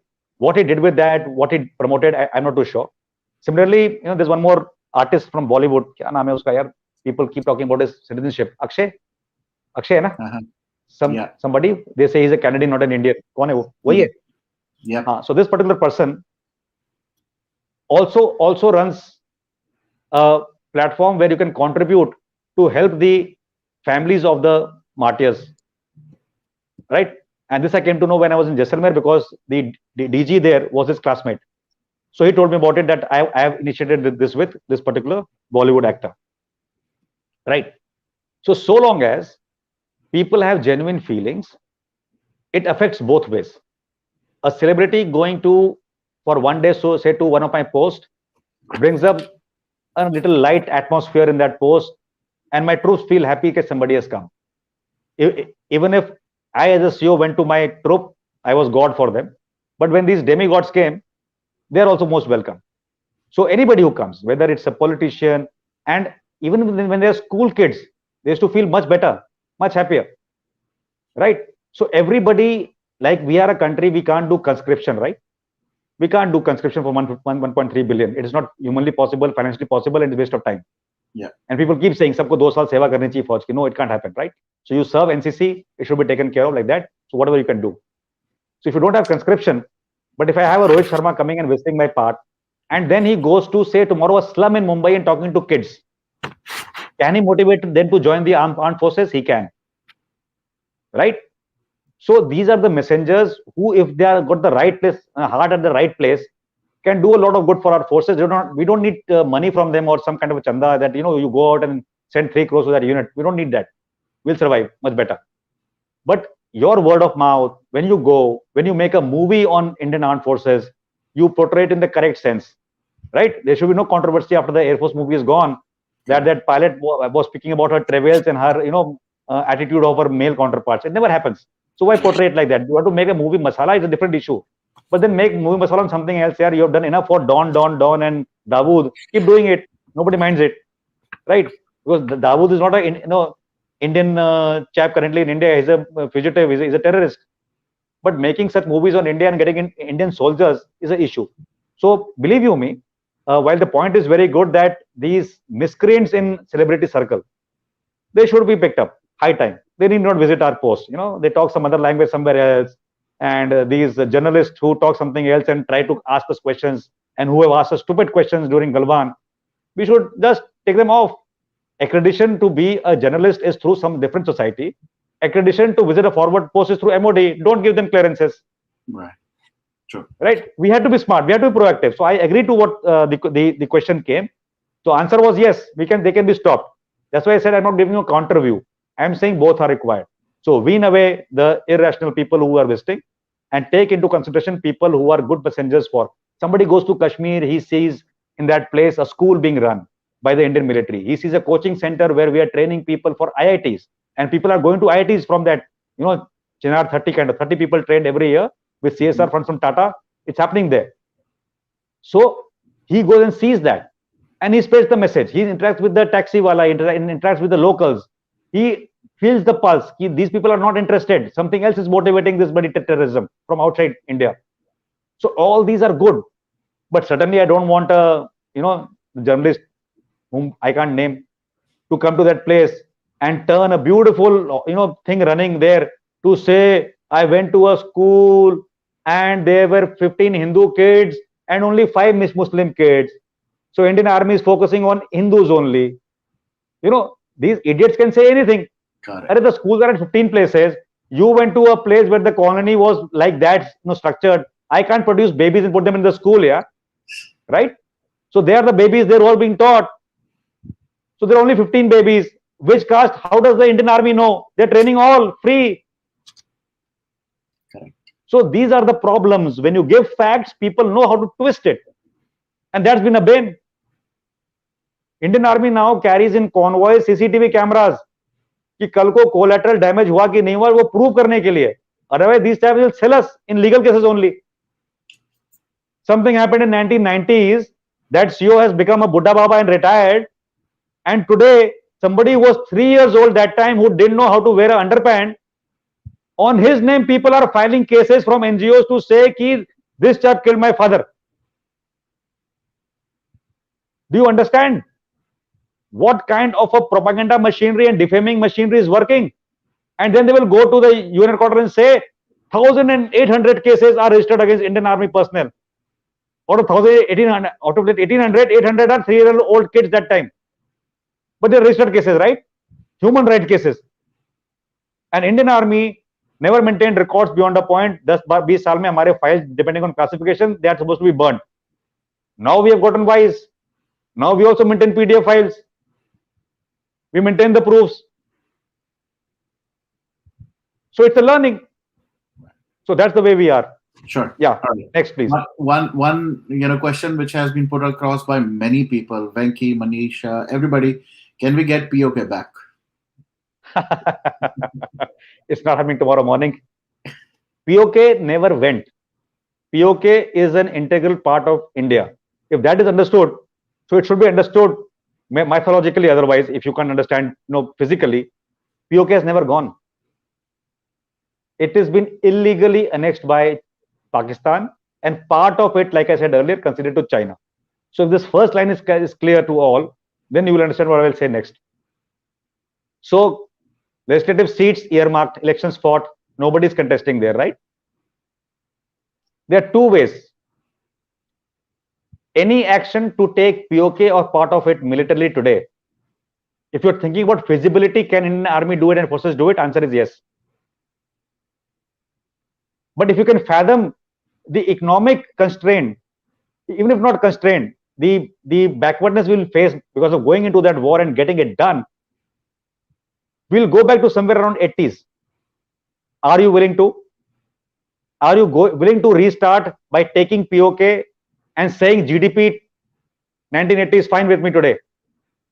When you have just crossed Russia and become the fourth largest reserve country in the world, when you are the country who during a previous government's time got back a few trillions of mortgaged gold from outside to clear your deficits, when you're a country, you are still taking money more than the crude, and when jokers like us are saying petrol to sasta ho raha hai, to ye government kyun de rahi hai 80 rupees mein, not realizing that a lot of the previous backlog or the deficit is getting cleared, not realizing that जब इस किसी भी सरकार को 120 रुपए में देने चाहिए थे तेल आपको पेट्रोल के लिए, तब वो सरकार ने आपको दिया 15 रुपए में सब्सिडाइज करके. नतीजा क्या हुआ? अगर आज के डेट में 10 लाख गाड़ियां होनी चाहिए थी रोड पे, तो आज 10 करोड़ गाड़ियां हैं. तो गाड़ियां भी आप ज्यादा ले आए, पेट्रोल सस्ता कर दिया, प्रदूषण बढ़ गया, हेल्थ खराब हो रही है, एंड जो सब कुछ कर लिया तो बोलोगे ये सरकार क्या कर रही है अभी वाली जो भी होगी. अभी आप मोदी को बोलोगे, कल आप किसी और को बोलोगे. So if you had taken 120 rupees that time, the country won't have gone to mortgage its gold. The people won't have bought all the kinds of cars they've got. One household would have bought one household card if it was the aim, not 7 cars, one for them, one for their kid, one for their grandson, one for the dog and the ayah also.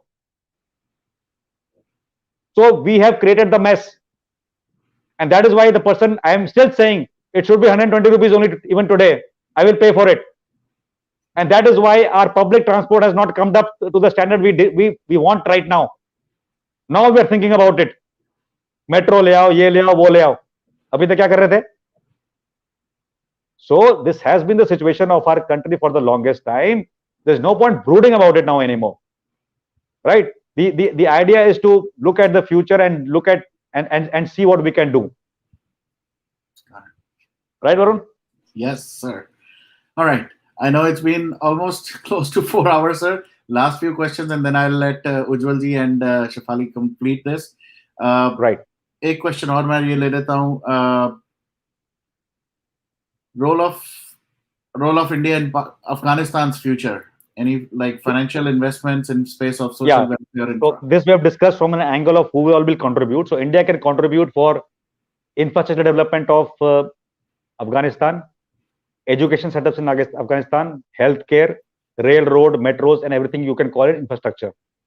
We can also do a lot of farming part and agricultural part and those sectors as well. We can also have the credit lines going for financing various projects there. And we can also actively look at even the IT sector and everything else to come up. So everything, and even we can do something to do with weaponizing that country if they require to spruce up their army from our arms and our production as well, in which we are okay. So these are the domains, and everything under the sun. In the military side, only the hardware right now. We can establish training academies there, like we do it in many nations. We have a presence of some body of our people there doing this in small parts there, like a training institution. It can be elaborated, and we can go forward. So enough can be done by the country.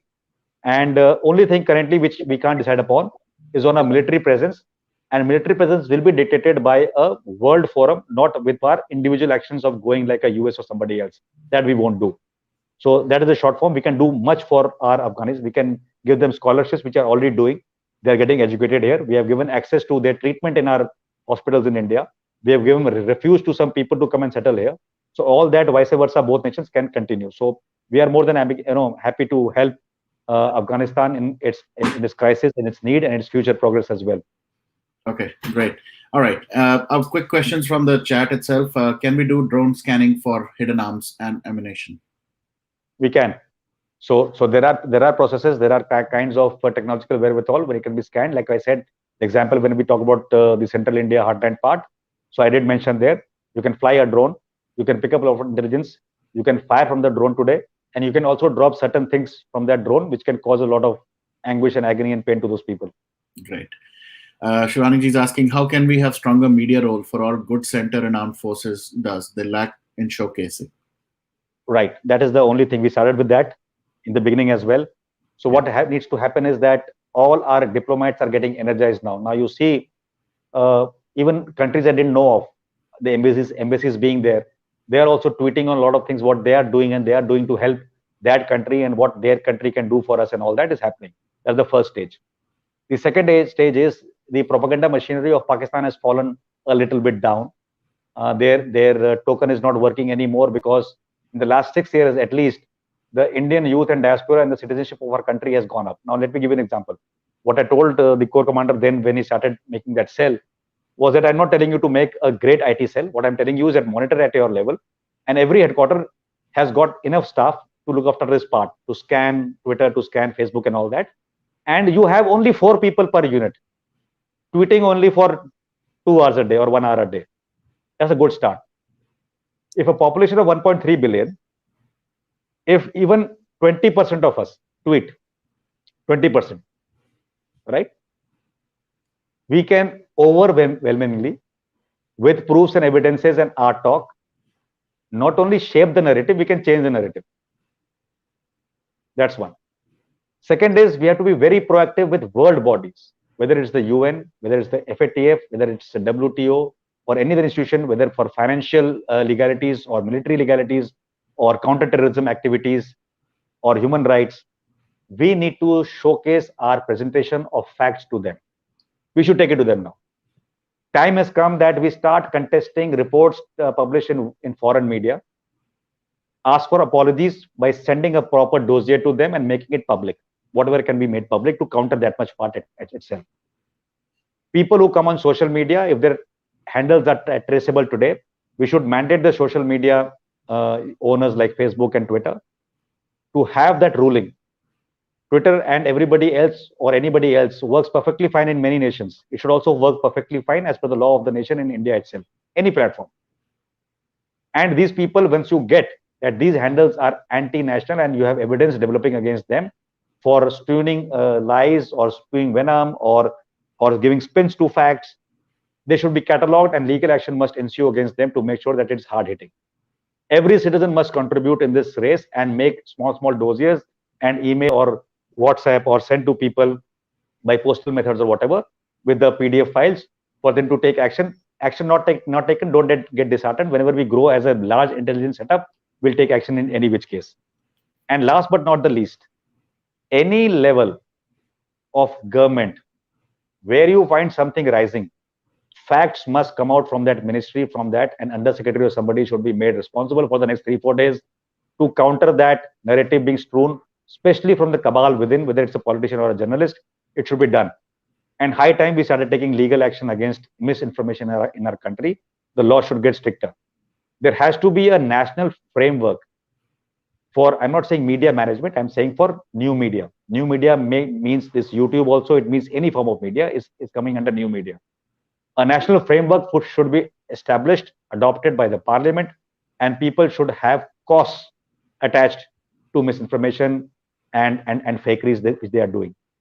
So that is the way forward. And this national framework should have a committee. Committee should have people from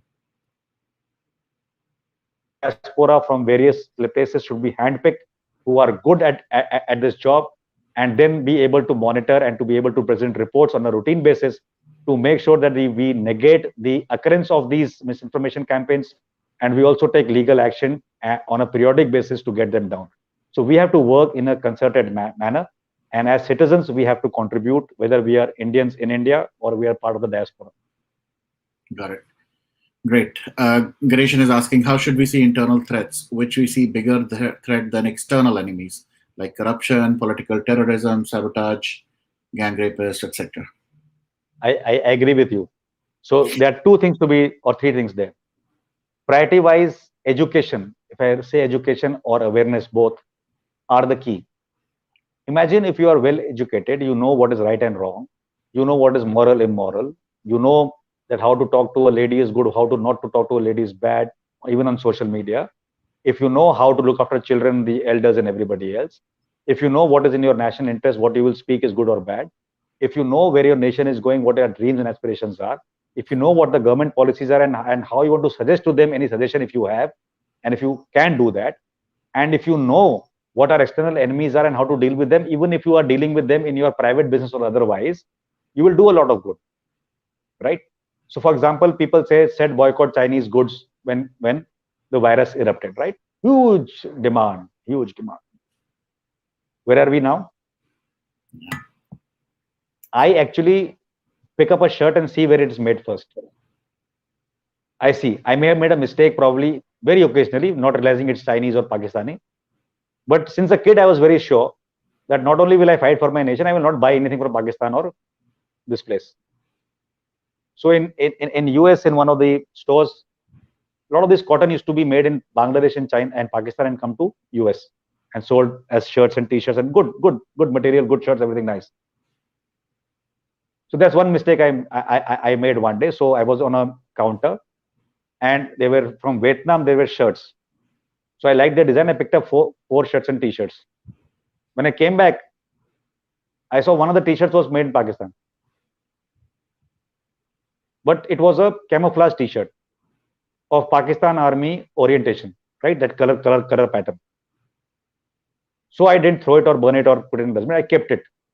And my aim was keeping of that t-shirt was that when I infiltrated to Pakistan in my tank or BMP in the years to come, I will make a good fool out of them to kill them more. Right? That will be my only motivation to keep a Pakistani t-shirt. And that's the only thing Pakistani I purchased. If my government has purchased rice and given to me or something else, I'm not too sure. But very mindful, I have not purchased anything from China or Pakistan otherwise. So if you say boycott China on social media, do it yourself. You don't have to tell the government to get it done. If you go to a place and say, ye khilona kahan se hai, kitne ka hai, and you turn it around and say made in China, don't buy it. I don't use a Chinese phone. I don't even use Apple because of the reason that the parts are assembled in China. I don't use it. It's not that I can't afford it. It's not that my company probably could tell me tomorrow to take an Apple. I was told a choice to take a laptop. I refused. I went to US and I bought a Dell there. Better than that Apple. Right? So these are your, so if you have a conviction, you can follow it. But I've openly said my mistake once it happened was that I had already bought it, but I kept it only because I should have burnt it actually. But I kept it only because of a reason which was military in nature, that when I infiltrate in an operation into Pakistan, I'll use it to kill more Pakistanis. Simple. Right? Yeah. So if you want to buy a Chinese equipment, for that purpose, it still probably would sound a little okay and more, genuine. But if you have a choice, I have a choice today where I am working. I have a choice to buy something from even, Ukraine or China or maybe France or maybe India. And maybe Indian technology is a little inferior today. I'm going by India. I was getting a part 1/3 of the cost from China. I didn't buy it. Right? So choices are yours. In corporate sector, you have to look at investment, return on your investment. You can look at that, but you can also look at from where it is coming. Get a little less investment. Return on investment, but at least get the right thing which you want to follow from your heart. Correct. Right? So similarly for the Tata Group, when he got a very great order on the platter to sell military trucks to Pakistan, when he came to know, I heard the story when I was a grown adult, that he refused. He said, I will not sell a truck made in India by Tatas to Pakistan. His choice. But if tomorrow some other company in India goes and sells to Pakistan, it's their choice. right? So Sure. there is a choice to be made, ladies and gentlemen, and if you make the choice at your level, I'm telling you, nothing which the government can do. If you don't pick up the Chinese stuff from the market, it will not get sold. The trader will not get it next time. Matter over. If you have a contract even globally as L&T, and if you get to know a Chinese entry and you take it off on technical ground, or you don't take it, or whatever you do, you're a private sector, no? Nobody can question you why my tender has not been admitted, right? You can, government has done a tender now for 5G, and there's a hue and cry. China is saying, why I haven't been excluded? It's my government's decision. Yeah, who are you? We don't want it from there. Security reasons, 5G will be compromised. Half the weapon platforms tomorrow will work on it. I can't trust you, right? So similarly, we are in private sector, private choices. Make those private choices. And if China can't sell that, then obviously that manufacturing unit it has taken with money from France will move out.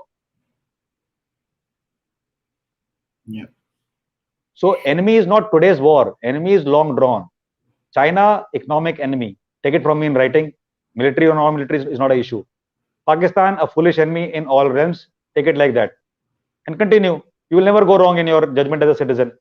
And when you rise with that philosophy to any position for decision making, you will take the right decision. Next question, please. Yeah. So one, I'm gonna kind of generalize this question. बहुत सारे लोगों ने ये भी पूछा था और वो है बंगाल से related. Right. You know, maybe just say anything. You know, like people are saying, ask my question: is anything happened to save Bengal Hindu families? How can we do, or what can we do to help Bengal? So generally, if you want to just generalize and right. So we have spoken about Bengal, what people are doing at ground for survival. From that point, I have taken it up to the government, what government ought to do, right? Now, if people are abroad and they are thinking what can be done, right? First thing which you can do is you can get in touch with people you know in the country and get the facts as facts, right? If something has happened right or wrong, you make the catalog, you go around in your neighborhood there and make sure that misinformation does not grow. That is the first thing and the first step you can do. The second is you as organizations. There are many organizations of the diaspora in every country. I feel even Australia has one, which I attended the other day. UK has a group made. Gayatri is here. She's part of that group. So all these groups should, I will say, put pressure on the government of the day by writing proper letters and requests and sending it to the government for cataloging with whatever evidences they can have. What you're doing actually is you are enhancing the dossier which the government itself is making to take any suitable legal action, right? The second thing you can do is you will hear cases of human agony. Everybody hears. Everybody cannot help, right? There are parents in COVID who have passed away, leaving kids behind. A lot of people, right from ministry, you see a lot of minister, that lady minister also is tweeting that let us know, we'll take care of these kids. People are coming to volunteer to adopt those children, right? So wherever there is mayhem against humanity, these human crises will prevail, where you will have people to help to feed from hand to mouth from that point till adoption, till anything else. So if you're in a position, if you're running an NGO or something which is okay to go in India today, where you can help these people, you must help and contribute. If you know a friend in India whom you can trust, don't give your money if you have money, because people have money to contribute. People ask me from US, I want to give money, can you help me to lead this here and there? Which organization should I give? You tell me, right? You have to be very, very careful. You can't give it to a dash company because you have heard that they give free food. You need to be sure the food reaches. So a better way would be that if you got a friend in Bengal, say in Calcutta, you say, buddy, you are my trusted buddy, I'm sending you this, $10,000. Please make sure that you feed the mouths. You should have that, thing in him. You should not fritter it away by putting in his bank account and sending you pictures ki maine kar diya ye. Right? So let's see. It's part is human crisis, part is legal. Legal is formed with dossiers and evidence and opinions, help there. And second is if you can help with your money somebody, but make sure it reaches that place. I'll give you an example. We used to have a lot of beggars in India. We still have them, right? And since my earning days where I could get money, I have never given money to the beggar except I think once during COVID last year, and I will tell you about that also. So even if I'm standing in front of a McDonald's and a beggar comes to me, I actually used to take him or her or the family inside, and if they didn't do so allow, probably, what are the feeling they had the right to stop people coming in. I used to go in and buy the burger and the shake and give it to them, right? So their need was getting fed, and I was giving them the food to eat, not the money. And where did I pick this up from? One day on a station in Delhi while going to Patiala, I saw an old man, and I gave him samosas, bread pakoras, what was available there, and a water bottle and a juice of that mango drink. I went inside my coupe, and when I looked at the window, I saw him going back to the same canteen or that shed which was made in the railway station, those small sheds you have for sale. So I thought maybe he needed something more. And now I was carrying classified file in my bag, but I didn't tell the civilian who was there. We looked at like an old decent family, and old man was there. I said, I'm from the army. This is my suitcase. I'll be back in 5 minutes. I went outside and I went there and I asked, you know what that chap was doing? He was reselling back the packed water and the fruity back to the vendor and asking for money. Right? So you have to make sure that the help which you give through your money gets accounted for and does some good for somebody. So that's my caution to all the diaspora. Make sure it is utilized. So two ways: opinion shaping and helping humans in crisis in whatever way you can. Right from giving money to feed to adoption is something you can look at. Got it. Shamila is asking, what is your opinion on anti-India cabals like Bollywood being set up over the years? No. See, entire Bollywood cannot be the cabal. Even if you say majority is a cabal, probably with a pinch of salt, I will take it today, because I have followed, tweets only. So maybe the good guys are not tweeting. Maybe the fools are only tweeting. So if you take it that way, yes, majority of them are cabal because they are tweeting. So the tweeting cabal, as I may say, which is the majority, needs to be, in what sense should I say you? I am on a public platform. they need to be taken care of very well, very, very well. And it doesn't take much to demolish somebody's wealth in a very legal way. It doesn't take much time to demolish somebody legally for the anti-India stance. They make one mistake, you must fry them on that mistake. Don't pardon. Don't pardon. Don't say tomorrow to a journalist as a high court, this time we are pardoning you. No, you made the gravest mistake. Because one scoundrel, anti-India, talking in India and talking in, US and getting slapped also does not learn his lesson. For the first time, he's giving you a platter an offense under criminal law, and you are leaving him just because as a stature you think he's a renowned old veteran journalist. You are a fool, right? Whosoever did that decision, and now again, don't act against me sumo moto, because that's my personal view. You made a mistake. So any offender of that nature, and if he has willingly given you on a platter an offense committed with evidence, please act. People who are smart, using the toolkit and trying to be, very cheeky, trying to only call names and saying this is not threshold of crossing freedom of expression, right? So take them on a task on a different way. Who has told you to follow a Bollywood celebrity at all? The 8.9 million followers, if you're part of them, take yourself out as a movement. Make sure followership draws by 2 million by tomorrow morning. Can you do it? Have you done it? Right? So their popularity hinges on you. Okay, so and so was being very cheeky during CA and during Bengal crisis also, and trying to be very foolish about it. Movie is coming, no? Don't go to the theater at all.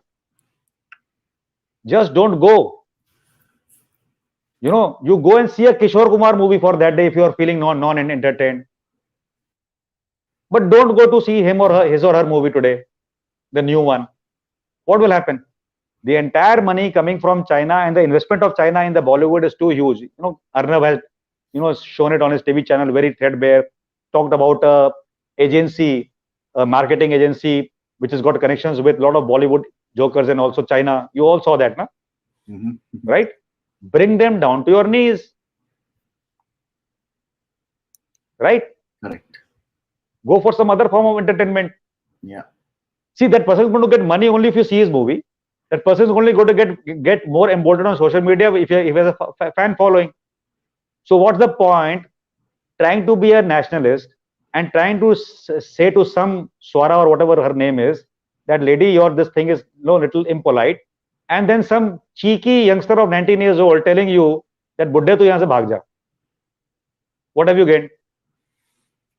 So you first must block that chap because he's uncouth in talking, right?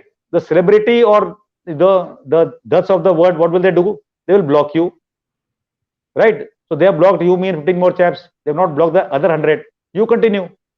Be polite. Don't flout Twitter rules. Twitter is very clear about its rules. Please read them. Kind of language, impersonation, whatever, the rules are there. Within those rules, don't say that the cabal can use this word and get away, but if I do, I can't get away. It's not that he or she is doing wrong. I will also do it, and tomorrow Twitter bans me or suspends me. Then we say, why are we getting banned? Our mistake. So remain in the domain of social media and hit back hard. Right? Start a movement.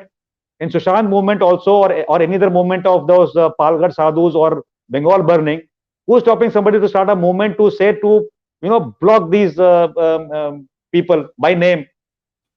There is nothing. You're not, you see, you don't have to stir an instigation, right? As per Twitter. Don't do that. So you say, Mr. So-and-so of Bollywood does this for his pictures, but doesn't do that. And in your WhatsApp group, you say, block him, take him off your following list.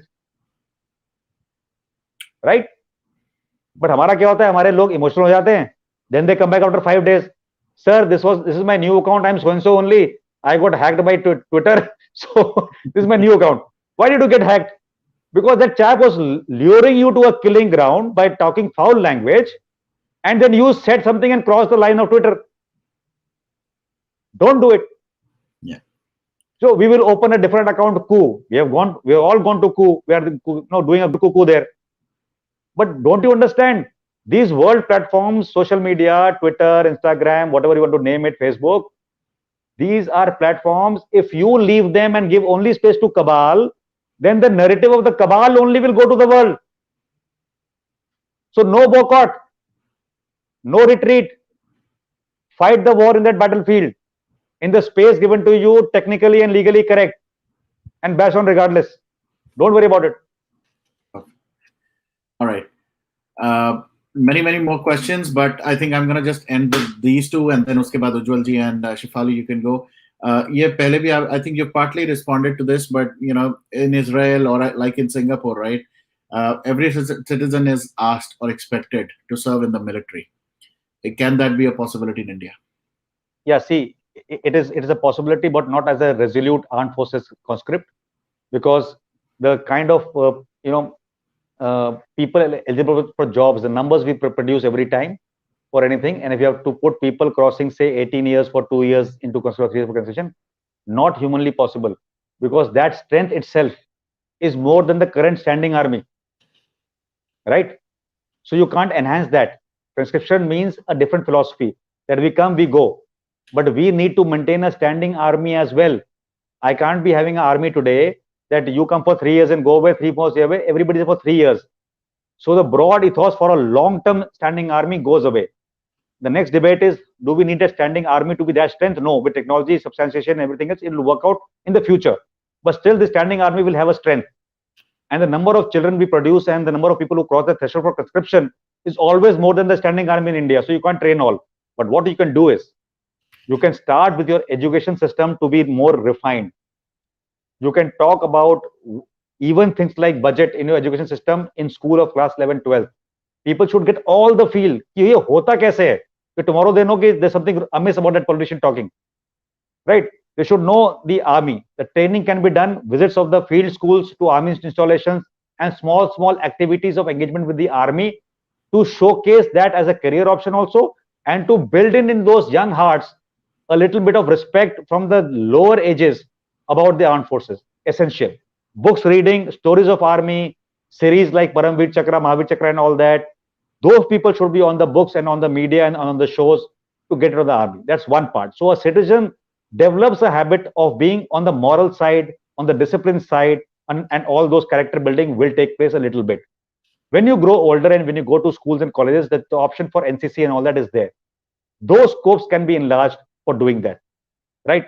Even when you are going into the corporate sector, like you have Bollywood people visiting the military establishments, you can have corporate sections being sponsored by their companies to visit army establishments. It has happened. There was a group of people who came to Baramulla district. The youngsters were entrepreneurs, some group from Calcutta, long time back. And we had a good interaction with them. A lot of josh and motivation for the country they had. Today also in touch, right? So these are the people. And once you can come and connect with a military personnel and say if you're in a WhatsApp group with him or in a forum with him, the things will flow. And your queries and misinformation about the forces can be cleared. But to train physically is something which is a very tough call. You can imagine the amount of money for that training, and only for 3 years, and numbers much more than the standing army of that time. I mean, it's not possible. Those countries who are doing conscript is for a reason. Israel is a 24/7 war. Everybody has to be a soldier and fight in that country, and that's the way it is. US has got conscription to fill up the numbers for overseas deployment and everything else. So they have got two channels: long-term commitment troops who rise till generals and who rise till whatever ranks as corporals and above in the military. They're long-term to look at the management and every other aspect. The short-term conscripts are basically their boots on ground for specific mission operations, 2 years, 3 years, and off to their corporate life or private entrepreneurship. So we can't do it actually. It's not economically possible as well, or in terms of number. But it's a good idea, and I'm very glad it comes to mind of many people, and it comes from the ethos that if we go through the army, our minds will be trained a little better for the country. That's the ethos. But there are many other ways to train your mind like that for the country without joining the Indian Armed Forces. And that starts from your education at early age, your upbringing at your homes and your societies, and how you grow beyond a particular time. And when you are supposed to act and think together, yourself independently as an adult, what are the morals you carry them are more important.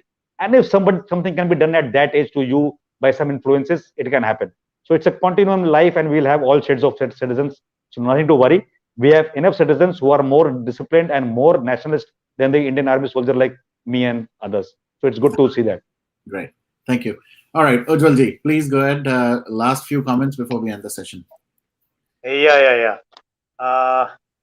Sir, you have spoken a lot about this new media and what we can do on the social media.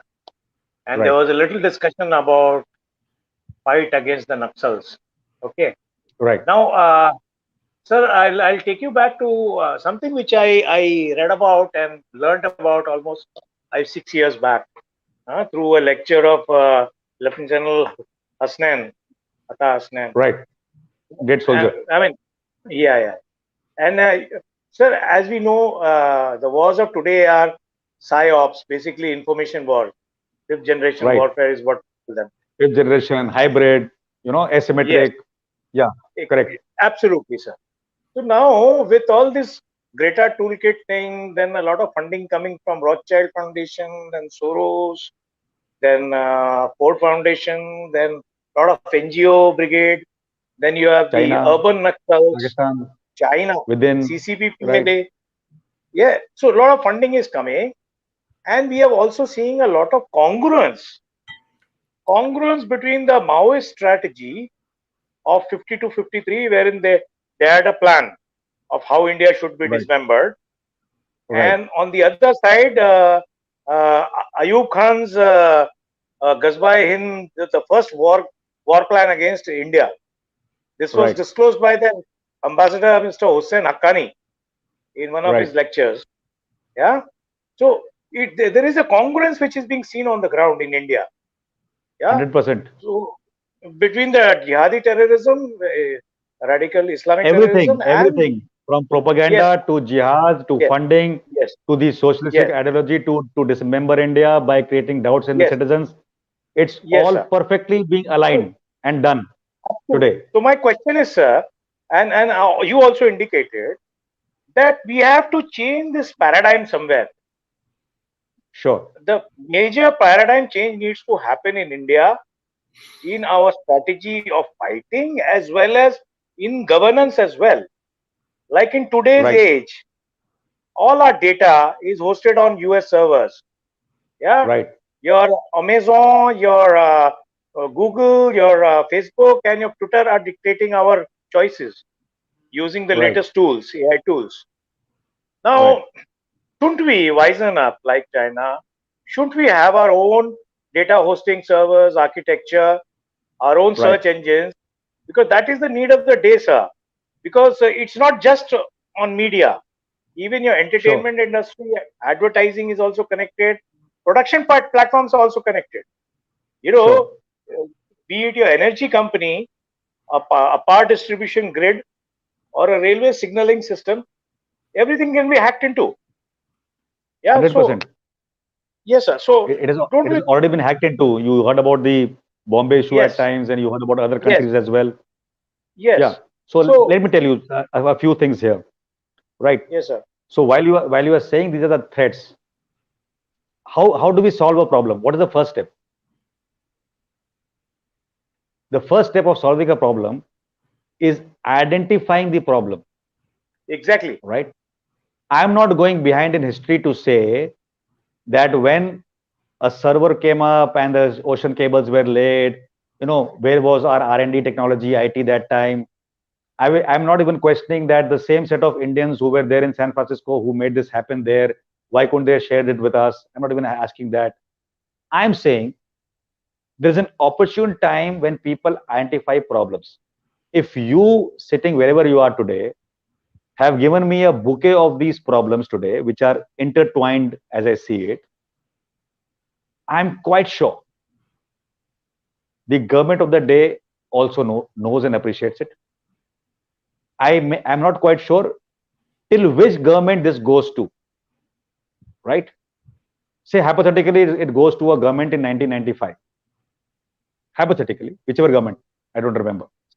Sir, let's focus on So now and future, no, rather than going back. no. I'm going back. I'm going back for a reason.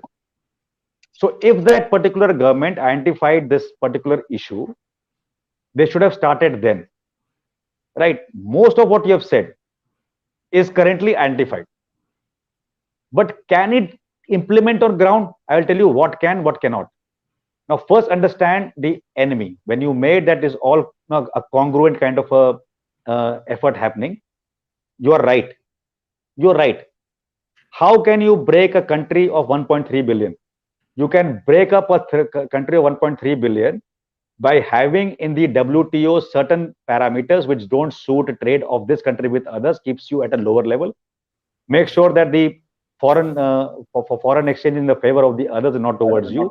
Make sure your trade deficits continue, and then the masses are steered as per socialist norms and principles.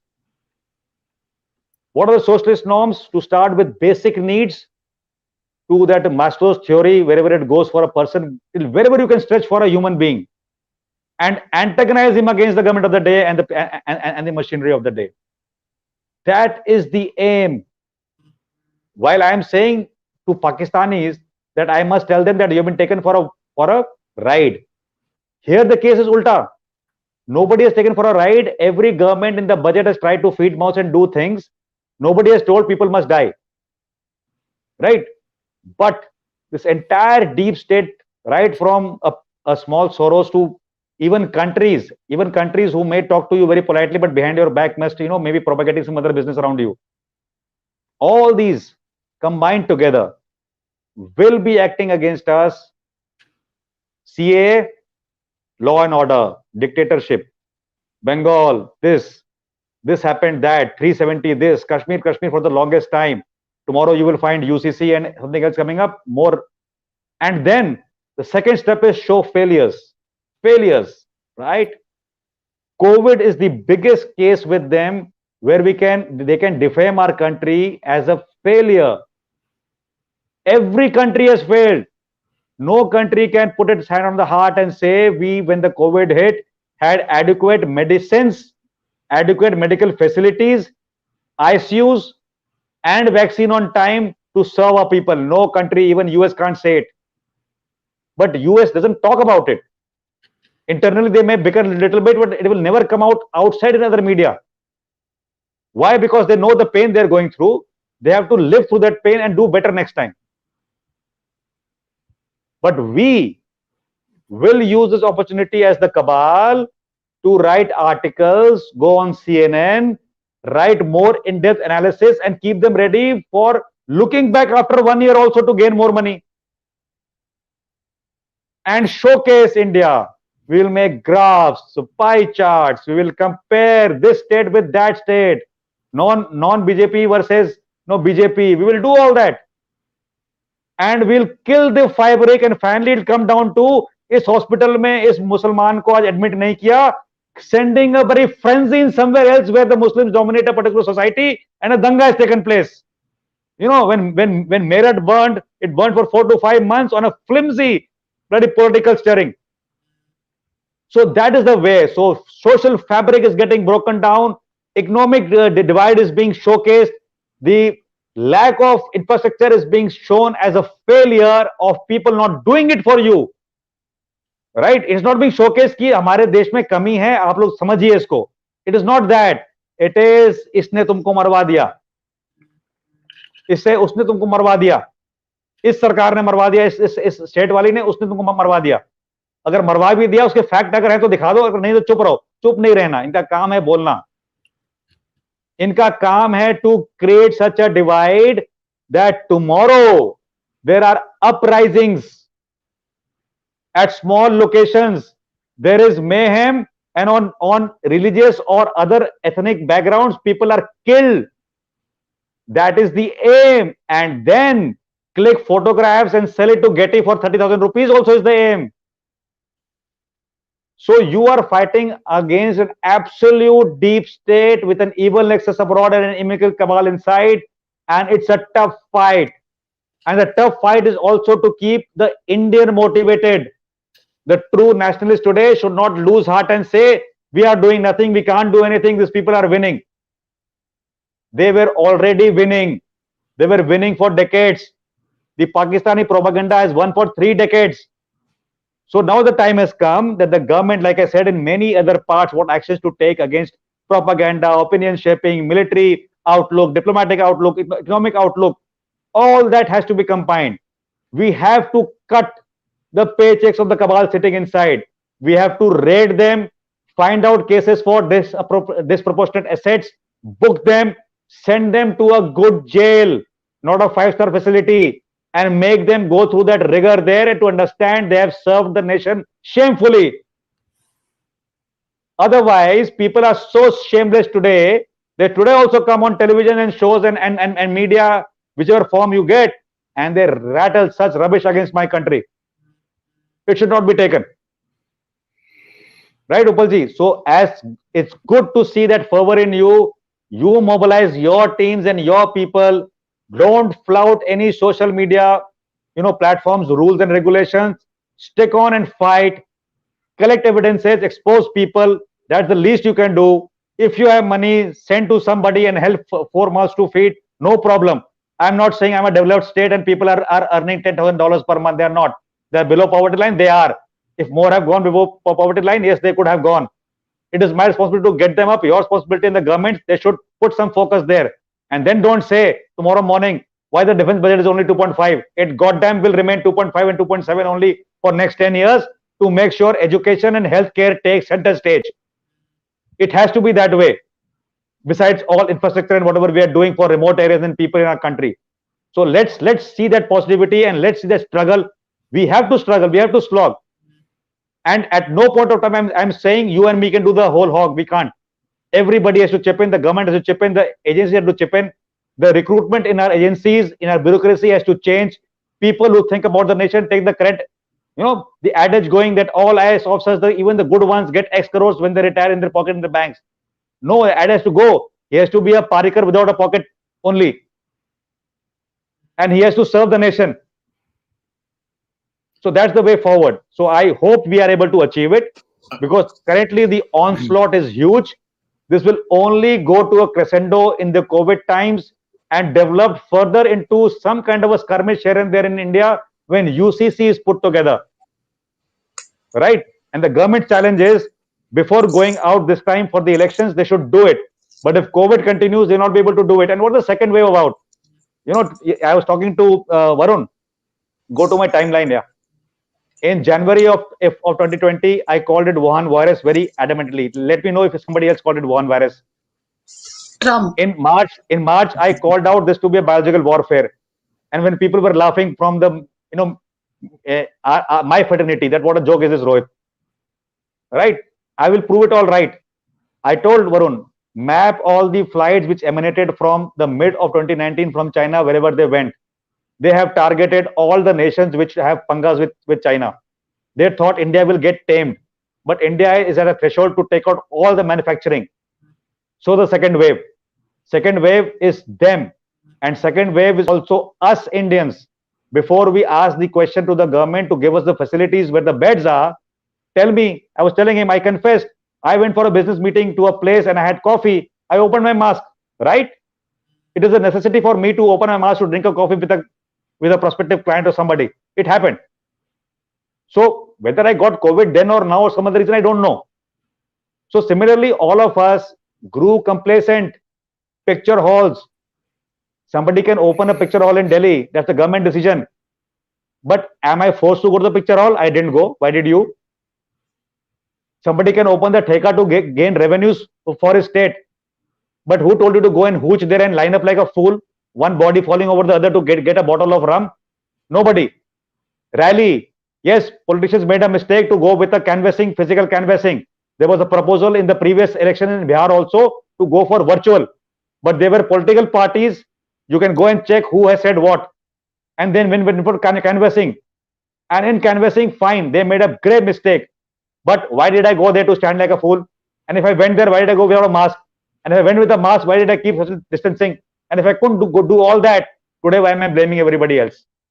So it's mutual. So we can fault the governments of the day and previous year to say we have not developed healthcare, point taken. Let's develop it. We can say education was not a factor, make it a factor.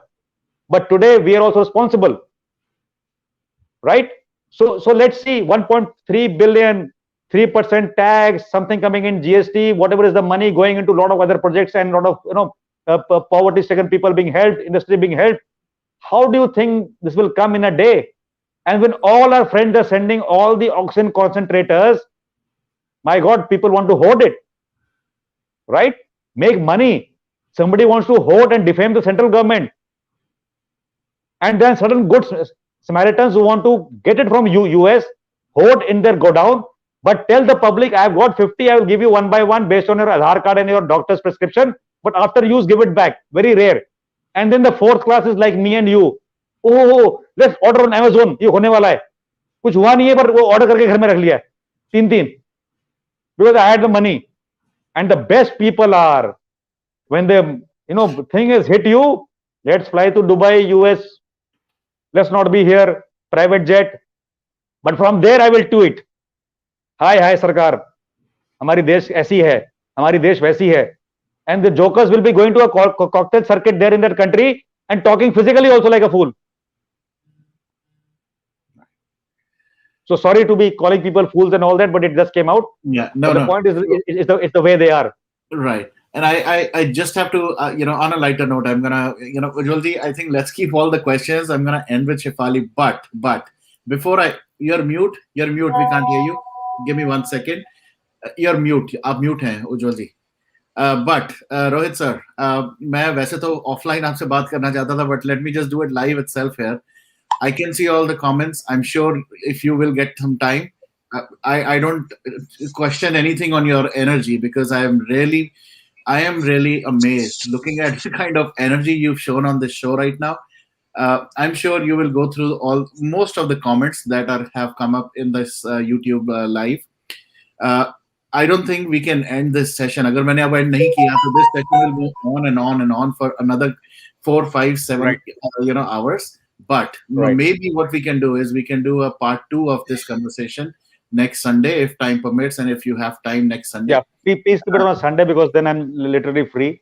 That'll be okay. Otherwise, it'll be a constraint here and there. And maybe hum those din jaldi shuru karenge so that everybody can. Yeah. So what I'll do is I'll definitely reach out, but it has been an eye-opener session for me. I'm gonna take Shefali as the last one. Uske baad I'll let you kind of end this session. And Ujjalji, before I let Shefali say, you were saying something, please close the comment and then we can go to Shefali. Ujjalji, yeah. Do it. Yeah. But sir, thank you very much. Jai Hind, Jai Bharat to everybody. Yeah. Right. I'll join you in the next session. Next Sunday milte. Next Sunday milte. Thank you. All right. Thanks, Varun. Thank you for being here. Thank you. Yes, Shefali, please go ahead. You are mute now. Now you're mute.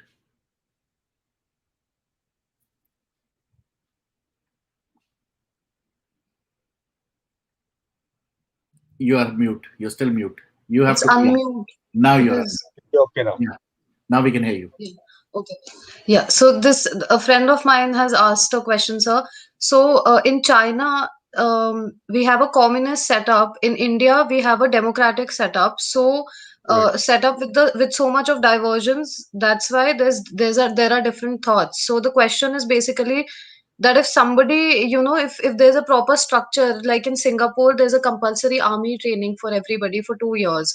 Can an institution be there? We have NCC, but it's not compulsory. Right. But can we have a proper institutionalized, like, what do you think about it if everybody Right. gets into the army for I, two I years? Shivali answered that a little We while answered ago that earlier. completely. Okay, okay. Yeah, So yeah. I'll just recap in 5 words. Sure, sure. Military training and military case studies and everything else to motivate the children at the young stage should be part of your curriculum right through the education spectrum of our country. Entire education should have something as per the age group to be conveyed. So it builds in the morals of better character and everything else as per case study, and also motivates people to join the military from a young age. That's the first part. The second part is that NCCs and all have got a capacity that can be enhanced. But taking conscription, and the example which I was giving was, we have a standing army of dash lakhs today. Today only, if I calculate how many people come in the age group of conscription 18 to 21 or more, you will find that strength, that number is much more than my current standing army only. I can't absorb it, right? Okay. So that is why, and plus our borders are more physical occupation, and in which most of the managerial, if I can correlate with the civil term, appointments learn early and grow to the stage to be able to take a decision. So those can't be conscripted that they come and go in 2 years, Okay. right? Certain section is there. So like, for example, we have short service officers. Earlier it used to be 5 years, Yeah. now 10 years or whatever. So like that, certain identification of portfolios, if done, and if we are sure about it that it can be done, and say we can absorb a conscription of 1 lakh for 2 years, 1 lakh people only, we might go ahead with that. So I'm quite sure my seniors in the army today are looking at that, because we were looking at very keenly how to have more short service and reduce that budgetary constraint post leaving and all that time. Similarly, we are looking at that kind of a facility, but conscription for all is economically, to train them, the money involved, and also the numbers is overwhelming, is not feasible in a country like India, right? Okay. So it Okay. can't be for all. So while we may open doors, if we scale up, as we scale up, we can absorb more. Some short service, some permanent commission kind of officers and lady officers, but we can't have conscription as a tool to imbibe values and discipline and training by serving with the army. That probably our exchequer can't take that weight of money right now. Okay, got it. And sir, just one last thing. Thank you so much for everything. I wanted to connect with you, sir, for Operation Pavan as well. If you were aware of the whole thing, IPKF that Yeah, happened. yeah. Sir, Operation Pavan, I I'm aware. My father and my uncle served in it. There's no problem, my right? father So also went to Sri Lanka for the war. So, sir, he we could was do this what offline there. if you're okay with it. We'll do it whatever. But your father was where in Sri Lanka? Sir, exactly. He's written all the details actually and given to me, Fine. but this session What went on so what long. I just fine. So you can share that name and all through Varun with me, and we'll connect on. We are there on Twitter. yes, yes, yes. Yeah, we are You were there. following me, So sir. yeah. You were No, also following me, no. sir. My screen is too far, so I heard Shefali, but I didn't see the other part, so I'm not being able to recognize your name from this Okay, distance with my specs okay, on. okay, But I okay. thought you are from Twitter. That's why I asked you, because Yes, the Shefali comes on my timeline quite a while. yes, sir, Right. yes, sir. So you please I'll DM post you it there. We'll personally. interact. Yeah. No Sure, issues. sure. That's All perfectly right. fine. Perfect. Thank you. Perfect. Thanks, and thanks, Shafali. Jai Hind, sir. Jai Hind. All right. Jain, Okay. God bless you all. So, Rohit sir, Yeah, Varun. again, from everybody who was watching, everybody who requested me, and especially people who connected me with you, I really want to thank you for doing this for all of us. And like we said, we'll see how Sunday works. The next Sunday, we will do a Sure. part two of this, another marathon, I would say. And hats off to your energy, hats off to your conviction, like you said, and those words will definitely stand with me now. And I learned a lot personally, professionally, I would say. But at the same time, लोगों ने जो comments लिखे हैं, those were really, really amazing, very positive. You were always there on Twitter, but I think sessions like these definitely bring out a little different perspective. And Right. next Sunday, I am definitely available. I'm up for this game because Sure. anything for people, anything for community, anything from somebody who knows a lot, I think is always appreciated. I can see everybody already, saying yes next Sunday. So we'll definitely do that. And Right. before we end So, this session, any last right. comment and your closing Yeah. comment, please? Just two things. I will not take much time. It's already 4.5 hours for people to be sitting here. Yeah. 24 hours you mentioned, right? The first time I got an inspiration, I want to do a lot of things in my life. And while I was in the army, my dream was not to become the army commander. Although when I was leaving, I was told not to leave, and I was assured of getting raised to a 3-star general in the army by none other than the additional MS that time. And I was very clear why to go out. My reason was there are 24 hours in a day. So they asked me finally, and they gave me 20 days to reconsider. And I told them the reasons are that I want to go. I will work in some sector where India needs help. Fortunately for me, when I was leaving and when I put that particular message in my WhatsApp group, in my, we are Jolly Rogers from the 87 course, 15, 16 of us there. So one of them called me up and said, I don't know where you're going, but you're joining me. So I said, yeah, you do some work in agriculture, kheti badi, to usme kya chahiye? What kind of a, acumen is required? I'm not fit there. Do I need to do an MBA and all that? And I said, I'm not keen to do any more studies. I want to do something. He says, no, it's a very good thing. You come and join me. So I spent 3 months with him. I took leave for the first time for 3 months with a pay cut there, and shadowed him and understood what he was doing. And he was doing a human service and still doing it in our company today, and challenging. So I said, I want a challenging job. I don't want a sitting job. And I said, that is it. And I knew in the next 5 years, when I go through this job and I learn it, I'll be able to play my part in that organization and only consume about 3 to 4 hours in a day in the 5 years in which I'm going to learn for 2-3 years and all that. It takes time for a transition to learn business. Then I said, I'm going to, go on a television show and talk. Then I'm going to go to a couple of universities and be a sort of a speaker there and cover topics and educate the youth and people like that. Then I said, I will write articles. And then I said, I will also, after 7 years or 8 years of my existence outside the civil world, open a small school with a very different concept of education, because for long I've seen education. I don't have the money to run a school. So I said, I will save some and do something. And a particular concept I've got in my mind, I will roll it out in 7 to 10 years time after I leave. Everything happened. So I went out. The most challenging job, what's happening on the planet today, is collection of the biomass from the fields which people burn and get health issues in Delhi NCR, stubble burning and all. We address that issue. It's challenging. It's not easy. It's not easy to neither get finance, not easy to work operationally. It's everyday chaos. I get bullshitted by my friend only every day that is not happening. It all happens. It's challenging. The second part which happens here is that I've got access to media all over initially because of Balakot, and I gained a lot of insights. And I also got into my education mode, and when my commitment to the company is not there on second, fourth Saturdays and Sundays, it's only on those days I go and talk to these universities for their courses they are running. Right? I'm not saying I'm making money anywhere. I do it generally for free everywhere, wherever I can. And if somebody's got a compulsion to pay me, then they are welcome to pay. Then I found this forum of yours and others also very interactive to deal with people and interact and get some ideas flowing. And the last part, which is left the school, there's enough time to do that. So let me, get into that format to run a school. And the inspiration came finally from a man called Barack Obama. So I was looking at that person, and every day, Twitter, he was very active as a POTUS. His entire handle and everything was happening. I said, this man, literally running the world, right? From every aspect, to economics, to military, to whatever is happening in the world, diplomacy, meeting people, going here, doing there. And I also see that, he's playing with his dog. Poor thing died, I think, day before or yesterday. He was writing an obituary there for him, Bo.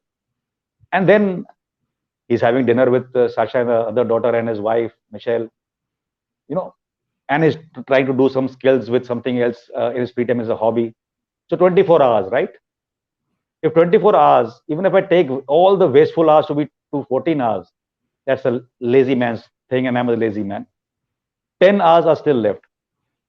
Are we doing enough? Right? So I may work late hours in my business, or maybe sometimes early, and then people find me on Twitter till about 1 o'clock, 2 o'clock, at times till 12 o'clock. If I'm doodling my fingers for 2 hours and even answering maximum people I can answer on the Twitter of the queries they have, the only thing I'm not answering these days is where is Arnab, right? So Arnab is fine, he's well, but the point is that question I'm avoiding, because that's got a connotation on some other perspective as well. I don't interfere and comment about people's personal lives, what they're doing today. But anything from Bengal to military to anything, you will find me lot of activity from my side on Twitter as well. Comments come as I see it on the screen. There are concerns of citizens. I see angst. I see people losing faith in the system. People said corruption has gone higher. It may have gone higher in places, right? I'm not saying corruption has been absolutely taken off the plate in India. It won't be. It has not been taken off in any developed state known on earth, in some format or the other. The level of corruption is the only issue. Corruption is a societal bane, is a human bane. It can't be taken away. Cash, kind, whatever form it comes in, many forms, it can't be taken away. So when I say somebody is corrupt, I don't mean he's taking money. He may be morally corrupt. He may be as a stature of his appointment, he must be doing a dereliction of duty. He's also corrupt. Somebody who keeps quiet on a corruption thing is also corrupt, because his grooming is for corruption only there. So you can see any facet, but 24 hours, ladies and gentlemen, is a huge time. And whatever you're doing in your homes and in your profession and your hobbies or whatever, just take out half an hour.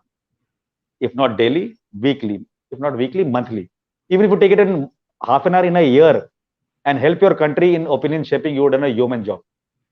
Right? So do something which you think will make an impact. I see Twitter handles. I see, young boy, young girl. Why I'm trying to influence their mind? It's not that I want them to join my company. I don't want them to join my company at all. I want them to look at situations the country is facing from a perspective which is more realistic and not driven by propaganda. I'm looking at them to not make the same mistakes. I'm looking at them that tomorrow when they grow to come to a position of a CM, they are not doing advertisements, they are doing something on ground, and there has to be a human connect below. And these are the things. So if I'm criticizing somebody today, it is not so much because that chap has lived this day, he won't improve or she won't improve. But it's more from people to be highlighted in the next strata of coming to the stature to take executive positions, judiciary positions, other positions, that don't be corrupt, do your thing right. And if we can groom our youngsters, that's the best we can do. And currently, whatever age I am, I will only grow older, right? So in the next 50, 60 years, even if I'm doodling for 2 hours per day, I think I will make a little difference to the society and the country. A little difference, very minuscule, but yes. And if I have that conviction, and if you develop that conviction, and if we develop this conviction in most of us, and somehow this develops in 1.3 billion in India, say 50% of them, and 50% of diaspora around, you are looking at nearly 30% of the population of the world in sync, right? So that's the way to go about it. It's a huge effect we can have as a human value today, and we need to encash it for our country first, and then see what we can do next. That's the short point. That's the first point. Second point, I've got nothing more. Jai Hind, and thank you for this opportunity. Wow. I could continue listening to you like on and on and on. This was really very, very inspirational. So thank you once again, Rohit sir. you. Just to again end it on a very lighter note, लोग मेरे से अब ये chat में भी पूछ रहे हैं कि Sunday what time? They're asking me a specific time right now. Listen, that speaks volume. You are the key man, because you have to connect on time. So you see your time zone. First, fix that. Right. Then you speak to these people from various countries, how they want to fix it. As far as I am concerned, you let me know IST 2 a.m. in the morning to 8 a.m. in the morning we'll have, I'll be there. Wow. But give me a time in advance. Yeah. No. It won't be 2 You a.m. fix your time zone. You don't fix my time zone. You tell me a time zone. This one I will do as per all of your time zones, not taking into consideration my time zone. Yeah, amazing, sir. No, I think what we'll do is Sunday, we'll keep it at around 10 o'clock, 10 a.m. So that way we get a little bit more time. Because right now in US, specifically अगर मैं West Coast की बात करूँ, it's 4 a.m. here right now, and it's almost 7 a.m. on the East Coast. So that's not a good time. That's not a good time. Correct. Right. So that's what I said. We'll do it at like 10 o'clock. So that way, we come. So I believe since you adjusted this to my time right now, right? So it's benefited a lot of people on my side of the time zone. So Yeah. you change it to a timeline in which it goes to some other dimension of time zones, Europe and beyond towards yourself. So it's a Perfect. little more meaningful. Also interacting with the diaspora there. Sure. I think it Yeah. makes sense. Yeah, we'll do it in the evening, then India time, so that way, it covers Sure. other areas. Again, Sure. I cannot thank you enough. I'll see you again next Sunday. That's a commitment. Thank you. Thank you so much. Jai Jai Hind. Hind. God bless Jai you all. Bharat, everyone, and we'll talk Jai Hind. soon. Take care. Jai Hind.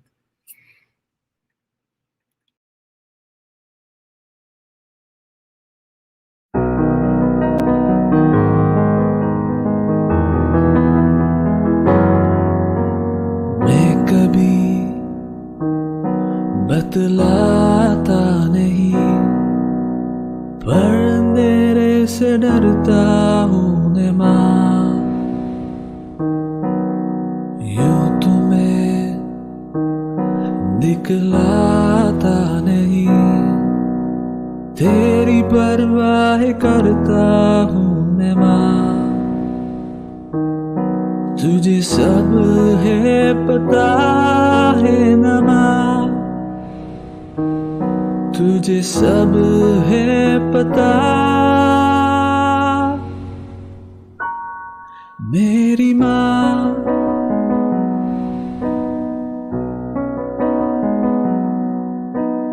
बीत में यूं न छोड़ो मुझे, कल लौट के भी आना पाऊँ माँ। भेजना इतना दूर मुझको तू, याद भी तुझको आना